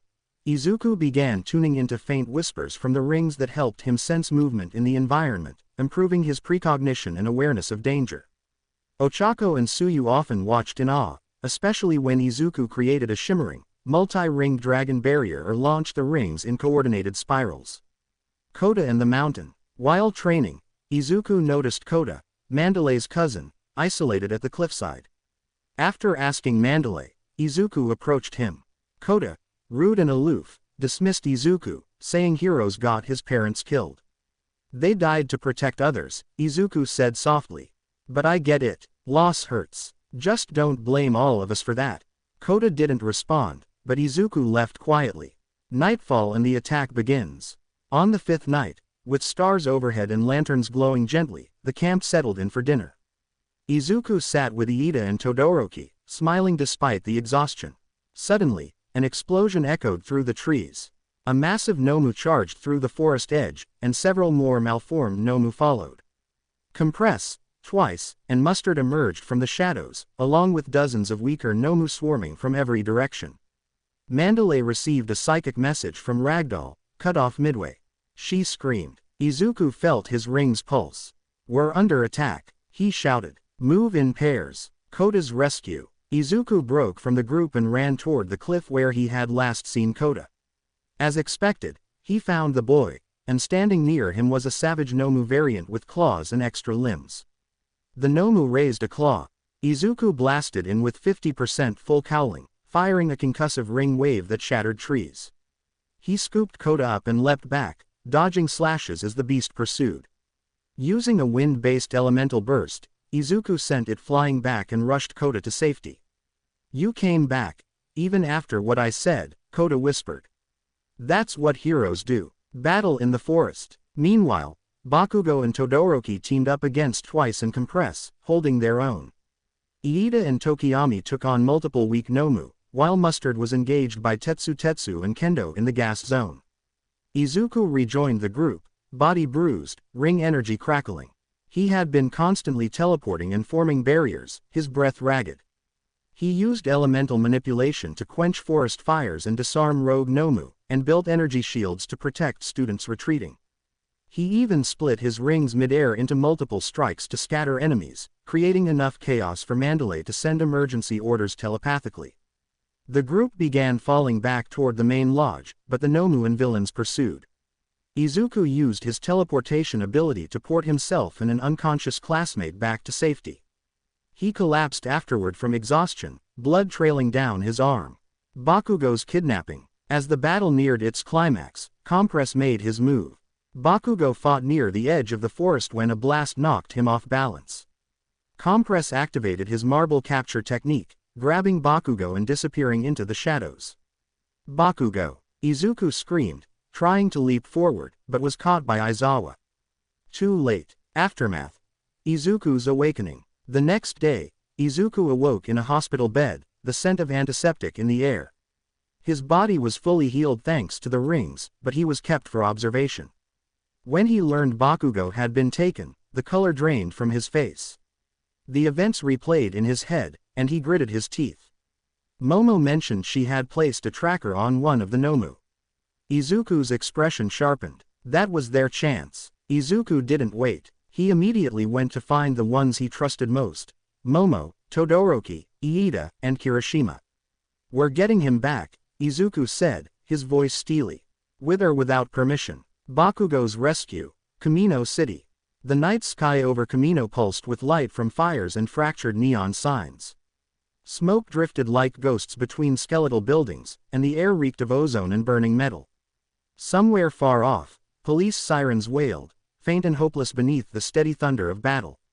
On a rooftop across from the League of Villains' hideout, Izuku Midoriya crouched with Kirishima, Momo, Todoroki, and Iida. Their breath fogged in the cool night air, tension coiled in their muscles. They had rehearsed the plan a dozen times. Get in. Get Bakugo. Get out. But then, a sudden spike of pain ripped through Izuku's skull. His vision distorted. Shadows stretched unnaturally, every noise magnified. Danger. Not just trouble. Something monstrous. Midoriya, Iida whispered urgently. What's wrong? Someone's here, Izuku muttered, voice taut. It wasn't fear. It was instinct. His danger sense and the 10 rings screaming in unison. And it's worse than Nomu. The distraction. Down below, explosions ripped the street apart as pro-heroes stormed the hideout. Kamui Woods' branches lashed through shattered walls, while smoke grenades choked the air. The League scrambled, some retreating, others attacking blindly in the chaos. Kirishima's fists clenched. It's now or never. Let's go. Wait, Izuku hissed, yanking them back just before a concrete slab slammed into the spot they'd been standing. Momo blinked. How did you? No time. The window was open. The grab. Shoto's ice carved a jagged path into the building. Kirishima barreled forward, smashing debris aside. Through the haze, Bakugo stood, eyes blazing, hands twitching with suppressed explosions. TCH. Took you long enough, he growled. Bakugo, let's go, Kirishima shouted, reaching out. Izuku's head throbbed again. Danger sense. Something closing in. The arrival. A deep, mocking voice slithered across the battlefield. Oh my, how lively. The air warped. Dust lifted off the ground as if gravity itself was wavering. Izuku's skull felt like it would split. He didn't need to see the source. All for One had arrived. Pro-heroes swarmed, shouting orders. Aizawa's scarf lashed forward. Best Jeanist anchored the street with steel cable. Izuku gritted his teeth. Kirishima. Now. Bakugo took the hand without hesitation, vaulting rubble. Shoto's ice sealed the rear as Iida's engines roared, launching them across the rooftops. The oppressive presence of All for One faded, but danger sense kept pulsing. The retreat. They raced deeper into the city, weaving through alleys until they reached a crowded plaza. A massive outdoor screen displayed the live broadcast, All Might battling All for One. The symbol of peace clashed with the symbol of fear in a storm of shockwaves. Izuku's danger sense flared again, violently. His rings burned against his skin. On-screen, All Might was launched across the battlefield, smashing into a building. Dust swallowed him. Izuku's eyes widened. He knew what he had to do. He spun his rings in a tight circle. Sparks of gold and blue arced outward, tearing open a shimmering portal. Midoriya, wait, Momo shouted, lunging forward. Izuku, don't, Iida cried, but Izuku dove through, sealing the portal behind him. The clash. The sound hit first, a deep, menacing chuckle amid the crackle of destruction. All for One turned mid-monologue at the whine of charged energy. His masked head tilted just in time for a ring-powered fist to crash into his face, caving the mask inward and launching him through a half-standing tower. All Might's eyes widened as Izuku landed beside him, dust swirling around his boots. I'm here to help finish this, Izuku said, sending the 10 rings to orbit around All Might, their energy linking with One for All's presence. All Might's voice was strained. Young Midoriya, this is too dangerous. You could. Izuku cut him off, eyes burning. It's my job as a hero to step into danger, even if it isn't my business. That's the essence of a hero. For a heartbeat, All Might stared, then his lips curled into a grin. Ha! You've got my spirit, all right. 2 against 1. A crash sounded from the rubble. All for One emerged, mask fractured, eyes glowing with rage. I'll crush you both. Then I'll take the rings, and One for All. He launched forward, the street imploding beneath him. All Might met him head on. Izuku followed, rings firing in rapid bursts. Shockwaves split the air. All for One's tendrils lashed, stealing quirks from the environment, twisting them into devastating blows. Izuku teleported behind him, sending a flaming whip of ring energy around his arm, yanking him back into All Might's fist. All for One retaliated with a blast of compressed air that tore through buildings, but Izuku's shields absorbed the brunt, giving All Might room to strike. They moved in tandem, each hit fueled by everything they had. The final smash. All Might locked eyes with Izuku. No words, just understanding. They both charged, energy roaring through their bodies. One for All. All Might's voice thundered. Full power. Izuku finished. Twin smashes landed as one. All Might's titanic right hook and Izuku's ring-enhanced uppercut, the combined force shattering the ground and obliterating All for One in a storm of blinding light. Silence fell. Then rubble shifted, but the villain was gone, erased. The passing of the torch. All Might's form flickered. He shrank slightly, muscles losing their impossible size. One for All was leaving him. It's gone, he murmured. Not in despair, in acceptance. Izuku staggered but stayed standing, sweat dripping, chest heaving. All Might raised a trembling hand and gripped Izuku's shoulder. With the world watching through every camera, he straightened as much as he could. Now, it's your turn. Izuku raised his fist high. The crowd, the nation, roared. And for the first time, the symbol of peace stood in green. Sharper. Ha! Class 1A. Watching the broadcast. The plaza's big screen blazed with light, showing the world-shaking battle. Around it, a mix of civilians, evacuees, and scattered pro-heroes stood frozen, breaths caught in their throats. Kirishima, still catching his breath from the rooftop escape, stood near Bakugo. Momo, Todoroki, and Iida were nearby, all still wired from adrenaline. On screen, the dust cleared to reveal All for One, towering, mask cracked, and Izuku Midoriya standing beside All Might. The crowd gasped. That's... Yaoyorozu's voice wavered. He went back. Todoroki's eyes narrowed. He'd seen Midoriya fight, seen the toll it took on his body. Idiot. But there was no heat in his voice, only a quiet respect. Beside him, Kirishima clenched his fists. Manly. Stupid, but manly. Bakugo didn't say anything. His gaze locked on the screen, jaw tight, explosions faintly popping in his palms. The feed caught the moment All Might leaned toward Izuku, clearly telling him to leave. Izuku's reply came sharp and unwavering. It's my job as a hero to step into danger, even if it isn't my business. That's the essence of a hero. Bakugo's shoulders stiffened, his teeth ground together. Damn nerd. The fight erupted in a blur, Izuku's rings firing, All Might and him striking in perfect rhythm, All for One pushed back step by step. Kaminari, watching from his family's living room across the city, leaned forward, eyes wide. No way, he's keeping up with All Might. In another home, Siro's parents watched with him, Siro muttering under his breath, "Go get him, Midoriya." Even Tokiyami, normally composed, found himself gripping the arms of his chair. The boy's resolve is unshakable. Bakugo's paw, the plaza. The camera angle shifted. All Might and Izuku stood side by side, power radiating off them like heat from a forge. All Might shouted, "Now, it's your turn." The crowd erupted in cheers. People cried, strangers hugged, and the plaza echoed with the sound of hope reborn. But Bakugo didn't cheer. His heart pounded, something hot and unfamiliar coiling in his chest. He'd fought alongside Midoriya before, but this was different. The nerd wasn't chasing him anymore. He was standing shoulder to shoulder with the symbol of peace, fighting the man who'd nearly destroyed them all. Bakugo's fists trembled. Was it anger? Pride? Something else? He couldn't name it. Damn nerd, he muttered again, quieter this time. Kirishima glanced at him. You okay, man? Bakugo didn't answer. His eyes stayed glued to the screen as All Might and Midoriya prepared their final blow. When the two smashes landed, the entire plaza seemed to shake. The image burned into Bakugo's mind. The nerd, fist raised, as the entire world cheered. Later that night, Bakugo's room. The city outside was still buzzing.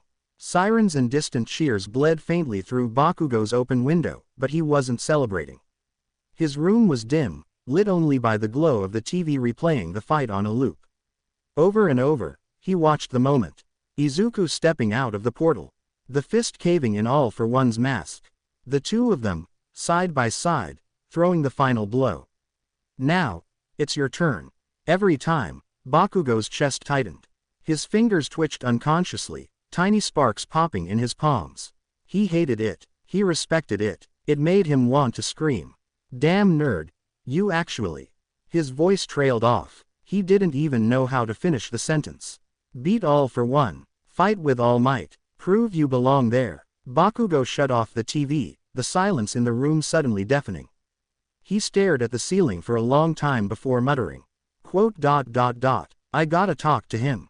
The hospital. The next morning. Bakugo didn't tell anyone where he was going. He just walked, hands shoved in his pockets, until the white bulk of the hospital loomed ahead. Security was tight, but his name got him through. They knew he was a classmate. The room was quiet when he stepped in. Izuku was sitting up in bed, a couple of bandages on his arms, faint dark circles under his eyes, but otherwise, whole. His rings rested neatly on the table beside him. Bakugo shut the door behind him. You're an idiot. Izuku blinked, then gave a tired smile. Good morning to you too, Kachan. Bakugo walked closer, stopping at the foot of the bed. His glare was sharp, but his voice wasn't as loud as usual. You could have died. You know that, right? I know. Izuku's voice was steady, but All Might needed help, and it wasn't just about him. If I could do something to stop All for One, I had to. Bakugo's jaw tightened. He hated that he understood. That same drive burned in him too, the need to stand where it mattered most. For a long moment, neither said anything. The beeping of the heart monitor filled the room. You're not pulling that crap again without me there, Bakugo finally said. Got it. Izuku's smile widened. Got it, Kachan. Bakugo turned toward the door, muttering, dumbass, under his breath. But his steps were lighter than when he came in. Izuku's POV. Hospital room. The room smelled faintly of antiseptic, but at least the bed was comfortable. I'd been here a day now, my body feeling fine thanks to the rings. Healing. The doctors just wanted to monitor vitals before letting me go. The TV in the corner kept running news coverage. They replayed the battle again and again. I tried not to watch, but my eyes always drifted back. Seeing myself next to All Might like that, it didn't feel real. The door creaked open. I looked up and froze. Kachan. He stepped in, hands buried in his pockets, shutting the door with his foot. His face was hard to read, not the usual explosion of emotion, but something tighter. You're an idiot. I couldn't help but smile, even if it was a little weak. Good morning to you too, Kachan. He walked to the foot of the bed, eyes narrowing. You could have died. You know that, right? I met his gaze. I know. But All Might needed help. And, if there was even the smallest chance I could stop All for One, I had to try. That's what heroes do. For a second, he didn't say anything. Just stared. Then his mouth twitched. You're not pulling that crap again without me there. Got it, I said without hesitation. He muttered, dumbass, and left, but there was something lighter in his expression.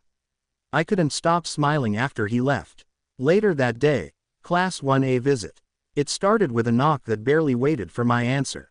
Midoriya. Uraraka's voice burst through the doorway, followed by practically the entire class piling into the room. Even Aizawa came along, though he hung back near the wall. Deku, you're amazing. Mina grinned. You fought with all might. Like, side by side. Your timing was flawless, Iida said, adjusting his glasses. It was a textbook example of heroic initiative. Todoroki simply gave me one of his small, approving nods. You did well. I rubbed the back of my neck, cheeks warm. I couldn't have done it without everything we've learned together. And, without all of you pushing me. Uraraka smiled. Still, that was dangerous. We're just glad you're okay. Hiroshima gave me a thumbs up. Manly as hell, Midoriya. Even Aizawa finally spoke, his tone the usual mix of tired and serious. Don't make a habit of jumping into fights like that. But, good work. The room filled with laughter and chatter, the weight of the past few days finally easing a little. Inside, though, I still felt the echo of that moment, standing beside All Might, hearing him say now it's your turn. It was both the proudest and scariest thing I'd ever felt. And I knew, this was only the beginning. Hospital room. Later that night. The soft hum of the heart monitor was the only sound until the door opened again. All Might stepped in, not in his hero form, but in his true, gaunt frame. His eyes still held that familiar light, though, and when they landed on me, they softened even more. Hey, young Midoriya, he said, pulling a chair up to the side of my bed. All Might. My voice was quieter than I intended. I wanted to talk to you, about what happened. He nodded, leaning forward. Go ahead. I took a breath. When I saw you, fighting him alone, and how much he was pushing you back, I just knew I had to help. Not because I thought I could win, but because you've always been there for everyone. You were the wall, and I couldn't stand by and watch that wall break without trying to hold it up. His lips curved in a faint smile, pride shining in his eyes. You didn't just try, young Midoriya. You did. You stood beside me when the world needed it most. That means more than you know. But what does this mean now? I asked, my hands curling in the blanket. For you, for me, for one for all. All Might's gaze lowered. For me, it means my time as a hero is over. My embers are gone. That battle was my last as the symbol of peace. He straightened, though, and put his hand on my shoulder, the weight of it both grounding and reassuring. But for you, it means the future is yours. You carry the torch now. And I have no doubt you'll burn brighter than I ever did. I swallowed, my throat tight. I'll try my best, I promise. The door opened again, and Principal Nezu trotted in, carrying a folder and wearing his usual, polite smile. Ah, Midoriya, awake and looking well, wonderful. He hopped onto the empty chair by the bed. Firstly, congratulations on your, let's say, decisive participation, in taking down All for One. Thank you, sir, I said carefully. Now, he continued, while your actions were undeniably heroic, there is the small matter of you not possessing a hero license approved by the Hero Public Safety Commission. His voice was still light, but the words landed in my stomach like lead. So, could I be in trouble? I asked. Possibly, Nezu said with a thoughtful tilt of his head. Your intervention could be classified as unlawful hero activity, but, he paused, letting the silence draw out before his eyes sparkled, with the public's reaction and that stirring moment with All Might's declaration. I suspect the HPSC will instead be tripping over themselves to award you something, if only to stay in All Might's good graces. All Might gave a small, knowing smile. Nezu turned to him. Which brings me to you. What will you do now, without your quirk? All Might exhaled slowly, then said it plainly. I'm retiring. For a moment, the room felt heavier. Then he placed his hand back on my shoulder, squeezing gently. But it will all be all right. Because now, we have a new symbol of peace. I felt my chest tighten, my pulse quickening. The words weighed a ton, but they also lit something warm inside me. I met his gaze and nodded. Then, I'll do my best. When I debut, I'll make sure I'm worthy of that title. All Might's smile widened, pride radiating from him. Nezu simply sipped from the teacup he'd somehow produced, looking far too pleased. News broadcast. Evening. The screen flickered to life in countless homes across Japan. The voice of the news anchor was steady but filled with awe. Good evening. In an unprecedented turn of events, the legendary symbol of peace, All Might, has officially retired following a climactic battle against the villain All for One. And standing by his side, stepping into the spotlight as his successor, is young Izuku Midoriya, a hero in training who demonstrated remarkable courage and power. Clips played showing Izuku and All Might standing side by side, the crowd roaring. Public opinion is swiftly shifting, with many already hailing Midoriya as the new face of heroism. Experts suggest this may mark a historic passing of the torch. Hospital room. Later, Izuku and All Might sat quietly, the city's lights twinkling beyond the window. All Might, I said, I think it's time. We need to tell the world about One for All. The legacy, the responsibility. He nodded, exhaustion and hope mingling in his gaze. You're right. The man chasing One for All is gone. It's time to reveal the truth, carefully but openly. To inspire trust, and prepare the world. Our hands met briefly in a firm grip. The weight of the moment was immense, but it also felt like the first step toward a new era. Overhaul's hideout. Deep underground. A dimly lit chamber buzzed with quiet tension. Overhaul stood before a large spinning board, the shadows sharpening his sinister silhouette. He flicked the board, revealing a new side. Detailed dossiers of Izuku Midoriya and Eri, the mysterious child with a powerful quirk. A crooked smile crept across his lips. So, this is the new heir to One for All. He turned to one of his right-hand men, a tall figure cloaked in black, his face obscured by a plague mask. Begin the operation. Secure the subject from that hero academy, and return her to me. The man bowed deeply. Yes, Master Chronostasis. As he exited the chamber, Overhaul's smile deepened. The game was about to begin. Pav 1. Izuku. The clang of metal rang across UA's training hall as Izuku spun his rings through the air, weaving them into tight, precise patterns. One ring darted out like a bullet, ricocheting off a dummy before returning to his palm in a seamless arc. Another split off mid-flight, shifting angles like a hawk swooping on prey. He was sweating, his arms trembling, but his movements were sharper than ever. Faster, tighter control. If I can master this precision, I won't waste motion against enemies like All for One again. He drew in a deep breath, preparing for the next volley when it hit him. A spike of pain drilled through his skull. His vision blurred, his heartbeat thundered. Danger sense. The rings on his fingers vibrated violently, glowing faintly as though screaming with him. Izuku staggered, clutching his head. The sensation wasn't like before. This wasn't danger in the field, it was personal. Close. Too close. Midoriya, are you? Aizawa's voice cut off as the doors slammed open. Yondu stumbled in, his fur matted with blood, one leg dragging uselessly. His glowing eyes flickered dimly as he collapsed on the training floor. Yondu. Izuku's voice cracked as he dove to his companion's side, panic and terror crashing over him. The realization hit him like a punch to the gut. This is what Danger Sense was screaming about. He didn't hesitate. He didn't even explain. He launched himself out of UA, rings spinning and engines of wind pressure firing from his fists and legs. He had only one destination. Home. The door to his apartment was ajar. Cold air seeped through the crack. Inside, his mother stood at the doorway, her eyes wide and glazed, as though she was trapped halfway between two moments. She didn't even blink when he called her name. Mom. Izuku's voice trembled. He rushed past her, tearing through every room. Eri, where are you? Silence answered him. Panic clawed at his throat. He tore through her bedroom, the closet, the kitchen, nothing.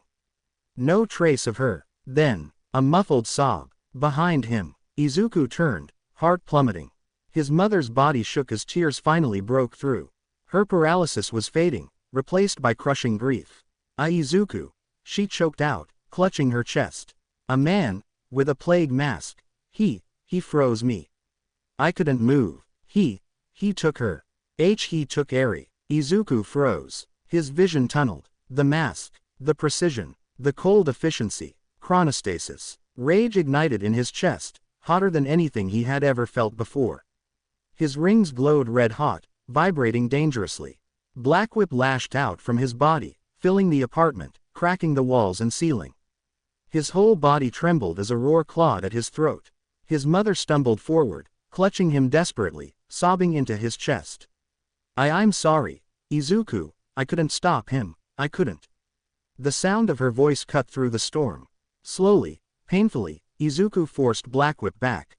He held her as tightly as she held him, both of them sobbing into each other's shoulders. But inside his heart, a vow was already carved in stone. Overhaul. Chronostasis. I will get her back. No matter what it takes. Pav 2. Inko. It had been an ordinary evening. Dinner simmered on the stove. Eri hummed softly at the table, sketching with crayons Yondu had been pawing at moments earlier. Inko smiled, warmth filling her chest. She still worried every day, but for the first time in years, things were beginning to feel safe. Izuku was smiling again. Eri was laughing. Then came the knock. It was sharp, methodical. She thought it was a neighbor. She opened the door without fear. A tall man in black stepped inside. White hair, glasses, and the plague mask. Before she could scream, he touched her shoulder. Her body froze. Her vision slowed to a crawl. The world stretched like molasses. She could barely breathe, barely think, trapped inside her own body. Eri screamed. Inko's heart shattered as she watched helplessly, her mind screaming while her body refused to move. The masked man grabbed Eri easily despite her flailing, binding her arms in an iron grip. She kicked and cried, calling for Izuku, for anyone, but he didn't falter. Yondu lunged. His teeth sank into the intruder's sleeve, but Chronostasis lashed out, a blade of hardened energy slashing deep into the dog's side. Yondu yelped in agony, staggering away. Blood marked his trail as he limped toward the door. Inko's tears streamed down her frozen face. She wanted to fight, to scream, to die if it meant saving Eri. But she was powerless. The man carried Eri to the threshold. The little girl's eyes met hers, wide with terror. Mom, she cried, though she never called Inko that before. Desperation made her reach for something, someone. And then they were gone. When her body finally moved again, the weight of it crushed her. She fell to her knees, sobbing, her hands shaking as the door swung open again, this time with Izuku bursting inside. And all she could do was break in his arms, confessing her failure. Pav 3. Overhaul. The chamber was sterile, clean, too clean. Kai Chisaki sat in his chair, gloves pristine, his golden eyes cold behind the plague mask. He hated this world, this broken, diseased society. But soon, it would be corrected. Chronostasis knelt before him, Eri trembling in his grip. Overhaul rose, his presence suffocating.